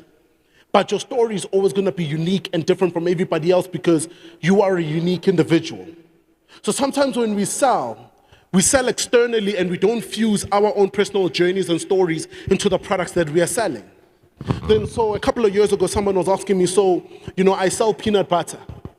But I'm like, then what's your sales pitch? Then they pitch it, we sell peanut butter, it's nutritional peanut butter, it does 1, 2, 3, then there's no way that you're gonna throw a black cat out of the market. There's no way that you're gonna throw any other peanut butter sales individual out of the market. Why? Because you're selling the actual product and its features and benefits, which ordinarily is not a bad thing, but the biggest thing, especially when you have not gained market, you need to be able to sell your story. So then we started arching out a story, and this individual say, when you actually get the opportunity to sell your story so that you gain market share. So this individual then walked up to a podium and said, hi, everyone, my name is Tandy. When I was 5 years old, my grandmother used to wake up each and every day in the morning, and it was a beautiful aromatic morning because I was always woken up by the smell of nuts. And growing up the way that I did, and things were very difficult and tough, I knew that every time I was woken up by the smell of nuts, it was going to be a good day. So I'd wake up, and as true as day, I'd find my grandmother go kitchening, mixing up and crushing these nuts, not using a machine, but crushing them manually. And I'd always ask her, so Gogo, what is the ingredient? And she always used to say the ingredient is in the heart. No, not to bore you with my story, I just wanted to say to you, I'm selling these peanut butters, are you interested? Won't you buy it? You buy it. Why? Because you are selling your story. That's your own personal story. And the moment you cut off that story to your own personal journey, then you're losing out on great market share. Because remember, one of the key things that we touched on is people buy from people that they like. People buy from people that they like. When you're sitting in an interview, skills and competencies are amazing, but people hire people that they like. And make no mistake about that at the end of the day. So what you then need to then do, the moment you start to know that, then you then start to change your pitch. Because you don't go with the same empathetic, emotional pitch to each and every individual. You need to be able to identify what gets this person going. So the same young boy who's selling selling success or leadership magazines on the side of the road could sell to the same individual in multiple ways. So the one individual could sell an emotional, say, hi ma'am, you look so successful. If you buy this magazine, then I'll get the opportunity to look as beautiful and as successful as you. And then you get the other boy who will then come and with a different sale, who will then talk from a personal development perspective. So you need to be able to identify who you are selling to. And the moment you've then arched out this product, don't be overthinking and overly arched into thinking, how do I perfect this thing? Start putting it out in the market. Start to put it out in the market and start to service individuals. You know, sometimes when we think of starting businesses, we think, oh, my business is going to be so expensive. You know, part of unpacking the value streams of every business is to understand that every single business that you can think of has got an element where you can broker the service. Every business that you can think of has got a minute element where you can broker the service. So before we could afford the machines and equipment that we have, which are over 2 million, you know, we had to broker services. Meaning that you go to someone who already has the machines, who's already printing these products, and you talk to them and you ask them, if I get my own clients and I come to you to print these things, how much will you charge me? Are you able to charge me 10% less than what you charge so that when I go there and I bid for work, I'm able to bid at a market-related price? It might not give you the profit that you want, but you know what it's going to do? It's going to give you an in. Because now you can confidently, on the back of the conversations you had with them, confidently say we can deliver in 5 days because they told you they're going to deliver in 4, right? And you need to be smart about it. We can deliver in 5 days. This is our process in terms of ordering, and you are able to work with us and we deliver 1, 2, 3. So sometimes we then think, you know, the reason why I can't move my business to the next level is I need to be able to own the hair. I need to be able to stock all the hair before I sell it. I need to be able to stock all the car products before I sell it. Tomaka A1. And then you become smarter about your sale. You go in and then you tell them, you sell to each and every individual, you book them up. They'll be ready in 1 week. We've got a lot of stock, but we've had a lot of clients buying our products. Wabapuka. Then because you've got a client book of committals, then you're able to go back to your supplier. Or no, let's say 50 more. You gotta be smart. You gotta think smart and think on your feet about business, number one. Number two, you gotta be open to selling differently to different individuals. Number three, you gotta be able to unpack the fact that, or face the reality that if you want to sell your business or your product, the people need to like you, and part of that is you selling your own individual story. Number four, don't undermine your story. But what you can do, if you're very smart, is start to work and arch various aspects of your story so that you're able to uniquely differentiate between who you are selling to and do research on whoever you want to sell to. Number five, don't undermine the individuals that are in this room with you. These are the people that you could potentially collaborate with.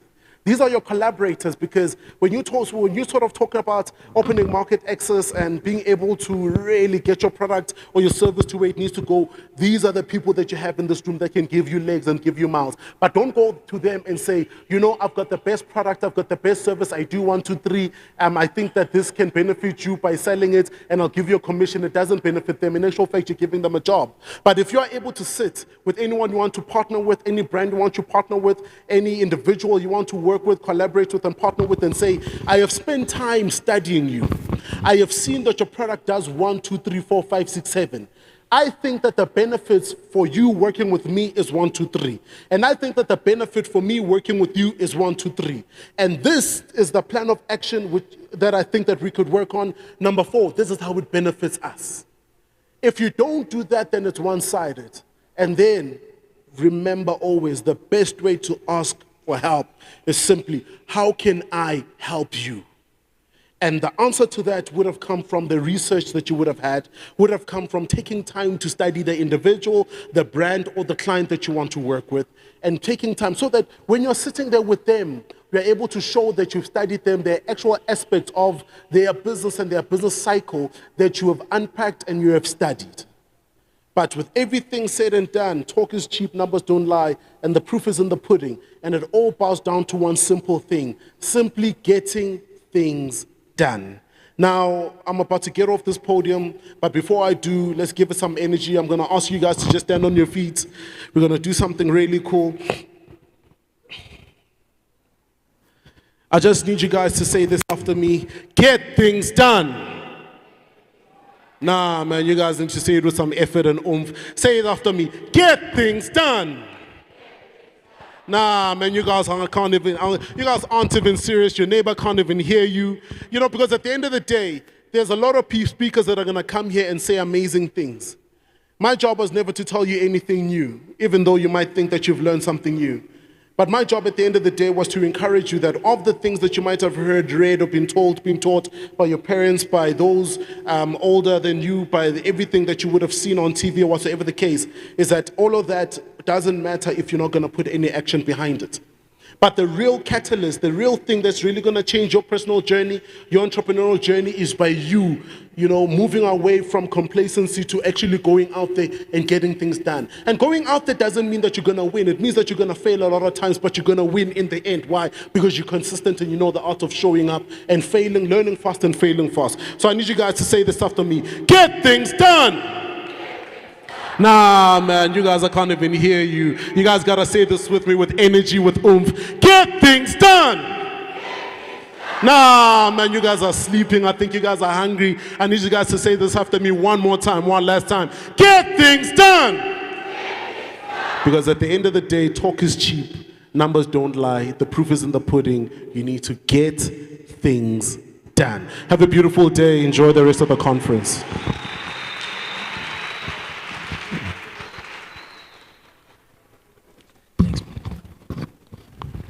One more time, ladies and gentlemen, round of applause for Mr. Bulilani Balabala, Mr. Get Things Done himself. Thank you so much, my brother. It's not an act. This is him. He's a brother. I know him. Every day I'm with him. Also, passion, power. Much, much appreciated. All right, we're heading over to lunch. So, we're going to do it line by line, row by row. Do misqala emova, so qala emova ne? What's qala phambili? Phambili. All right, the front row ne? Please, the gentleman will be able to direct you. And when you're having your lunch, please go and see Umbali for the competition. We are giving away 5 prizes today for those who will be selected to pitch. Kopalemufe Mabito Alona. Look for Mbali. Don't go without looking for Mbali. Tolan Umbali so that, put your names down and then you're in for the competition. Enjoy your lunch. After your lunch, related presentation, 3 powerful presentations, and then we are done for the day. Right? We're still together. We still got money as well to give away. Social media, I think it's 500 Rand cash for the one who's using the hashtag African Bank Empowers Youth, and then hashtag Inspired, Connected, and Transformed, ICT, babe. Enjoy your lunch. And then we'll see you in the next 30 minutes or so. Yeah? Get ready.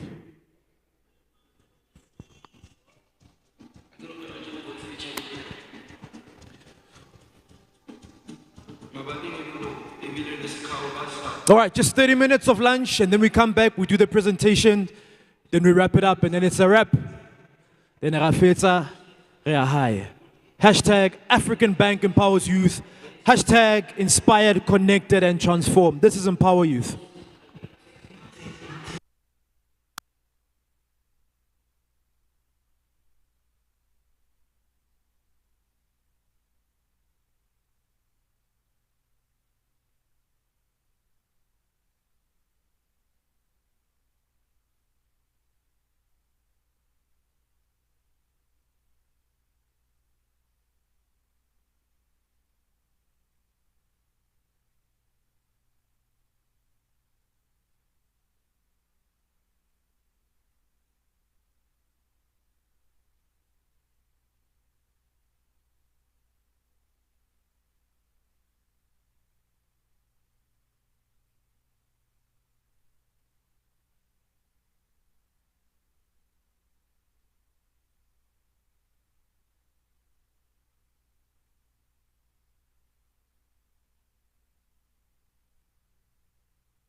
Hello.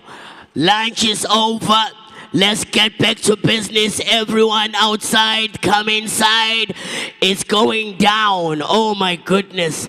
We thank you, African Bank, for such an information and empowerment. Everybody outside, you can come inside.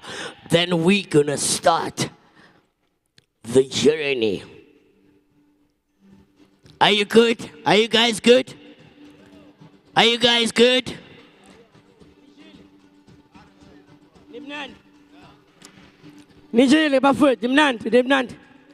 Ah, nice one. Good food, good company, good business. Business. Young people, everybody, let's go in. Come in. Please come inside. Let's continue. Lots of information of prizes to be won. Please, guys, lunch is over. Let's go inside. Let's come in. Lunch is over. Everyone, every young person, lunch is over. Let's get inside, Bafetu. Let's get inside, Bafetu. Lunch is over. Askenin ngapakathi. The time is now. Askenin ngapakathi, Bafetu. Askenin ngapakathi. Lunch is over. We are starting now. Hello, somebody there. Yeah, Babo. Yeah, Babo. Hello, Liva. Well, Babo. Thank you, leadership. Yeah, Babo. Well, I am one of it. It's time for business. Lunch is over.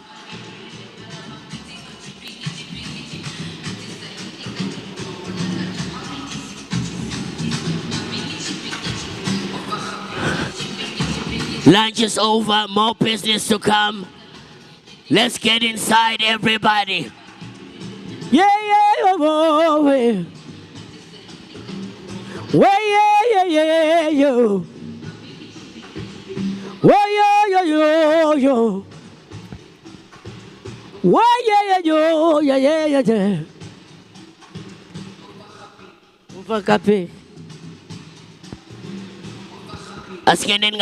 Everybody come inside. Let's stay put for more. Yeah, oh yo. Yeah, oh yo. Yeah, oh yo. Yeah.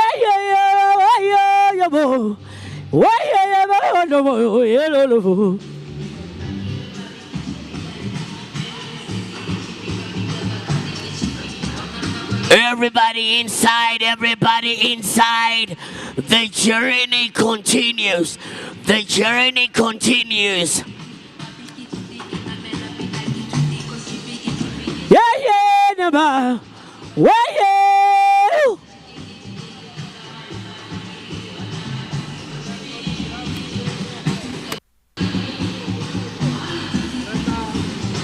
Was. The journey's about to continue. Yeah, yo, what? Why?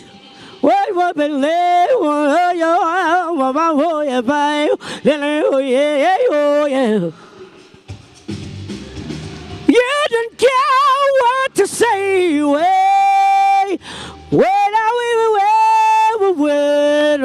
No, and I know, oh no, Sanda no, when the noble no radio, and the way the mind know, and the little now, my way to dance some more than mine down. Yeah,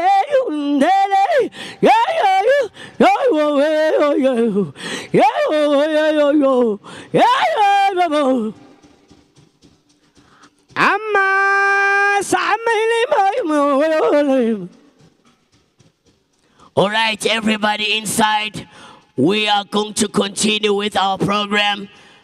All thanks to African Bank and EmpowaYouth.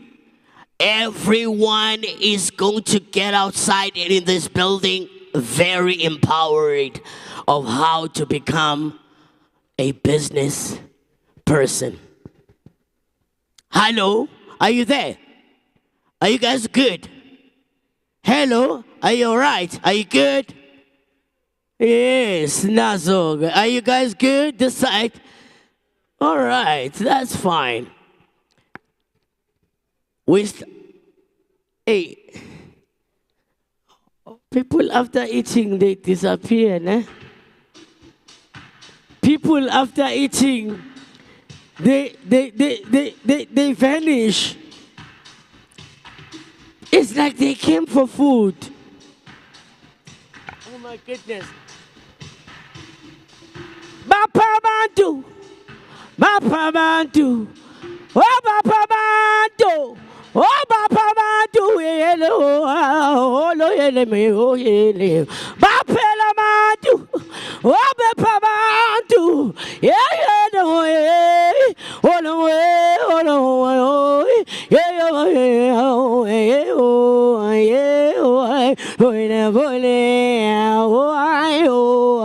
oh, say la madrilo, and now, oh, say. So, Ngasi.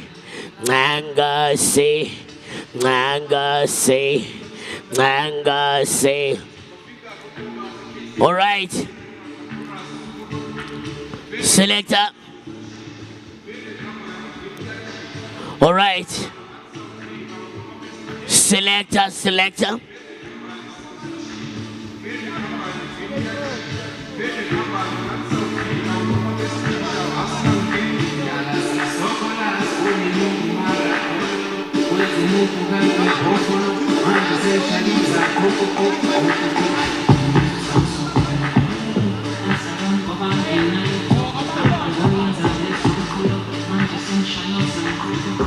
All right, selector, Danko, selector. Go.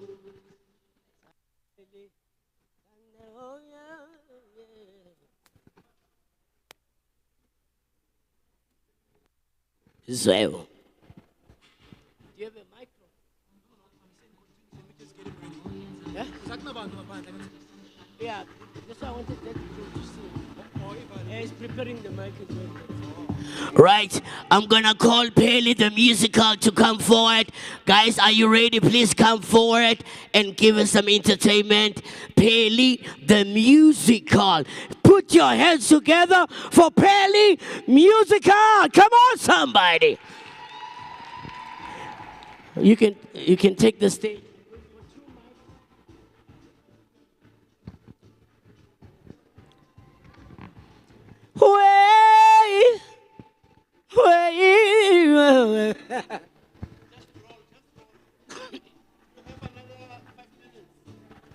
No, we don't have time now, because the program has to go. Yeah, so we don't have time. If you are not there, we have to shift it. Wait, it's our time.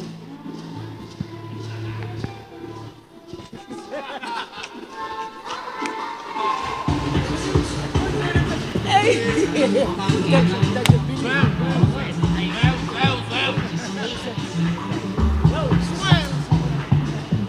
think I'll break up. Get out of here. Scott, you know what you're supposed to be. Someone bring the chamber. Why did you bring the chamber now?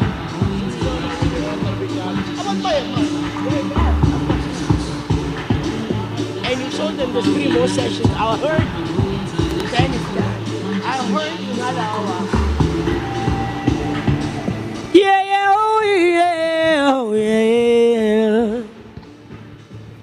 Where are the people? Where are the people? Can we fill these chairs? Can we come closer, guys, if you can? Because these other people are echo.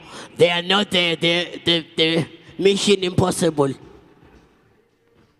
Please, let's come closer and fill this and fill the gaps. Fill the gaps. Gap fillers. Filling the gap.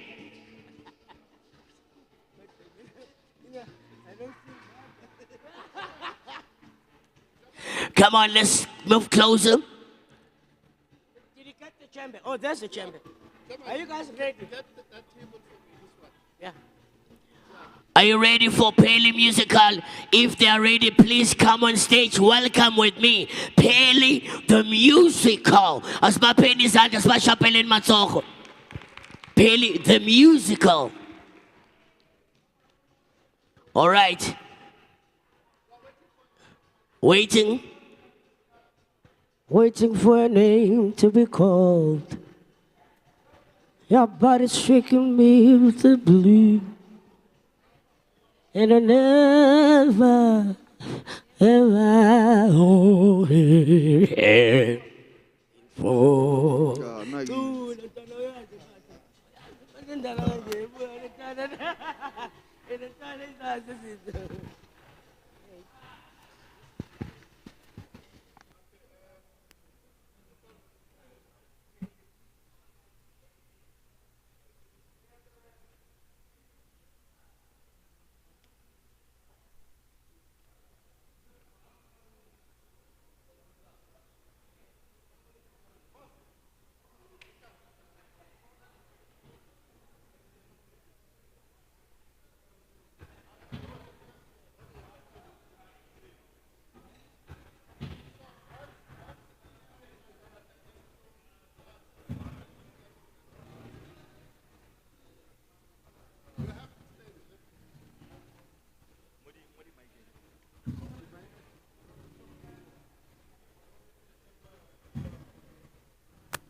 Okay, let's start.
1, 2. All right, one more time. Kopare ba shapeleng matsoho. Choir. Batho ba ile kae? Hey. Oh, go.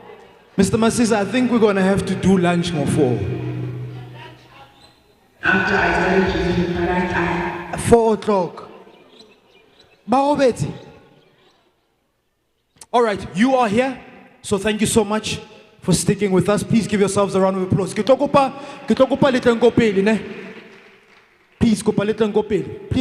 fill up, my chance. Ladies at the back, let's fill up these seats here. Yeah, sure. Yeah, let's say you can sit on the black ones as well. Yo, they're going to miss out. Remember, we still got the 3 ESD programs to give away. Are you in? Are you in? Are you? We've got the 2 bursaries to still give away. We've still got money for social media, 500 Rand cash that we're giving away. Right, let me introduce our next speaker. Yo, the next speaker is Mr. T. Maqhubela, President of African Council for Graduates. Bob Maqhubela, Mr. T. Where is Mr. T?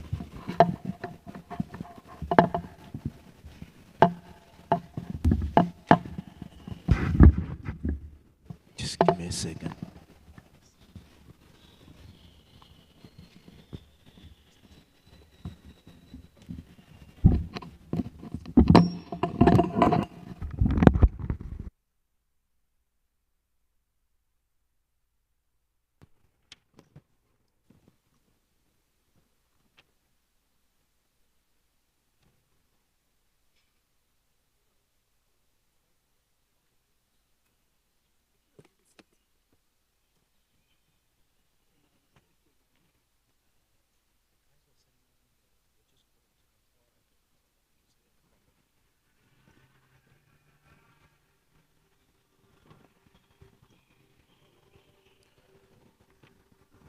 Tech, please, can we come and help with setting up the laptop? All right, while Mr. T is Maqhubela, while he's taking up stage, I've still got 3 books to give away. Who would like a book? Who would like a book? My brother, if you'd like a book, come to the front. Only the first 3. 1, 2, 3. Okay, but then you're not going to get a book if you don't answer a question. Turn around. There's the camera. I'm going to give you a mic while the team is setting up the technical stuff. You must tell us what is the biggest thing that you learned from today's session. Quickly. 1. Being passionate about. Where's the... Yes, my brother. What's the biggest lesson you took away from today's African Bank Empower Youth? What I've learned is that the African Bank helps us to reach our dreams and to overcome our goals. And I'm very thankful for that, to be here, and I've learned so much about being a business person and how things go on when you need to be recognized in... Okay. Hey, you learned a lot today. Here's a book for you. Here's a book, my brother. Yes. Good day, everyone. My name is Bunolo. I'm from Harangua, all the way from Harangua. I came All the here way today, from Harangua. guys. Thank you so hi. much. Today, I'm taking back the knowledge of if you get cash, you don't spend it all. So the other one you can use for bread, and the other one is for seed, so that you can get bread again in future. Powerful. Yes, and again, I've learned the interview tips that they shared with us today. So yeah, thank you. Thank you so much. All the way African from Bank. Harangua, Ria Leboane. And congratulations. We wish you all the best. There's a book for you. Yes. Hello, everyone. My name is Refilo Sitole. I'm from Mamelodi. Today I have learned how to save the money. How to save the money. Thank you so much. And you must save for real. Check account. Yes. Thank you so much.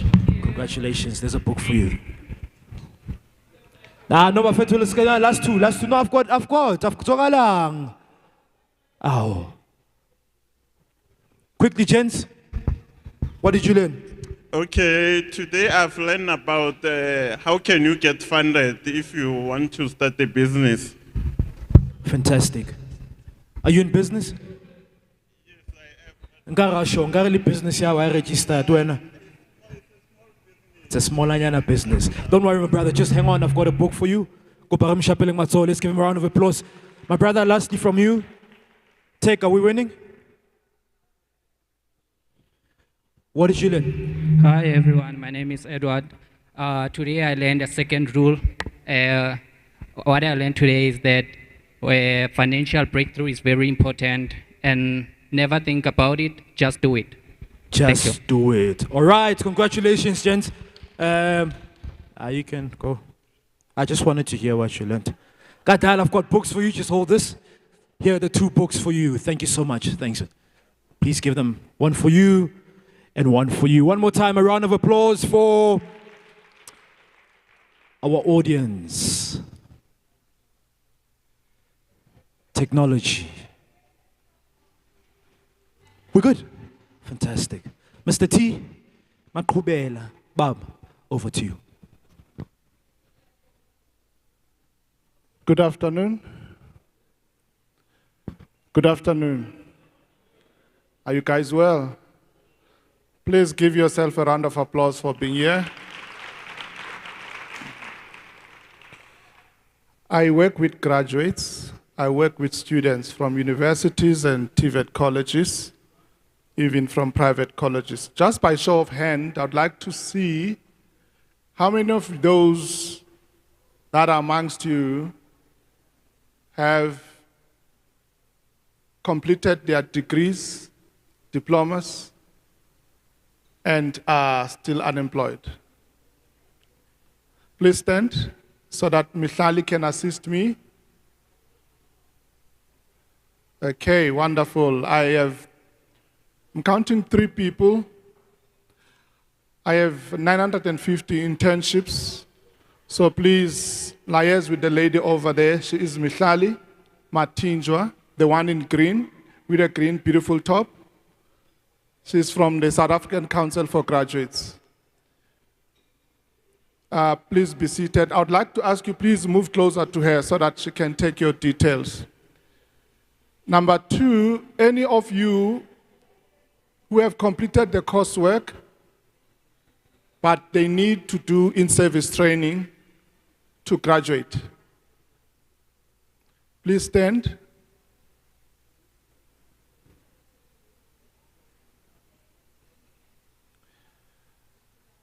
Is it a TVET or is it a University of Technology?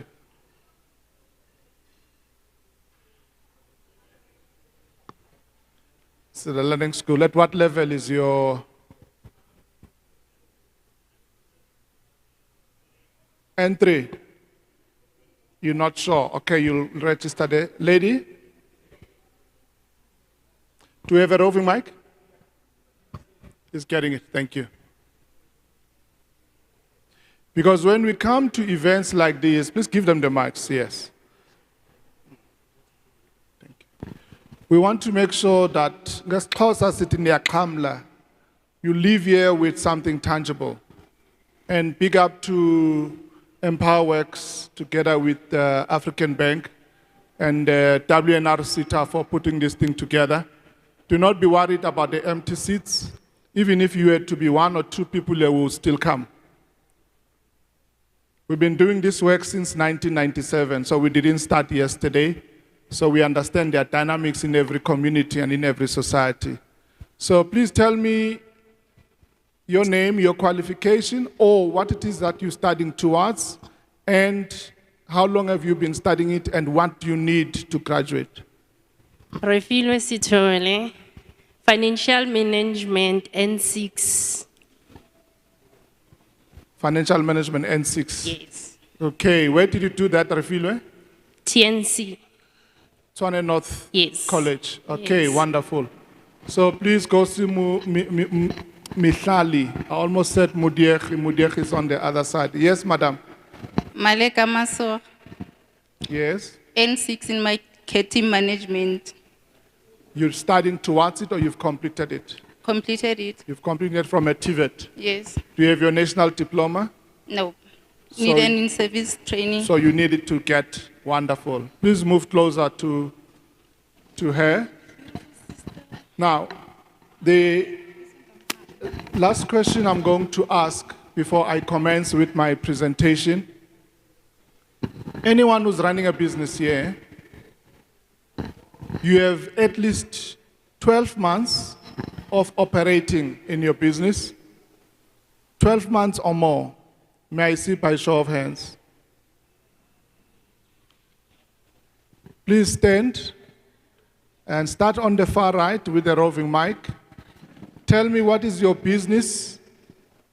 How much did you make last year, or how much are you making a month? Otherwise, you can give me your highest revenue you generated since you started and your lowest, and where you operate from. So I'll repeat again. You give us your name, the business name. For how long have you been operating? Highest revenue generated in a day or a month? Your lowest. So I need those 5. My name is Edward. I'm coming from Remega Pty Ltd company. We currently dealing in automotive. The highest revenue that we're making in a day is around 20,000 rand. And the lowest it comes from servicing, which is 750. Do you produce? No, we don't reproduce. We fix and service. Okay. We'll get more. Please pass on the mic.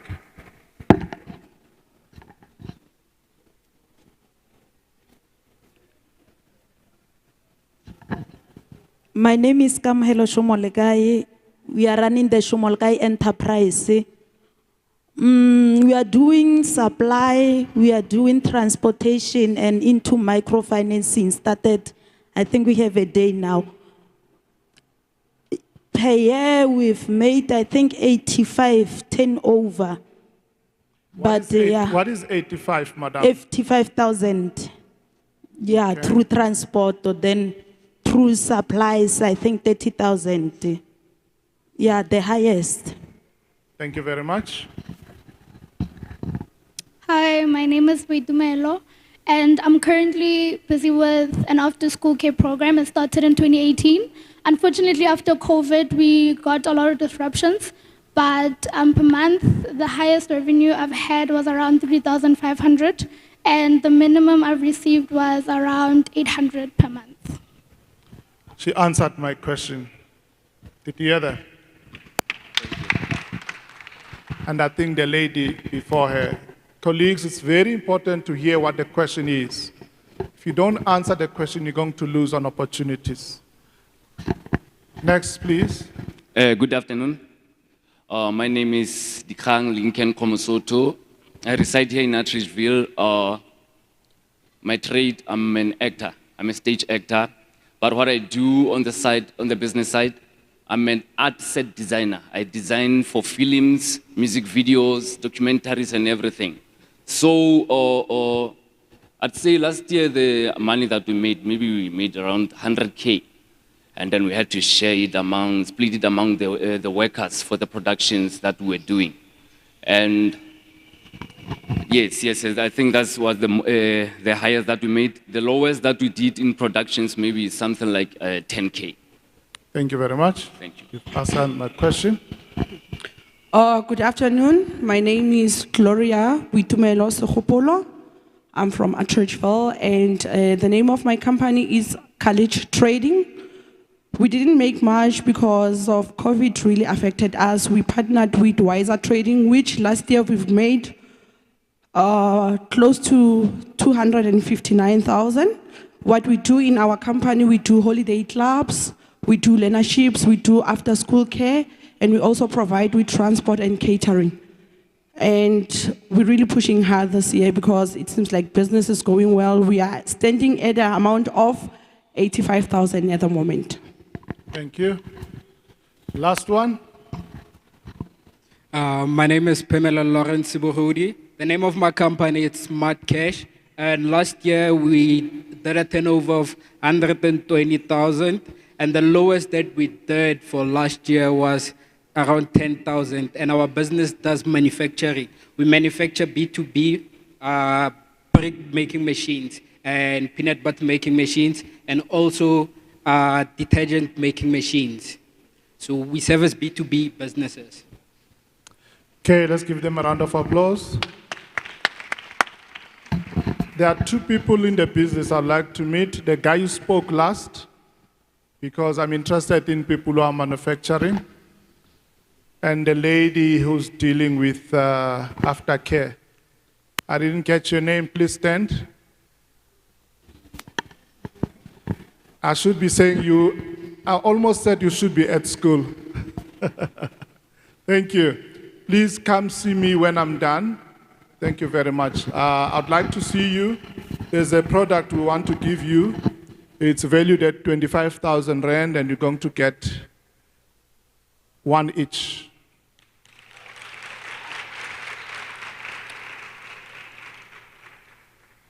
Okay, I'm ready. Guys, can I have my presentation projected? Thank you. I'm Tamsan Ngamakubela from the South African Council for Graduates. The work that we do is only one thing. We don't do too many things. Please remember, when you're in business, there is power in focus. Don't try and do too many things. I've been doing this since 1997. Some people were not here at the time. And I'm going to urge, as I try to move as fast as possible, to make sure that please take notes. If you need anything additional or extra, you'd let us know after the presentation. Our function is to help graduates to become competent through workplace training, and also to help SMMEs and cooperatives to become profitable. Do you understand how simple it is? But it took us a long time to refine. So you may be at that stage in your business where you think you're doing too many things is going to help you, is going to break you. Do one or two things. And put all your effort, all your intelligence, all your competencies into it. We have the joy of also establishing in 2020, we made more money during COVID. Yes. We made good money during COVID. During COVID, we generated revenue of about 54 million Rand.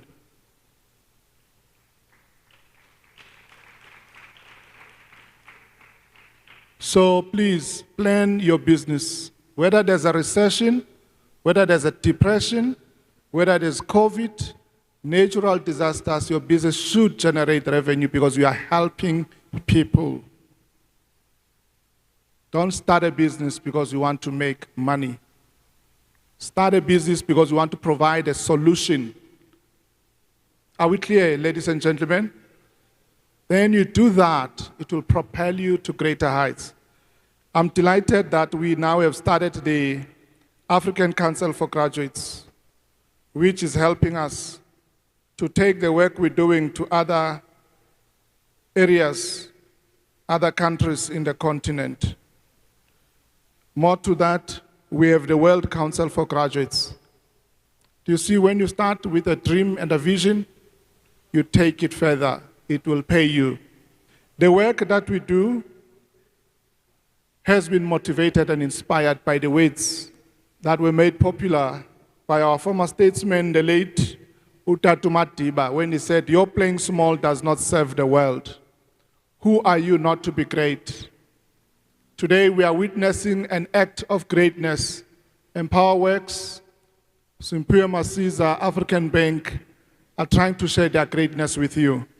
So please note, doesn't matter your situation, doesn't matter where you come from, you have a seed of greatness in you.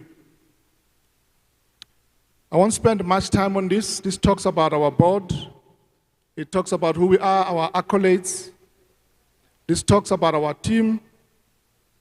And critical to this is really the emphasis on this paragraph.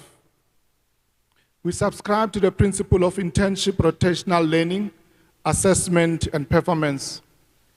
Every young person that is placed in a program through the South African Council of Graduates, or SAGRA, as affectionately known, must ensure that 50% of their resources and time is really spent on delivering on performance of structured tasks. If that is not happening, it's either we change you from the host employer or we move you from the program. We are not going to afford to spend the money, because when we place you in an internship program, we definitely pay you as well. Your role, your responsibility is to ensure that you focus on the work at hand that you've been prescribed, and make sure you don't just fulfill the minimum on it, you go beyond the call of duty. 35% of these is really targeted towards certain skills, certain competencies that we found to be lacking and poor. And when I speak about this, I think it would be very important for you to realize that this includes workplace discovery. Young people, you've got so much access to information, you've got so much data, but I don't think most of you use it profitably for your own benefit. Do not apply for a job in a company when you do not know what it is that they do. Discover, do research about that company, know about them, know them intimately. That's what I'm trying to mean. Secondly is the issue of networking. There's a gentleman who's here. Coincidentally, he's from the same township that I come from.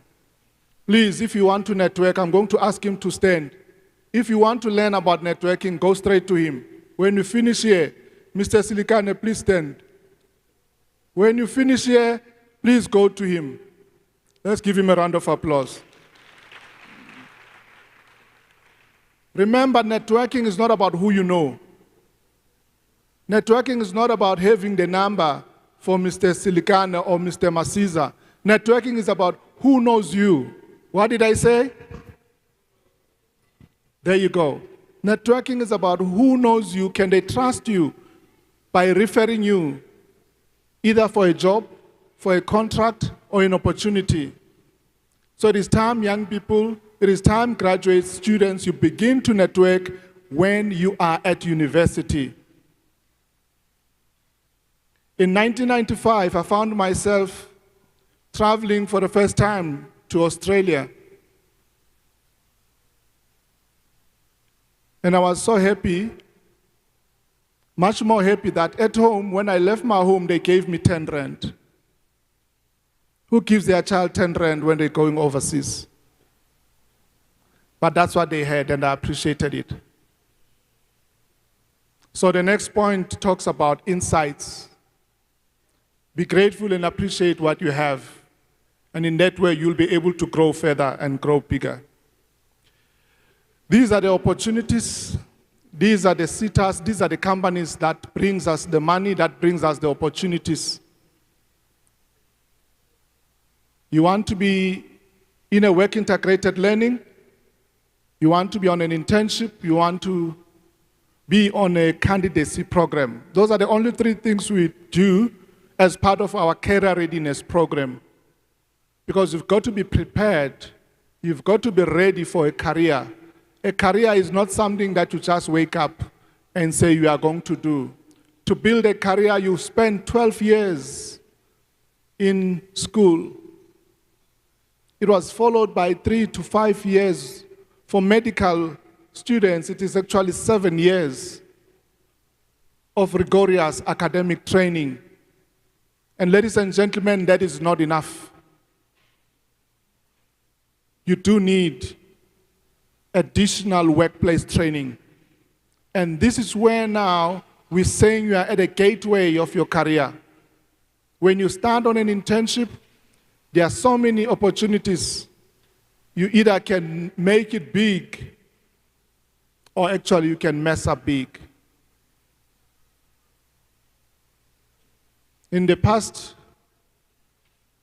3 decades I've been working with young people on these programs, I've realized that we have more young people who are making it big than those who are messing up big. Take heed, take notice. These internships will help you. They will help you because we give you supervisors that will groom you. When you receive a supervisor, what is the first thing you are going to do? Make sure you are dressed for the position. Yesterday, there's a young lady who started at the Foshini group. Mr. Masiza, she studied logistics. She went for the first time there, she was wearing high-heel shoes. She did not do workplace discovery. So if you are in engineering, don't go to work wearing high-heel shoes. Don't do your nails for work purposes. Perhaps you may do them over the weekend, but your nails are just fine as they are. This year, between now and June, we're placing 3,000 graduates. We would like some of you to be part of this team. We would like some of you to be part of this number. And please make us proud when we place you. Part of the career readiness program is followed by what we call PXT assessment. This is mandatory. All graduates, all students that go through our program have to do this program. It is done electronically, and it helps you to master who you are, to master and understand yourself. It assesses 3 things: your thinking style.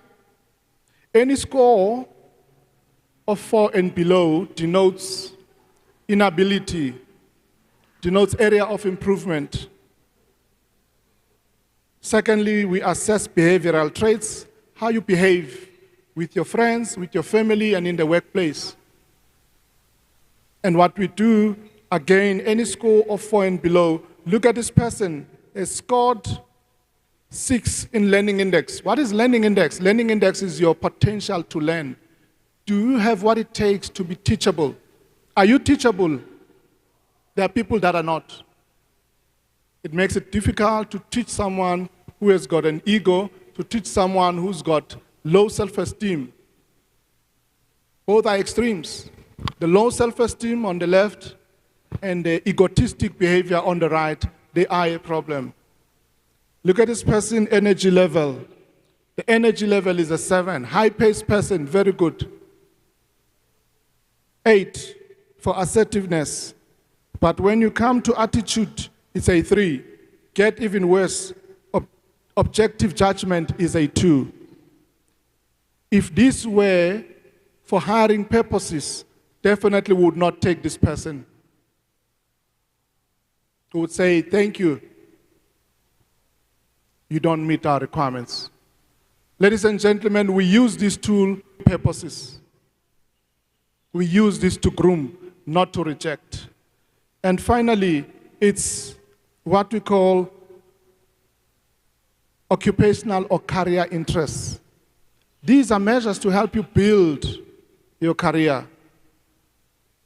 Everyone and each one of us, we've got 3 types of interests for a particular skill, for a particular occupation, or for a particular career. So we've got these 3 neighbors. Find out which ones do you have, which ones are dominant in your life, and pursue those. So for us, it's important that you understand yourself. Today, one of you is going to go away with a PXT assessment so that you can begin to know who you are. Of those that have given Michali your details, we will contact you. You are going to send us your CV and your credentials, and you must do that today. So we'll look at those. The first 3 that will send us their credentials today, if you send it tomorrow, unfortunately, we won't be able to receive it. Towards the end, I'll share my email address. That's where you email your CV and your credentials. And we'll make sure one of you would have a rare opportunity of winning a PXT assessment.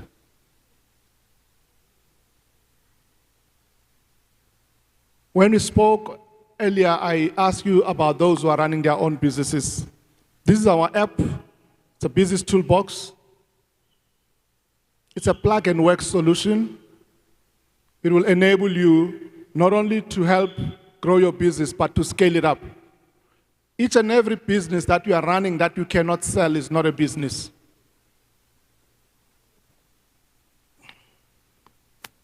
I repeat, if you are running a business and you cannot sell it, it is not a business. You are probably married to that entity. Your business must be scalable and it must be sellable. Because the best way we can be able to know if your business is scalable and sellable is to do a due diligence and do an evaluation of your business. And this app is going to help you do that. So today you came here when everyone else thought it was boring to come here. So two of you are going to go away with a business toolbox. Why we want to talk about career readiness? It's because if you look in 2018, pre-COVID, we had 670,000 unemployed graduates in South Africa. 200,000 of these were students who needed to do their work integrated learning or in-service training to graduate. Fast forward to 2023, this number, ladies and gentlemen, this 670 is sitting at 1.2 million. That's why career readiness is important. So when you are a graduate, please go to Mihlali. You register, you can attend our graduate empowerment seminars in our offices in Sandton, so you can learn to become a better person. We cannot afford to have these numbers. I do not like to see a graduate saying, I don't know what to do. You are a graduate, you are a solution to your life, you are a solution to your community, and therefore you need to think. I've realized that in South Africa, a lot of people, they operate based on memory, not because of thought. Thinking is the most prized possession in this country.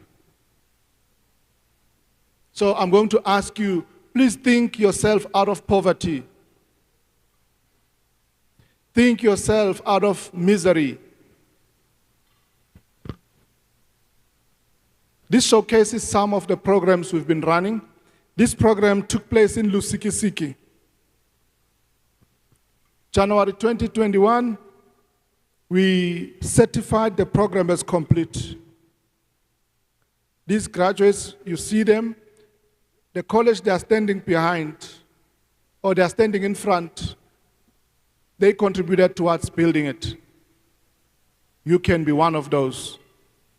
Make things happen, produce, get involved in producing. These graduates in Van der Bijl Park involved in manufacturing roof trusses. You can do the same.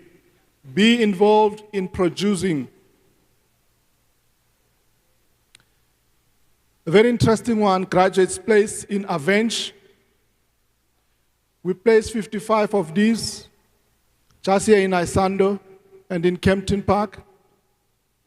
Placed 55, within 4 months, 27 of these were employed full-time.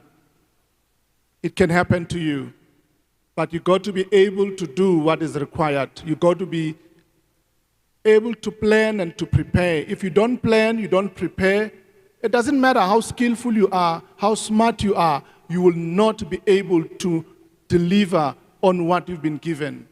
The assignment that you've been given is so important, it requires you to plan, to prepare, and to ask for advice. Don't try and be too smart than your supervisor. This person you've been assigned a supervisor, he is there for a purpose. So when we place you in an internship, take your supervisor seriously, plan. Make appointment to meet with your supervisor. That's when we begin to see the caliber of a person that you are. And our program will launch you as a high caliber graduate to the world of work. But there are certain things you need to be able to do. These are graduates that we place in the Department of Public Works, placed in 2017, completed in 2020. During COVID, we were crisscrossing the country. We did not stop placing graduates. We continued. When they completed this program, they had 3-year work experience. They were earning 10,000 rand per stipend per month, and they became gainfully employed. And we're delighted that they were absorbed. Graduates placed in Northwest Province, in Matlosana, mostly from TVET College. Graduates placed in Ndlambe Municipality in Port Alfred. Out of 19, 12 of these were absorbed by the municipality. Program launched in Parliament in the Western Cape with Minister Ngesi of Youth of Employment and Labor. The program is still running even today. This year we had 40 graduates. Program running in the Free State, at Metsimahulu Municipality, program running at Prasa in Durban. Out of the 12 we placed, 11 got absorbed by the same company. And the main purpose for their absorption is simply because these young people, they were able to come up with an app to reduce what we call rail accidents. So when you are given an opportunity to be in the workplace, don't just sit there and say, I have a job description. Fulfill what is in a job description and go beyond. A program in the town of Richards Bay, the city of Umhlatuzi, together with Transnet. Amazing program. These graduates had a top-up from the company. They had access to the canteen. They were able to use Transnet rail, Transnet buses, because they were part of the internship program. Program that taking place in Makwarela, in Toyando, in Venda. So it doesn't matter where you come from in the country. We have graduates. Thank you. I'll pass. There are many of these. When you finish your program, you are given your certificate of completion, because throughout the program, throughout the year, be it you are in this program for 12 months, 24 months, or 36 months, you go through our career readiness program, and that prepares you. Not only do we help recognize the interns, we also recognize the employers.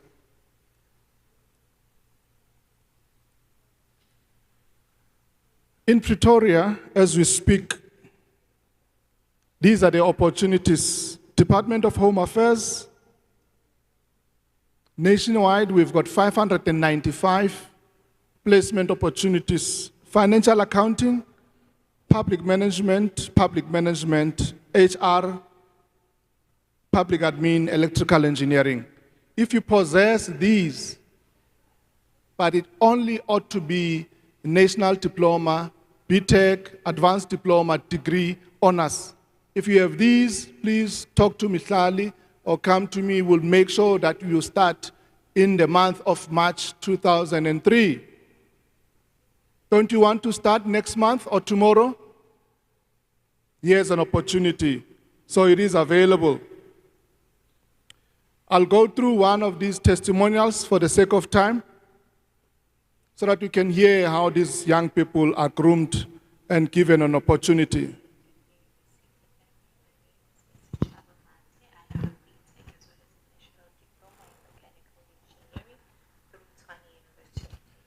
One moment, please. Just want to check the speaker here.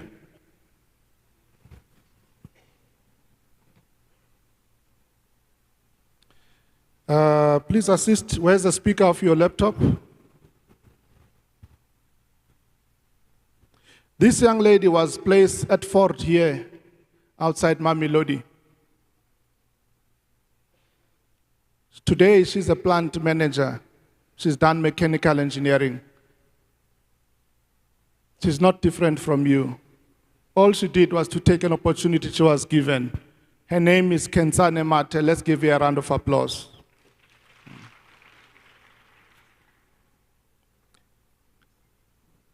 The volume is too low. I will try again. If it doesn't, we'll make sure that we ask the program director that there's assistance.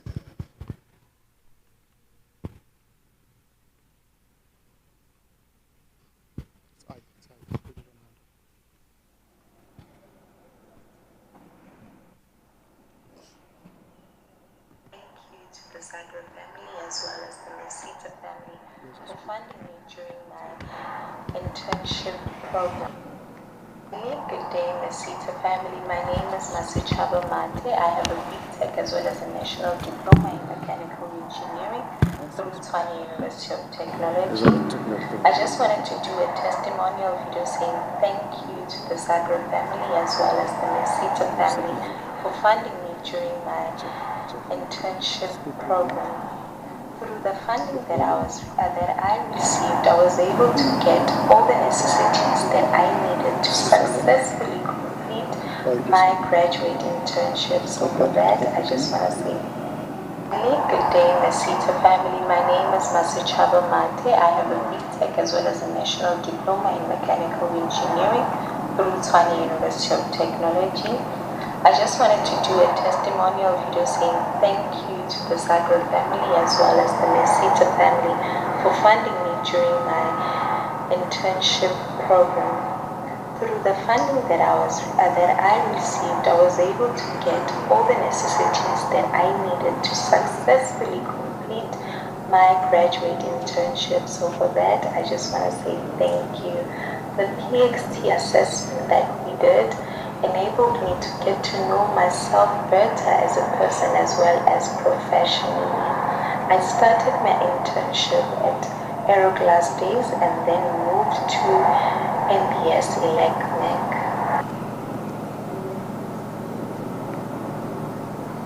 Hi, my name is Winston Marshall Malaji and I studied electrical engineering at Tshwane University of Technology.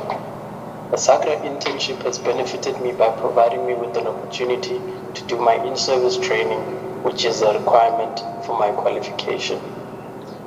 During the internship program, I acquired skills such as running diagnosis on electrical circuits and equipment, testing and fixing them. Some of the challenges that I faced during the program was the transition from a classroom setting to a field setting. But I quickly learned my way around. Thank you. I don't think it's fair because you cannot hear.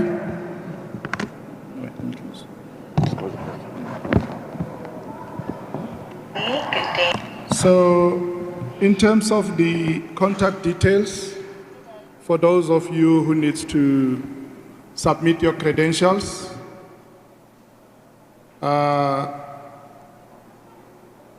use the email address at the bottom. Can you all see the email address? The number is 011-318-0066. The email address is president@africagraduatecouncil.org. Please make sure when you leave here, when you get home, you write yourself a promise. Promise yourself that because you participated in this program, you are a better person. Promise yourself and put up a plan of action that you're going to take to achieve and become the best that you want to be. And this is similar to what Jim Collins has said, that good is the enemy of great. So do not be a good person, be a great person. I thank you.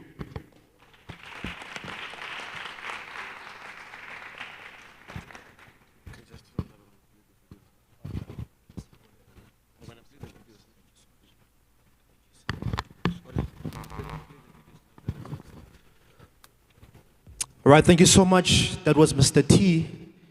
Tamsanga Maqhubela, President of African Council for Graduates. Next up, we have Mr. Siya Kluza, Managing Director of Galactic Energy Ventures. Mr. Siya, you are here, my brother. Thank you so much for your patience and thank you for staying with us. Looking forward to a powerful presentation. Over to you. Ngicela simshayeleni izandla kupaka mshapele matsoho. Ngicela clicker bafethu. Gents, can we get a clicker? But whilst we wait for that, how's everybody doing? No, guys, I can't hear you. How is everyone doing? You know, I am so impressed by the young people that I'm seeing here today that have remained till this very, very moment for my address. And it is my promise to you that at the end of this address, I want to make this one of the most memorable experiences in your life. You see, because I'm not here to impress anybody. My role is not to come here to show off. My role is not to come here to give you theoretical things. I'm here to be practical. I'm here to give you hope. And not only give you hope, but give you practical steps that you can take to move yourself as a young person from where you are here today to where you could be in the future. And the fact that you've remained here till the very end means that each and every young person in this room here, you have already earned my respect. So I will make it worth it. I will make it worth your time. But before I begin, I have to acknowledge a remarkable individual, a man that believes in the potential of young people. Mr. Empowa Masiza, uputomdala wami.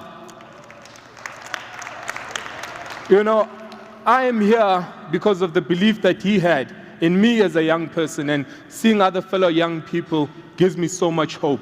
So, without further ado, let us begin this presentation. I want to begin with a picture that we have seen. Next slide, please. Can we have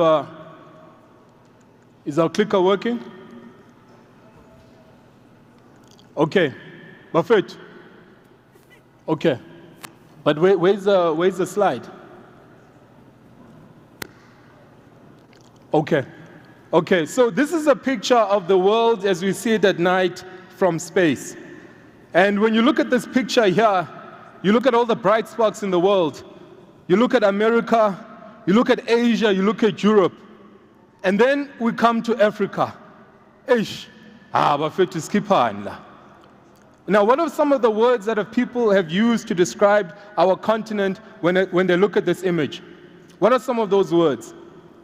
The dark continent, corruption, load shedding, poverty, disease. You see, that's been the story that people have used historically when they've looked at Africa. But today, my sister, when we look at the very same image of Africa, where others are seeing darkness, we are seeing opportunities, we are seeing potential. Because the very same Africa that people are writing off, it's also today's Africa here where some of your fastest growing economies are out of there between the ages of 18 to 35. Guys like us are the majority. We have the world's youngest population. So the question then is, and this is a question I'll ask each and every one of you here, is how do we take potential and convert it into something that's real and that's tangible? Because that's what I'm here to talk about. You see, I'm not here to tell you about going for your dreams or anything like that. I'm here to get practical with you. I'm here as your big brother because I care for each and every one of you. So to begin this story, I want to begin this story. It's in 1994. I'm appearing to, okay, it's working. It's 1994. If you'd been with me in 1994, you would have been with me in my small farm just outside of Umtata. Does anyone know here where Umtata is? Raise your hand. Guys, I need you to participate. Raise your hand if you've not heard of Umtata before. Okay, so as you can see, my brother, Umtata is not the center of innovation. Akosekazi, it's in a rural area, you know. It's not where high-tech science things are happening, but it's in a rural part of South Africa because that's where I'm from. And so it's 1994, I'm busy playing soccer with my friends. It's one of those hot sunny days in the Eastern Cape. But hey, we stopped playing soccer because we see this white thing flying in the sky. This white thing flying in the sky is busy dropping election pamphlets. My friends are running around chasing these election pamphlets. I stop and pause and I wonder, what on earth is that? It turns out, in fact, it's the first time I'm seeing an aeroplane. And so as I see this aeroplane, I remain ruthlessly curious. Because you see, when you start asking questions, you begin to change the world. If you're a young person here today, and you have potential, and you want to do something great, You need to be curious. You need to be hungry for knowledge. You need to have a deep desire to understand how do things work so that you can move yourself from the situation that you're in here today to where you want to be. And so in my deep curiosity, I'm busy asking myself questions. How do aeroplanes work? Now in my ekhaya, they can't answer these questions because pelatina, oh mama, oh baba fundang, yabo. So I'm busy asking myself, so I teach myself how to read, and I learned that you don't just have aeroplanes, but you have rockets, and rockets go into space, and in space we have these things called planets. And the biggest planet, in fact, is a planet known as Jupiter. And so when I learn about Jupiter, I decide at the age of 5, I want to go to Jupiter. And everybody stops and pauses and say, Chief, you want to go to Jupiter, but you barely left Mthatha. But you know, that's the difference between being young is that you do not know the difference between what's impossible and what's possible, so you end up doing it in any case. So let me stop and pause and ask you, as a young person here today, what is your destination? What is your dream? And what vehicle will you use to get you there? You see, where I am, I want to get to Jupiter. I've not left Mthatha, I've not gone overseas, but I'm not going to let that define my imagination. Where are you today as a young person? Or is any person in this room, and where would you like to go? So to get me to Jupiter, now please put yourself in the mind of a 5-year-old here. To get me to Jupiter, I clearly need 2 things. The first thing that I need is I need to obviously come up with rocket fuel, and I need to develop a rocket to get me there. Now, how on earth am I going to come up with these fancy things, not at NASA or Harvard or anywhere but Mthatha? As I'm faced with this question, I recognize one important belief system that all young people here today should embrace, is that we should never let our limitations determine what we can achieve. You see, while I may not have a state-of-the-art laboratory and all these fancy other things that you need to have, the one thing that I use and that I begin to use as my own makeshift laboratory is my mother's kitchen. And so secretly behind her back, I'm busy mixing fuel, I'm having the time of my life, until one fateful afternoon, you're eating dinner at night and it's always tasting funny, man. It's a mixture of umngqusha, whatever my mom is cooking, and some aftertaste of rocket fuel. But I happen to get away with it until one afternoon, I knock off early from school, I'm mixing my latest concoction. It starts hissing and bubbling, and then boom, there's a huge explosion. I blow up the kitchen and my mother walks in and she says to me, Sia, what are you doing? I look at her and say, Mama, I'm trying to make rocket fuel, I'm trying to get to Jupiter. Ish. No, that's not the answer she was expecting. I experienced my biggest failure of my life, and I get my biggest hiding. My sister, there's one thing to talk about failure. It's another thing to talk about the pain that comes with failure. And as I'm busy recovering from the pain of my first failure, I wipe those tears away, and like a dog with a bone, I decide not to give up. What do you do when you fail? Because it's one thing to get all excited about potential and great things, but when it's difficult, when you have no other hope and you want to give up, what do you do in those moments? I decide not to give up, but I'm smarter about how I go about things now. Because you see, I've been banned from the kitchen from the rest of my life, but somehow after multiple failures, and I'm now in high school, we now have what's a working rocket fuel. And so now that we have a working rocket fuel, it's time for us to test it.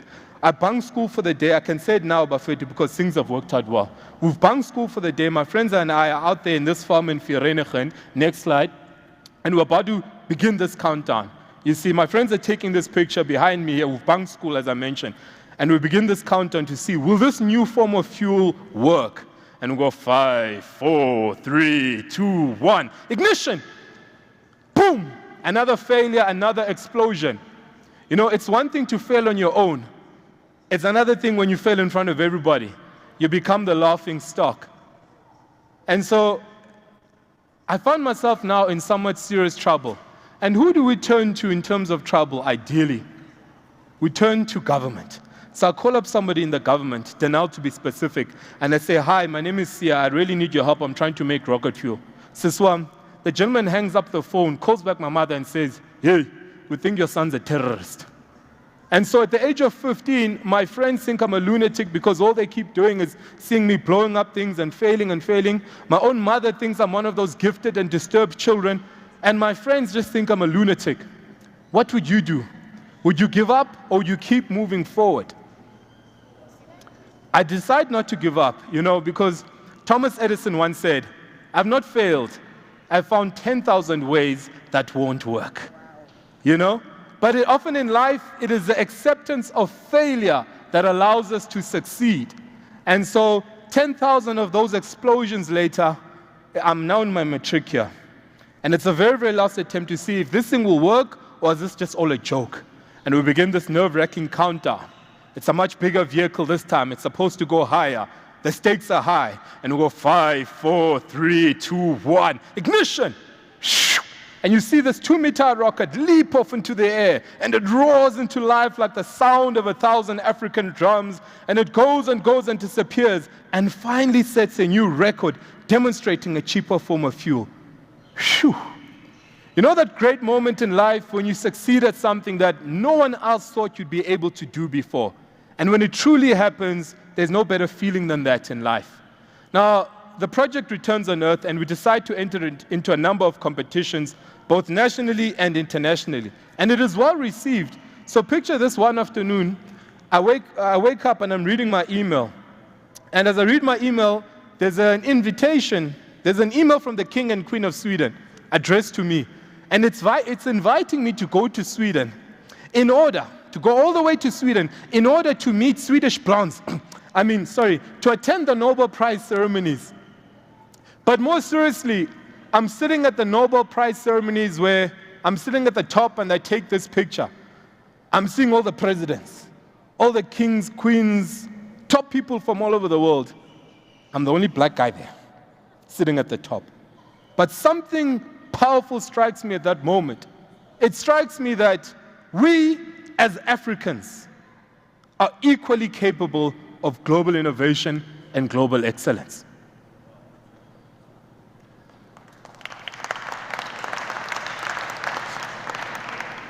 I then return from Sweden, and I then have the opportunity for my next trip to now represent South Africa at the world's biggest engineering innovation fair in the world. Over 1,500 kids from 54 countries all gathered to go and see who's the world's #1 innovator when it comes to that. And so the whole world is over there, and it's the first time I'm getting to America. And for those of you who've been to America, or those of you who are yet to go to America, it's my first time arriving in America. I'm seeing things I've never seen before. Remember, so I get there highly intimidated, a little bit scared. And the first thing that my American friends say to me when they see me, they say, "Hey, who do you think you are to come to America to talk about innovation?" Yeah? Without due respect, but that would be like Bafana going to Brazil to talk about soccer.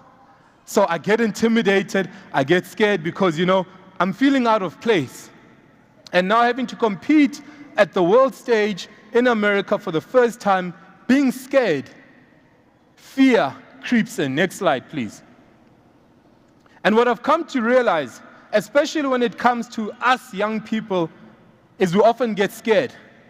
And then fear is what stops us from achieving our dreams. It's often that voice that sometimes we succumb to or listen to that tells you that nobody like you has ever done it before. And far too often, we don't achieve greatness because of fear. And at that very second, I now have to confront my fear. Am I going to be scared, or am I going to take this competition head on? I decide to take the fear head on. And it's 3 days of intense judging. Judges are coming up to me, trying to break down this kid, trying to figure out how does this guy come from Umtata and end up developing rocket fuel. That's not the story we thought. Lomchitu Figalana from South Africa is going to talk about insects, animals, the typical narrative, not next generation stuff. But I managed at 3 days. You know those moments where you're being grilled and you're sweating? Those difficult exams that you sometimes have to face.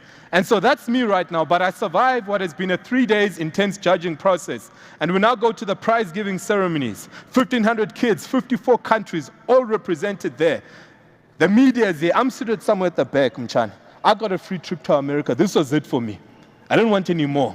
So now the announcer goes up on stage and she says, "And ladies and gentlemen, the third place goes to some kid from China. And second place, ladies and gentlemen, goes to some kid from India." You know how the pattern is, right? It's China, India, then America. Obvious. So American friends are sitting up, rubbing their hands because it's their moment to shine. So now the lady goes up and she says, "And ladies and gentlemen, the winner of the Intel Science and Engineering Fair goes to..." How are you? All of a sudden, the announcer is struggling with a name. Yazi mina mfethu ne, igama lami uma ligcwele, usiyabulela lethu uXoloxuza. Yeah? So I noticed she's struggling with the name. She goes up a second time. The winner, ladies and gentlemen, goes to, she's still struggling. I sit up at the back thinking, hey, maybe I'm in business here. And on a third attempt, she finally goes, the winner goes to Sia Poo Poo Poo Poo. She couldn't even finish my name. I run up on stage.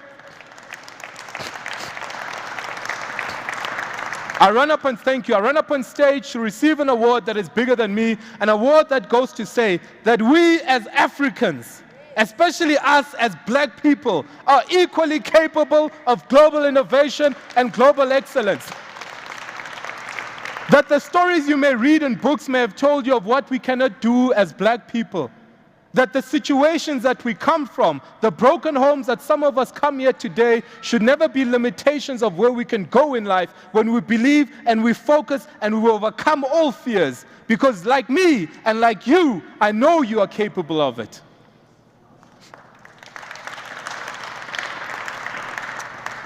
I then returned from America, and you won't believe what happens next. Remember, sis one, before I left, I was a lunatic, I was gifted but disturbed. They were calling me all sorts of these names. And then when I come back, all of a sudden, this happens. You know, when you do what you love, the world will love what you do. But very often we live in a society that wants us to conform according to what other people want us to be, not who we're truly created to be. And you'll find yourself as a young person frustrated because you're trying to be somebody that you're not supposed to be. You're trying to fit in. You're trying to look the same as everybody. And you'll never truly fulfill your potential. Because if I stuck according to the script of what I was supposed to be, it's not some of this stuff. But you know what? You do what you love, the world will love what you do. But as young people, two things can often happen when we have success at an early age. We can simply think that we're the big deals. We've just arrived. Yeah, man, I've just arrived.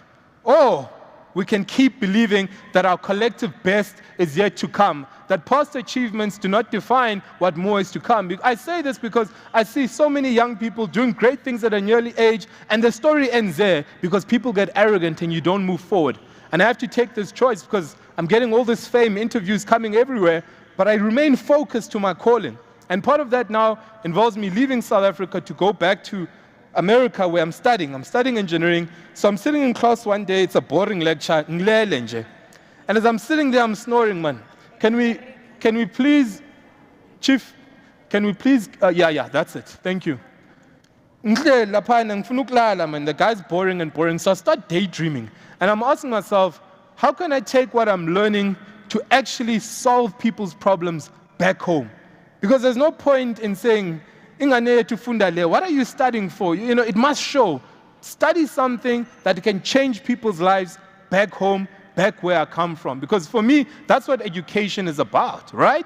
It's not about having fancy titles. With what you're learning in school, how can it make a difference in people's lives? So one of the things that I become very passionate about, I'm frustrated that, yes, everyone is excited about South Africa and Africa. We're seeing people in rural areas starting to use cell phones. But my biggest frustration that I want to solve over there is that the issue of power, we're complaining about load shedding here today, but if you're coming from a rural area, whether there's load shedding or no load shedding, there's just no power.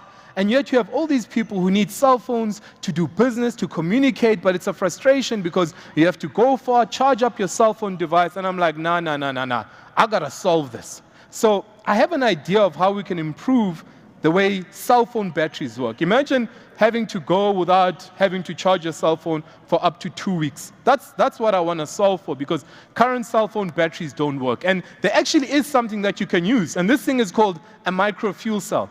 And what a micro fuel cell is, it's a way to replace your battery so that you can have up to 2 weeks worth without power. So if you're in a rural area, you have your power there for 2 weeks, you can do your things. A very, very important innovation. So I have this idea of how we can make this fuel cell practical for our people. But as you all know, an idea without execution is useless. And this is so powerful because I want you to repeat this after me. An idea without execution is useless. So to execute on this idea that I have of how we can make these fuel cells, you are now with me. No longer in my mother's kitchen, but now in a state-of-the-art laboratory. Next slide. Next slide, please.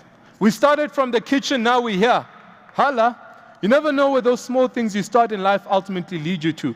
So I've got an amazing team, because to do great things, you need to have an amazing team, right? You can't do it on your own at the same time. And everybody's supporting me, but again, I'm failing. I'm working long hours in this thing, trying to solve a problem for so many people in the world, which is power, and making tremendous sacrifices, but I'm failing. It's just not working. And I want to give up. And as I'm about to give up, a friend of mine who takes this picture right there reminds me. He says, Sia, I see you tired. I see you've been trying so hard.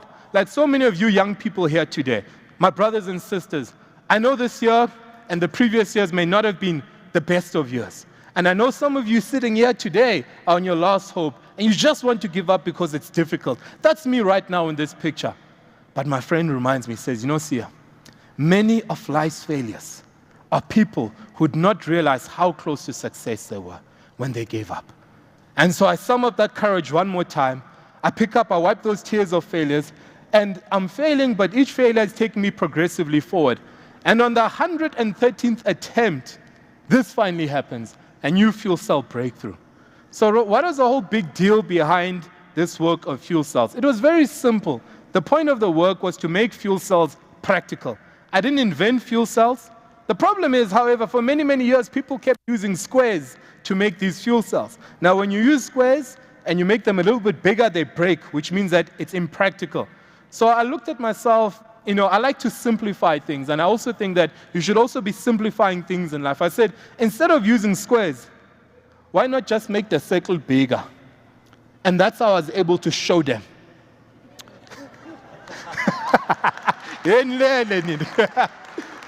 Based on the belief that innovation, like anything we do in life, is all driven by simplicity.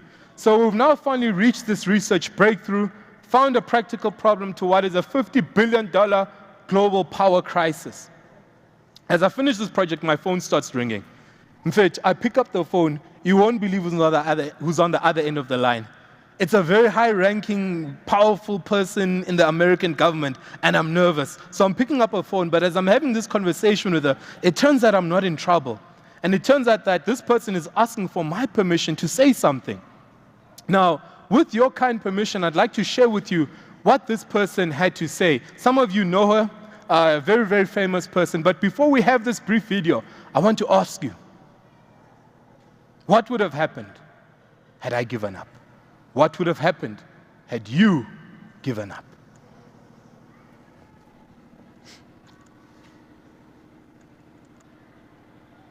So you can choose to answer to the peer pressure and just go along with what everyone else is doing, or you can answer to your own hopes and dreams and start working to become whatever you want to be in this life.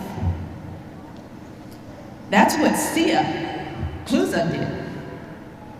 He grew up in the township of Empowa, and his family certainly wasn't wealthy. But he studied hard in school, and as a teenager, he invented his own rocket fuel and won all kinds of awards.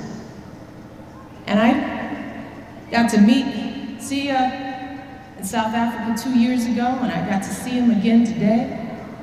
And he just graduated from Harvard University in the United States, where he's been developing new energy technologies to power Africa and save our planet.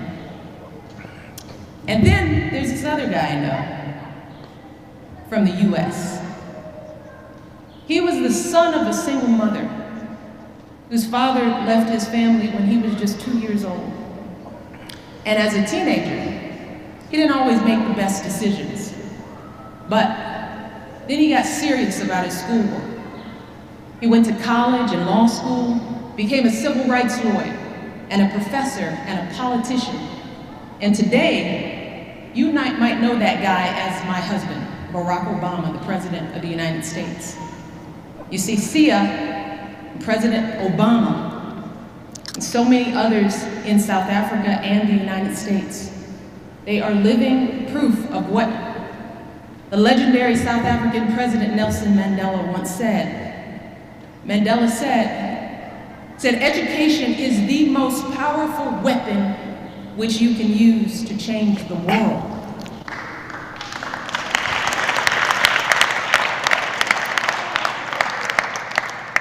Let's hold it, thank you. Thank you so much, my brothers and sisters, but really, you are far too kind, man. I'm just here, the kid that got Miss Obama to say Mtata. Or Ganjai. Yeah? Yeah? The important thing is, we must never forget where we come from. You know? I'm not ashamed of saying I come from Mtata and whenever the president or the US First Lady, they must start there because we must always know who we are. You need to start off where you're from in order to understand where you're going. Thanks, my brother.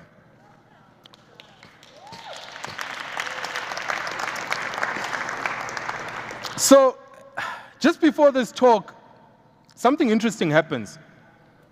The President of the United States and the First Lady of the United States, they pull me aside and they say, so what do you want to do, young man? Because I've just graduated with something useful. And they say to me, what do you want to do, young man?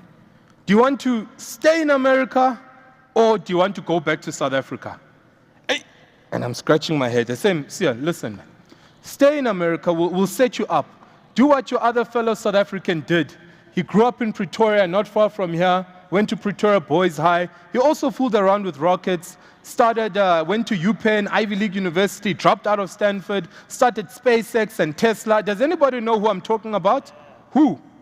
Elon Musk, right? Very similar stories. Well, similar, but there are differences. You know, Elon is white, I'm black. Elon is one of the world's richest men in the world. I still got a long way to go. But more seriously, I had to make a decision. Do I take up this offer to have a glorious life in America, guaranteed funding, everything, build a business? Because you see, what makes America great is the capacity to attract the most talented people around the world, give them opportunities, and that's how America continues to shine. Is that the path I take, or do I go back home? What would you do? Stay or go back? So now I have to make a very tough decision. And so as I'm making this very tough decision, I go back to a period of my life where you see I had the honor of serving as, next slide please. Can we have the next? No, please go back. As Utatu Mandela's praise singer, I was in clearly much better shape then than now. But more seriously, when I looked at this picture, I was reminded of my past. I was reminded of my roots. I was reminded of the moments I'd had with a great leader, learning about the sacrifices that he had made for the South Africa that we have here today, our country. But at the same time, when I looked at this picture, I didn't see my younger self and see Utatu Mandela alone. I saw two generations being represented. The previous generation, whose mandate was for a politically and democratically secure South Africa, where black people, white people can all have a chance in life. And that's what he fought for, to defeat racism. And to an extent, that generation fulfilled that mandate. They didn't do everything right, but to an extent, great leaders like Utatu Mandela did something good for this world. And then I looked at this picture and I saw not myself, but I saw us as young people here. And I then asked myself, what is our generation going to be remembered for? Are we going to be remembered to be a generation of mass murder, of killing, of anarchy, of just crime? Or can we be the greatest generation that the African continent has ever seen before? Can we be that generation that's going to move our continent, our country, our communities from poverty into prosperity? And I said, whether they give me $20 million to set up in America, I want to be that great generation. I want to be part of you. And that is why. And that is why I politely said no, and I returned back to South Africa about 7 years ago with really nothing in my pocket but a dream. I went from door to door to door, hustling, trying to raise funding. Nobody could believe in my ideas. Nobody wanted to fund my ideas. And my American friends were sitting with me, telling me, no, Yabo, we told you, Papa. You went overseas, you got this fancy degree, you can't make things happen. And it was tough. And I wanted to give up. Like so many moments I wanted to give up. But I kept going and I kept going. And eventually, I managed to secure some small seed funding. I was able to bootstrap. I was able to get myself into some ESD programs. And I started a company called Galactic Energy. And what Galactic Energy then, I saw today, I saw the reality that 8 years ago, this country is going to be struggling with power. We're going to be struggling with power to grow our economy and just to survive. And so I started this energy company back then with really nothing. But from steady, step by step, we went from just being a one-man operation to bringing on capital partners, to growing the business where today I'm not only just operating in South Africa, delivering energy solutions, managing, for instance, in South Africa, we're turning around municipalities in terms of how they're collecting revenue from electricity sales. In one of our projects, we're collecting over 1.3 billion rands worth of revenue. We're now based not only in South Africa, but thank you. We're not only in South Africa right now, but you'll find us in 4 countries. You'll find us in China, in Shenzhen. You'll find us in India, in Bangalore. You'll find us in the Belarus. You'll find us in London. You'll find us in Malta, where our IP is held. But at the beginning, it was tough. People doubted me. I had no connections. I had no funding, but I had a dream, and I never gave up on it. And after 8 years of steadily building this business from South Africa and taking it where we've taken it here today, we're not done yet. But something remarkable happened last year in the city of New York. You see, on June 16 last year, we went to NASDAQ. Next slide, please. Can we have the next slide? Yes, we went to NASDAQ. That was a picture that was taken in NASDAQ last year, at the heart of New York City. Why did they take this picture? Why did they put me? What we had done is we'd raised Africa's first SPAC. And I'll tell you what a SPAC is. It is an instrument that innovative companies use to raise funding. We put up Africa's first SPAC that is focusing on emerging markets for energy, where we raised 275 million US dollars. That's about 4.9 billion rand. You're more than welcome to Google it. You can Google it. It's on the internet. It's CMAC. It's over there. And the city of New York to commemorate this, because it's not often we're finding young black South Africans doing things like this globally. We'll put a picture of yours truly in the heart of New York to remind the world what we as Africans can do.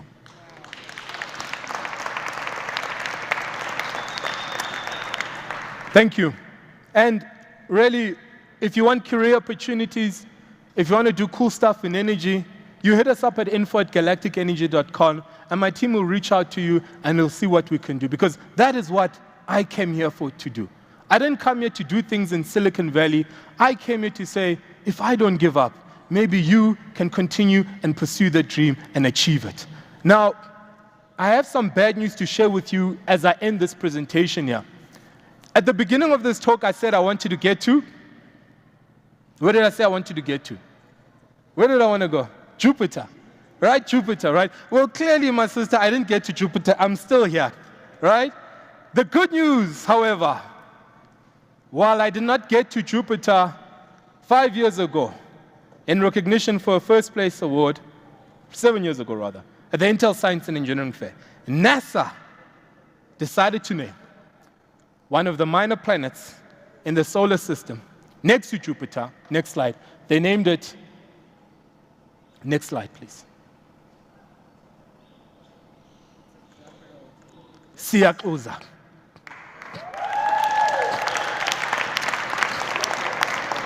And an achievement that is larger than me, because as my mother always reminds me, even if you have a planet named after you, always remain down to earth. Humility in our achievement is a true measure of African greatness.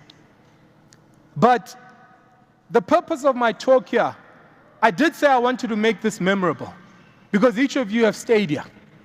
And so the purpose of this talk, my brothers and sisters here today, is less about my own remarkable journey, colorful journey, rockets and explosions and companies and where I am here today.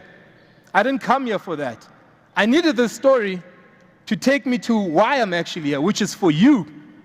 Why I have come here this afternoon is to simply ask you one question, and that is, what is your Jupiter? What is that seemingly impossible goal that you're facing with, that you're dying to achieve? What is it? And how can you help others achieve their Jupiters? I know we have so many challenges in our country right now. I know being a young person is difficult. You're employed, whether you're unemployed, whether you're employed. It's very, very difficult in this country right now. People want to give up. We've got young people being killed, being shot, young people taking their lives. I want to ask you, and I want to remind you, for the sake of our country, for the sake of your communities, go and reach for that Jupiter. Now, I know it will not be easy. There'll be times where you'll be overcome with so many challenges, but remind yourself of my journey and say, if somehow this guy from Mthatha was able to do it, there's hope for me. And if you believe in that, I need you to repeat after me as I close. If not us, then who? If not here, then where? And if not now, then when? Thank you. God bless you. Thank you, thank you, thank you, thank you, thank you, thank you. I see that ovation. Thank you so much. I see that, I see that. Thank you, thank you, thank you, thank you so much. Thank you so much. This is for you. This is for young people. This is to remind you. Ladies and gentlemen, I think that deserves a standing ovation. This is a standing ovation on its own. Bob. Thank you. Thank you. Thank you. Thank you, sir. One more time, ladies and gentlemen. Sia Xuza, all the way from Mthatha. Are you happy that you stayed? I get but have missed out. Thank you so much, my brother. In action. Last but not least, I'm bringing up the international best-selling author, powerhouse, all the way from Tembisa. Powerhouse. If you speak about motivational speaking, the industry, the gurus, you speak about this guy. Mr. Billy Selekane. All right, we're getting they're just busy grabbing a photo. How are we doing on social media? Can we give out the money quickly before we... Can we give out money before? Can we give out some money? Come on. Can we give out some money? Who wants money?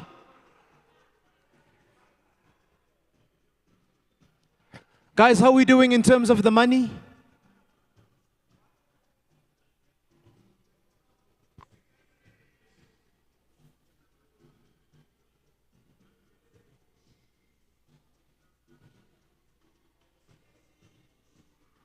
All right, so Kubabona, by show of hands, those of you who put your name down for competition earlier ESD, earlier African Bank. All right, so that competition is going to be done tomorrow morning. So please be here tomorrow morning, early in the morning. Tomorrow, we're saying, Kaboma. What time? 10. Kaboma 10, ne? 11. And I think tomorrow we should actually serve lunch at 4. This calf team. No, we'll give lunch to you who have stayed behind. Baba bang 4. So how late they must give you a tick. that you had stayed here for longer. All right, Billy, are we ready? Yeah, we're ready, ladies and gentlemen. This is our last presentation of the day. Get ready to be inspired. Get ready to be connected. Get ready to be transformed by the one and only, the international Billy Silicon. Hey, come on, ladies and gentlemen, let's give him a round of applause. Come on, it's our last one. Let's show him some love. Over to you, sir. Wow, guys, what an amazing story, isn't it? So you must also search for your Jupiter, isn't it? Don't play it. Don't uskawatla fella go sosha. No, kapa go, go water kloof. You must search for your own Jupiter. It's an amazing pleasure to be here today and to really have this amazing, amazing moment to speak after such a young, powerful guy. So before I start, I want us to make a deal, okay? I'm going to teach you 3 words. And each time I ask you, who are you? You're going to respond to those 3 words, yes? Are we together? The first one, I want you to say to yourself, I'm young, I'm black, and I'm gifted. All right, so each time I speak and I say, who are you? What are you going to say? Come on, give it some juice and give it some love. Who are you? Beautiful. So many, many years ago, there was a research that was done in Japan. So Japan, it's a small island, very small island. And as you know, it's one of the most innovative nations in the world. Many years ago, they were devastated by the Americans in Nagasaki and Hiroshima with a nuclear weapon. Now there's a small little place within Japan, it's a small island called Okinawa. Now this island for many years had something very abnormal. It had what was called centennials. Now centennials are people that live up to the age of 101, 102, 103. But that small little place had more people that lived above 100 than any other place on planet Earth. So somebody said, this is crazy. I mean, how can this be? And this was between the year 794 and 1135. At that time, Japan was ruled by a dynasty called the Heian. It was called the Heian period. So a few people then said, we're going to put together a research team. We're going to send this research team there, and they're going to find out how come these people live longer. So some scientists said maybe the water is different. Somebody said maybe the climate is different. And some people said maybe the food that they eat is different. So they sent a team of researchers to this place to go and find out how can this small pocket of Japan have people that live up to the years that is over above 100. And when they got there, it was not the water that they were drinking. It was not the food that they were eating. It was not the climate that they were living under, but it was something much more deeper and much more profound. What these researchers found out, they found out these people, not only did they live longer lives, but they lived very fulfilled lives. These were happy people that lived longer, but it was not of the food, not of the water, not of the climate, but it was based on a concept that they governed their lives with. And that concept is called the ikigai. Now the word ikigai, when you translate it into English, it means your reason for being, your reason to be alive. Now, the ikigai is quite a complex concept, but I'm going to share it with you and simplify it. So what these people did in this part of the world, when people were growing up and becoming young people, they would say each and every young person must ask themselves 4 very deep and profound questions. And they said, you've got to find yes, yes, yes to all the 4 questions. Where you find a no, you have to go back and dig deeper and find out, why am I finding a no here? So I'm going to share with you these 4 questions. The first questions that these people in this place asked themselves was, what is it that I love doing? Okay? What is it that I love doing? What is it that I love doing so much so that even if I was not paid for it, I will still do it? Does it make sense? So that's the first question they asked themselves. Now, I'll give you an example. You guys are young people. Some of you have been to university, some of you have not been. Now, one of the challenges that we have as a society is many of our parents are trying to live their failed dreams through our lives. Am I right?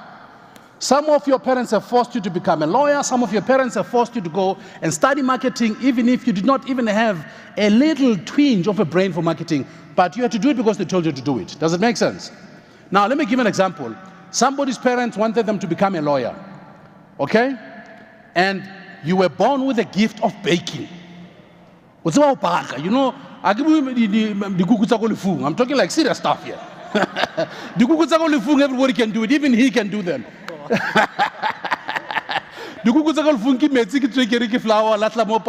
End of story, yes? And whoever eats that must pray that they don't become the next victim. Because those cakes are horrible, oh my God. So if there's a funeral at your place, I'm not coming because of the cakes. Now, you were born with the gift of baking. Nobody taught you this thing. You just had this great resonance and you loved it. And each time you baked the cakes, the smell of the cakes invited people and they knew it was you because the smell was just overwhelming, yes? And they would come to your place and they would eat the cakes and they would ask you to bake birthday cake ya mamang and mamang. And what does your mother say? No. Wana mamang ki lawyer. Luena trying to be a lawyer. Okay? But here's a funny thing. Your mother is the greatest fan here, cake boss. And cake boss is super wealthy doing one thing that he loves doing, which is what? Who are you?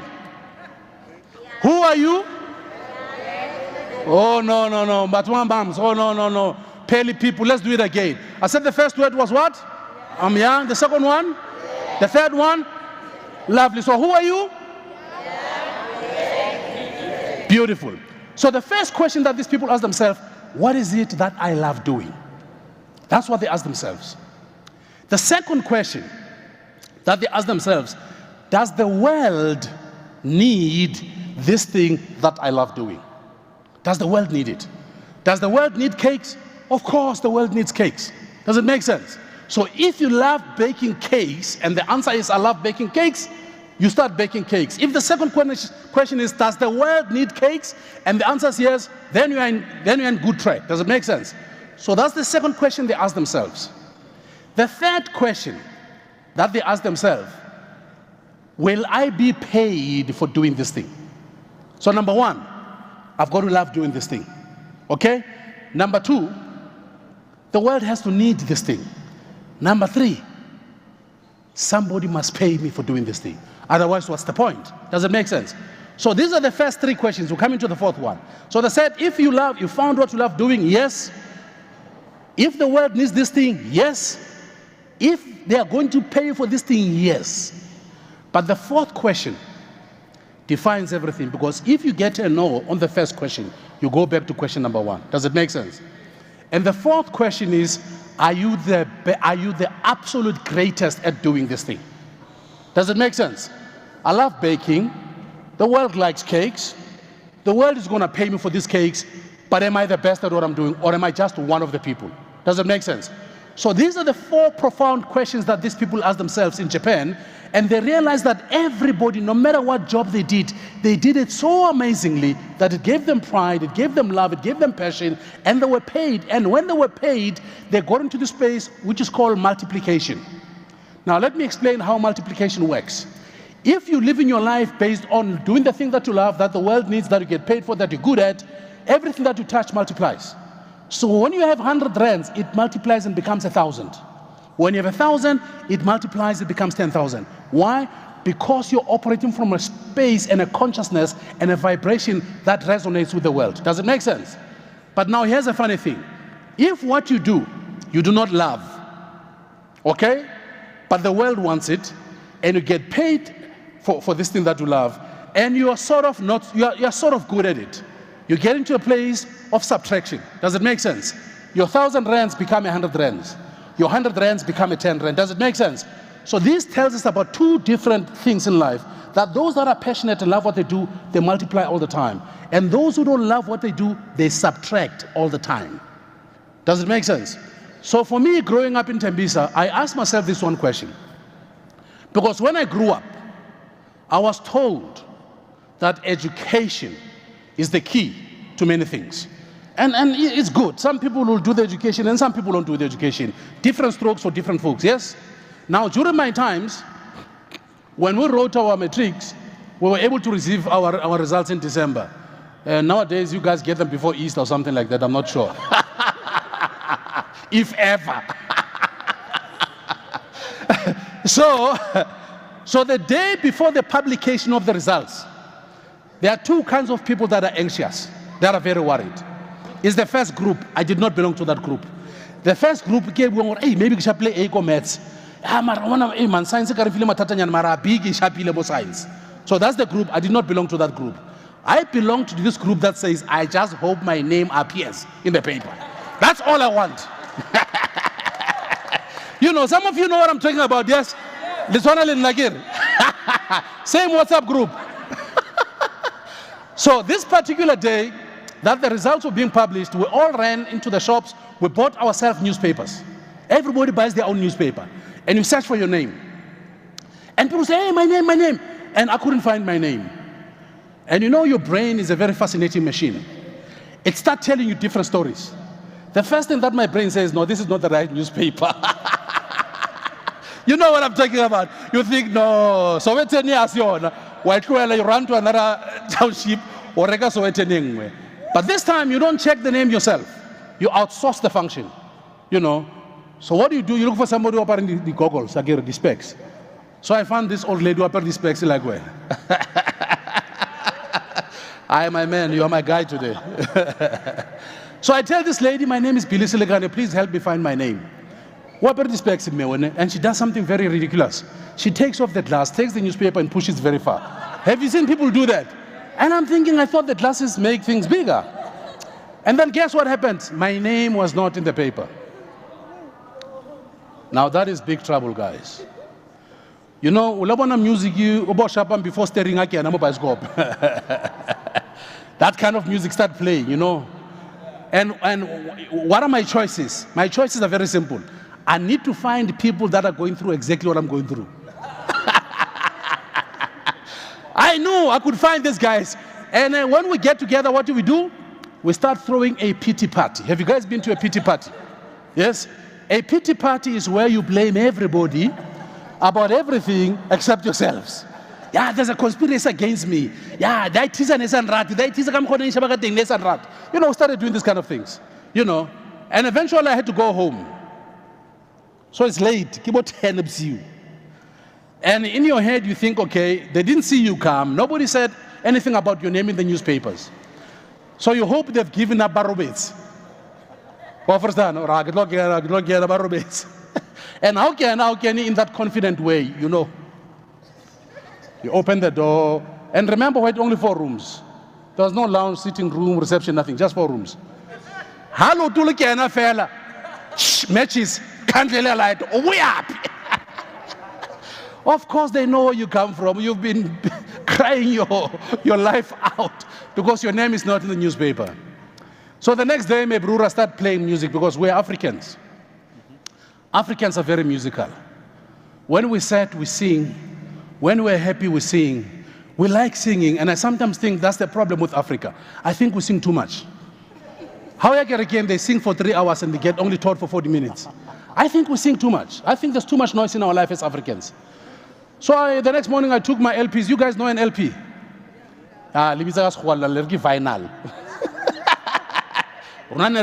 LP because the word LP means long play.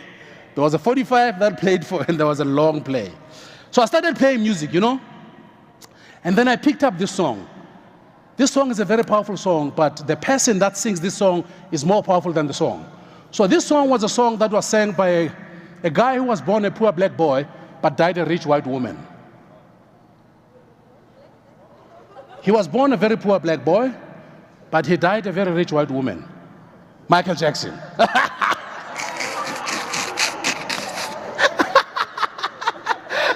Oh my God, he looked like a white woman, didn't he?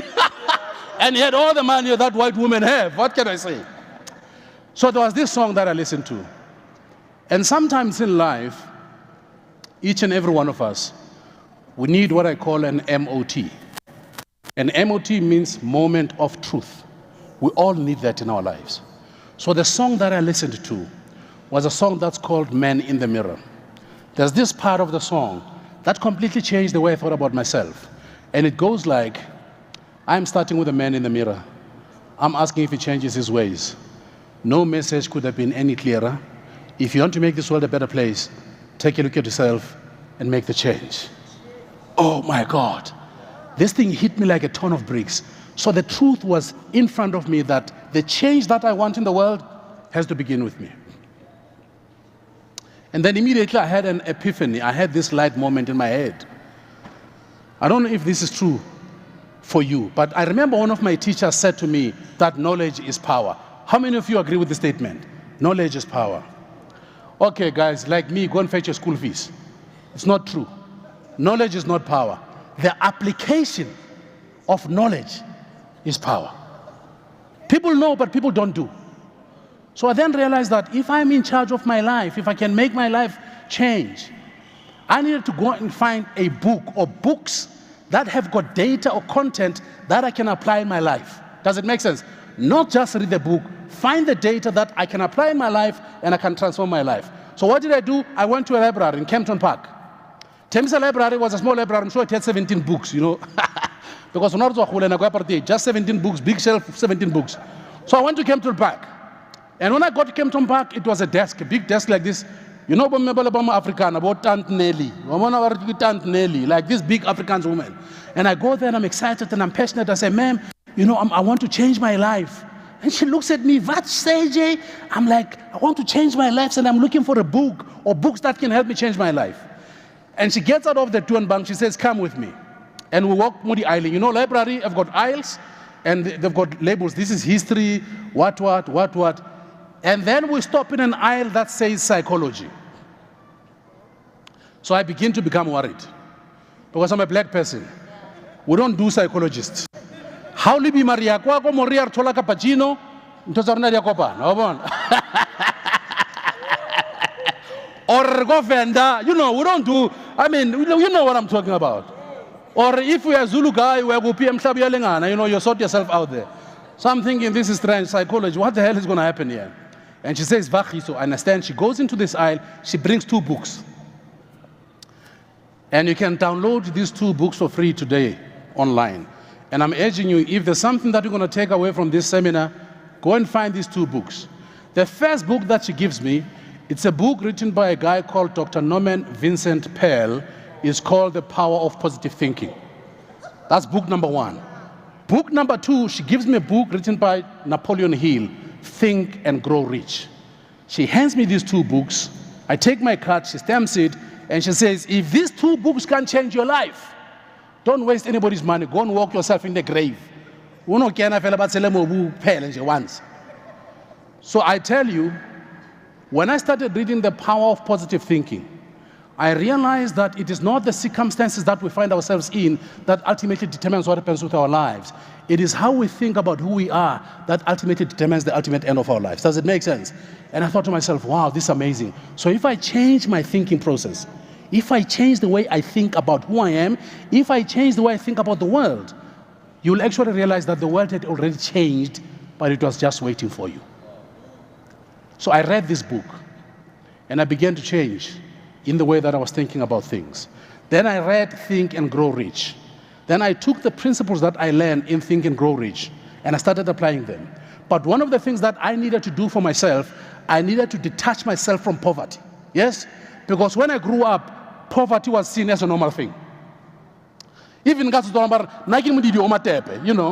I mean, how can there be pride in poverty? Actually, the word poverty means which means you're not producing anything of value that can be exchanged to value. Does it make sense?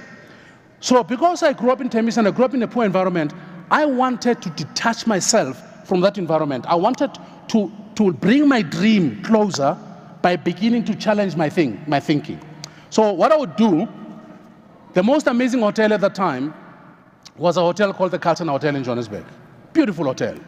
So my mother and I said, go to kitchening, you know? I can't let's go to kitchening.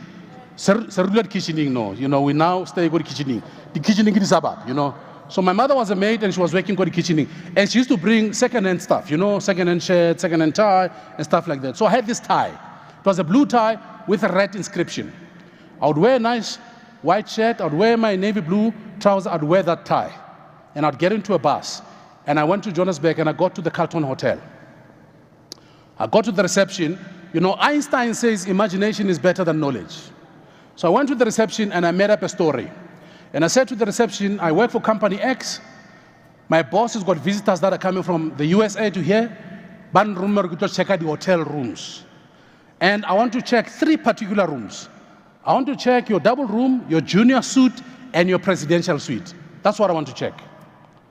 Now, she can't say no, can she?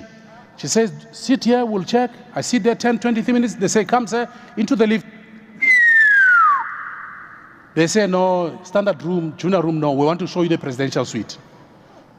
Top of the Carlton, the last floor. They open this door. I say, Mnyakoi 1, give Mnyakoi 2. You know what I'm trying to say? This is the presidential suite. We understand. But the president needs 2 doors to get in because he's got these people with him. There's marble on the floor. First time I see marble, TV. You know how hard there's a sound, you know, because this is marble, you know? And they show me it has a reception area. It's a hotel suite. They show me the reception area. They take me to the kitchen. They take me to the lounge. They take me to the dining room. And then they take me to the master's bedroom. Now that bedroom had a 180 view, Johannesburg. When you open the curtain, you see 180 view, Johannesburg. Unbelievable stuff. Now the bed, it was the first time in my life I a king bed. What's a king bed? I mean, that's a king bed. And I'm thinking, so 2 people sleep here. But I'm thinking, my mother, me, my son, my sister, and, you know, my cousin. I mean, 9 of us could sleep in this bed easy, you know. And when I'm thinking about my bed, you know, you know, how can I bedding mattress watch bomb? It will not affect you, you know. That was my bed. And then I sat on top of this bed. I'm thinking, what's different in so, you know, there's nothing. But why was I doing that? I was walking there, feeling, touching these things because I was saying, these things are not only meant for a few people, they are meant for everybody who wants to enjoy them. Does it make sense? So I was preparing my head that the poverty is not my ultimate portion, that I also can become different. Then I would go to an expensive, exclusive men's suit shop. Mebrur, Bariki Levisons. Now, Levisons, Hugo Boss, all these top suits. And I can't beat it because I'm on a bank account. I'm on a bank account. They won't allow me to get in. I get in there and I say, man, I would like to fit a few suits, you know. They take the suit to Kikaramahari. You put this suit on. I'm smelling the material. Hugo Boss, hey man, you know. Hey, I'm checking. Suit number 1, suit number 2, suit number 3, suit number 4. Already the salesman thinks there's a sale happening here. But I know I don't have money. So I always had a very clever escape clause. So after I fit the 4th suit, I said to this guy, I've actually been invited to a wedding and the dress code is yellow. Do you have this suit in yellow? And I know they don't have it in yellow. And the guy says, no, don't have it in yellow. I said, my man, I'm very sorry, man, I have to go somewhere. You know, but this material, you know what I'm trying to say? They're not going to fire me. They don't know my bank account. They don't know who I am. It's a shop. They're selling. So what was I doing that? Again, I was wanting to shift from my poverty and smell wealth and beauty and beautiful things because these things are what they are. And there was a restaurant called the 3 Sheep, the most expensive restaurant in Johannesburg at that time. Now, I researched things. I still research things even now. So I knew passion fruit and lemonade in 75 cents. Passion fruit and lemonade 75 cents. I'll call the restaurant and make a reservation for 4 people. And I'll tell them exactly where I want to sit. I wanted to sit closer to the entrance where I can see everybody coming in and they can also see me. Because if somebody sees you eating at that restaurant, they think you are a top dog. It's guaranteed that only top dogs eat there. Because I wanted to connect to top dogs. So I would phone, make a reservation, and I'll show up. Make a reservation for lunch, and I'll show up. Mr. Silicon, yes? Please, here's your table. You know,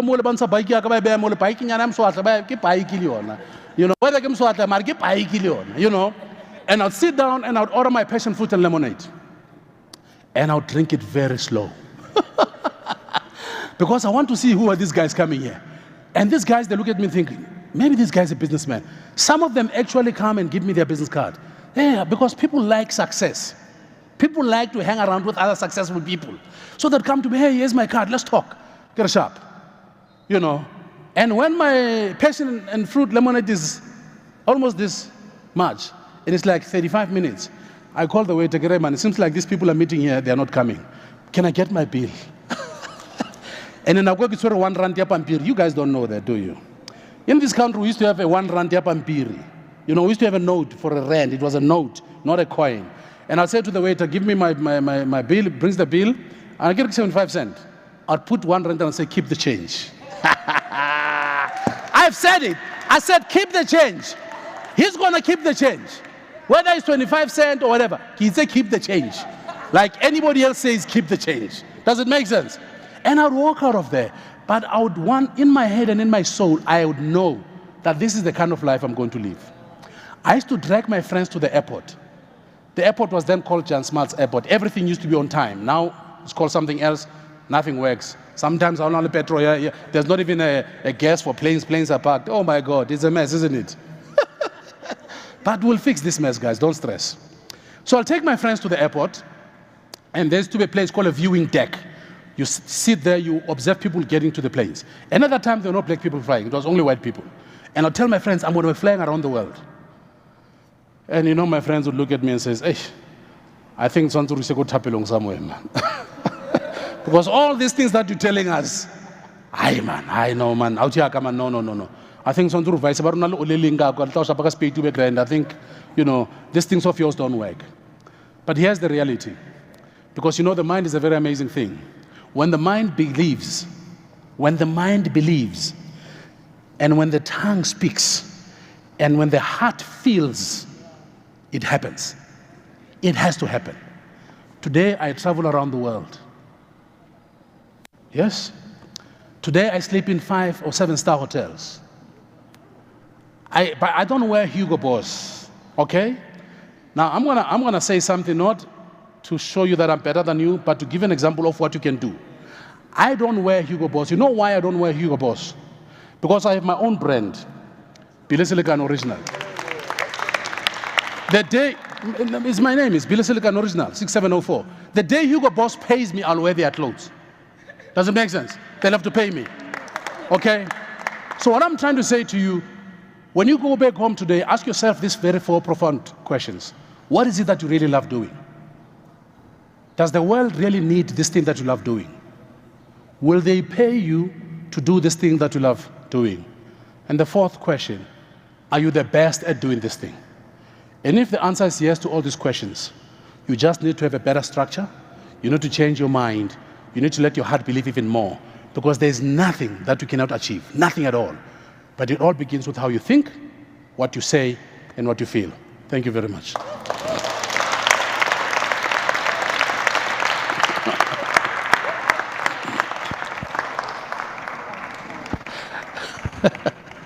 My man.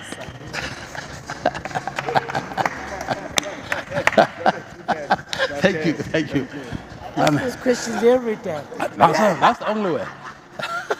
Ladies and gentlemen, that was the legendary Dr.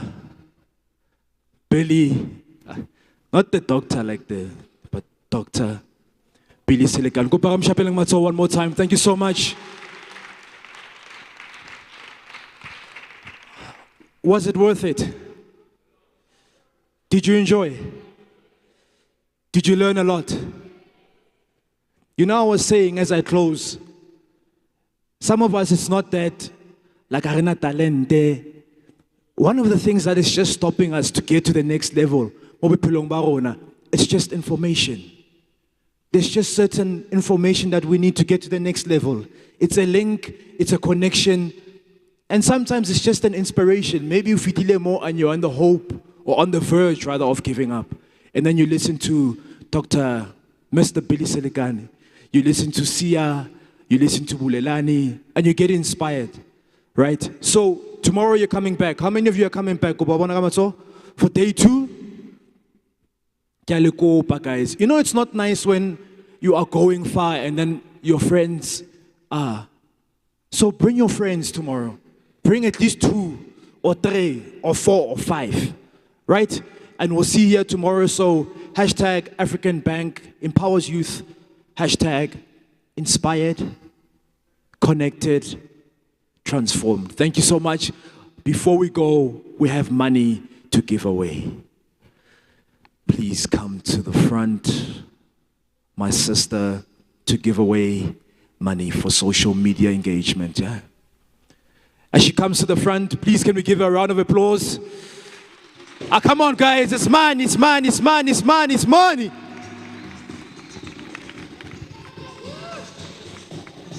Mali. Okay. Have you guys been tweeting? No? Yes? Can I see who thinks they have won this prize? Okay. All right. I'm going to call out a name. And if the person is not here, I'm going to call out a second name, right? Because I've got two people, very, very close. But let me tell you first what this person has been doing. They've been firstly commenting on all the posts, right? And they've been commenting with the hashtags. And secondly, they've been sharing. And they have also been going on other platforms as well. So it's not just one platform. All right. So do we have Teboho Ed Daniel? Are they gone? There he is. There he is. We need your ID for verification. Go ahead, Natibs. It's you, my brother? Cool, come to the front. Hey, we must check, Pella. There's money here, yeah?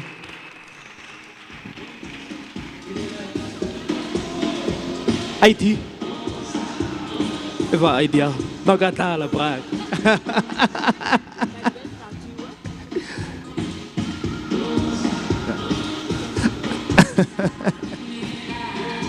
Okay, so you're gonna confirm your username for us? Yes, Teboho Ed Daniel. Okay, and tell them, I mean, not only did he share and engage with today's post, and not only did he use the two important hashtags. Let's invite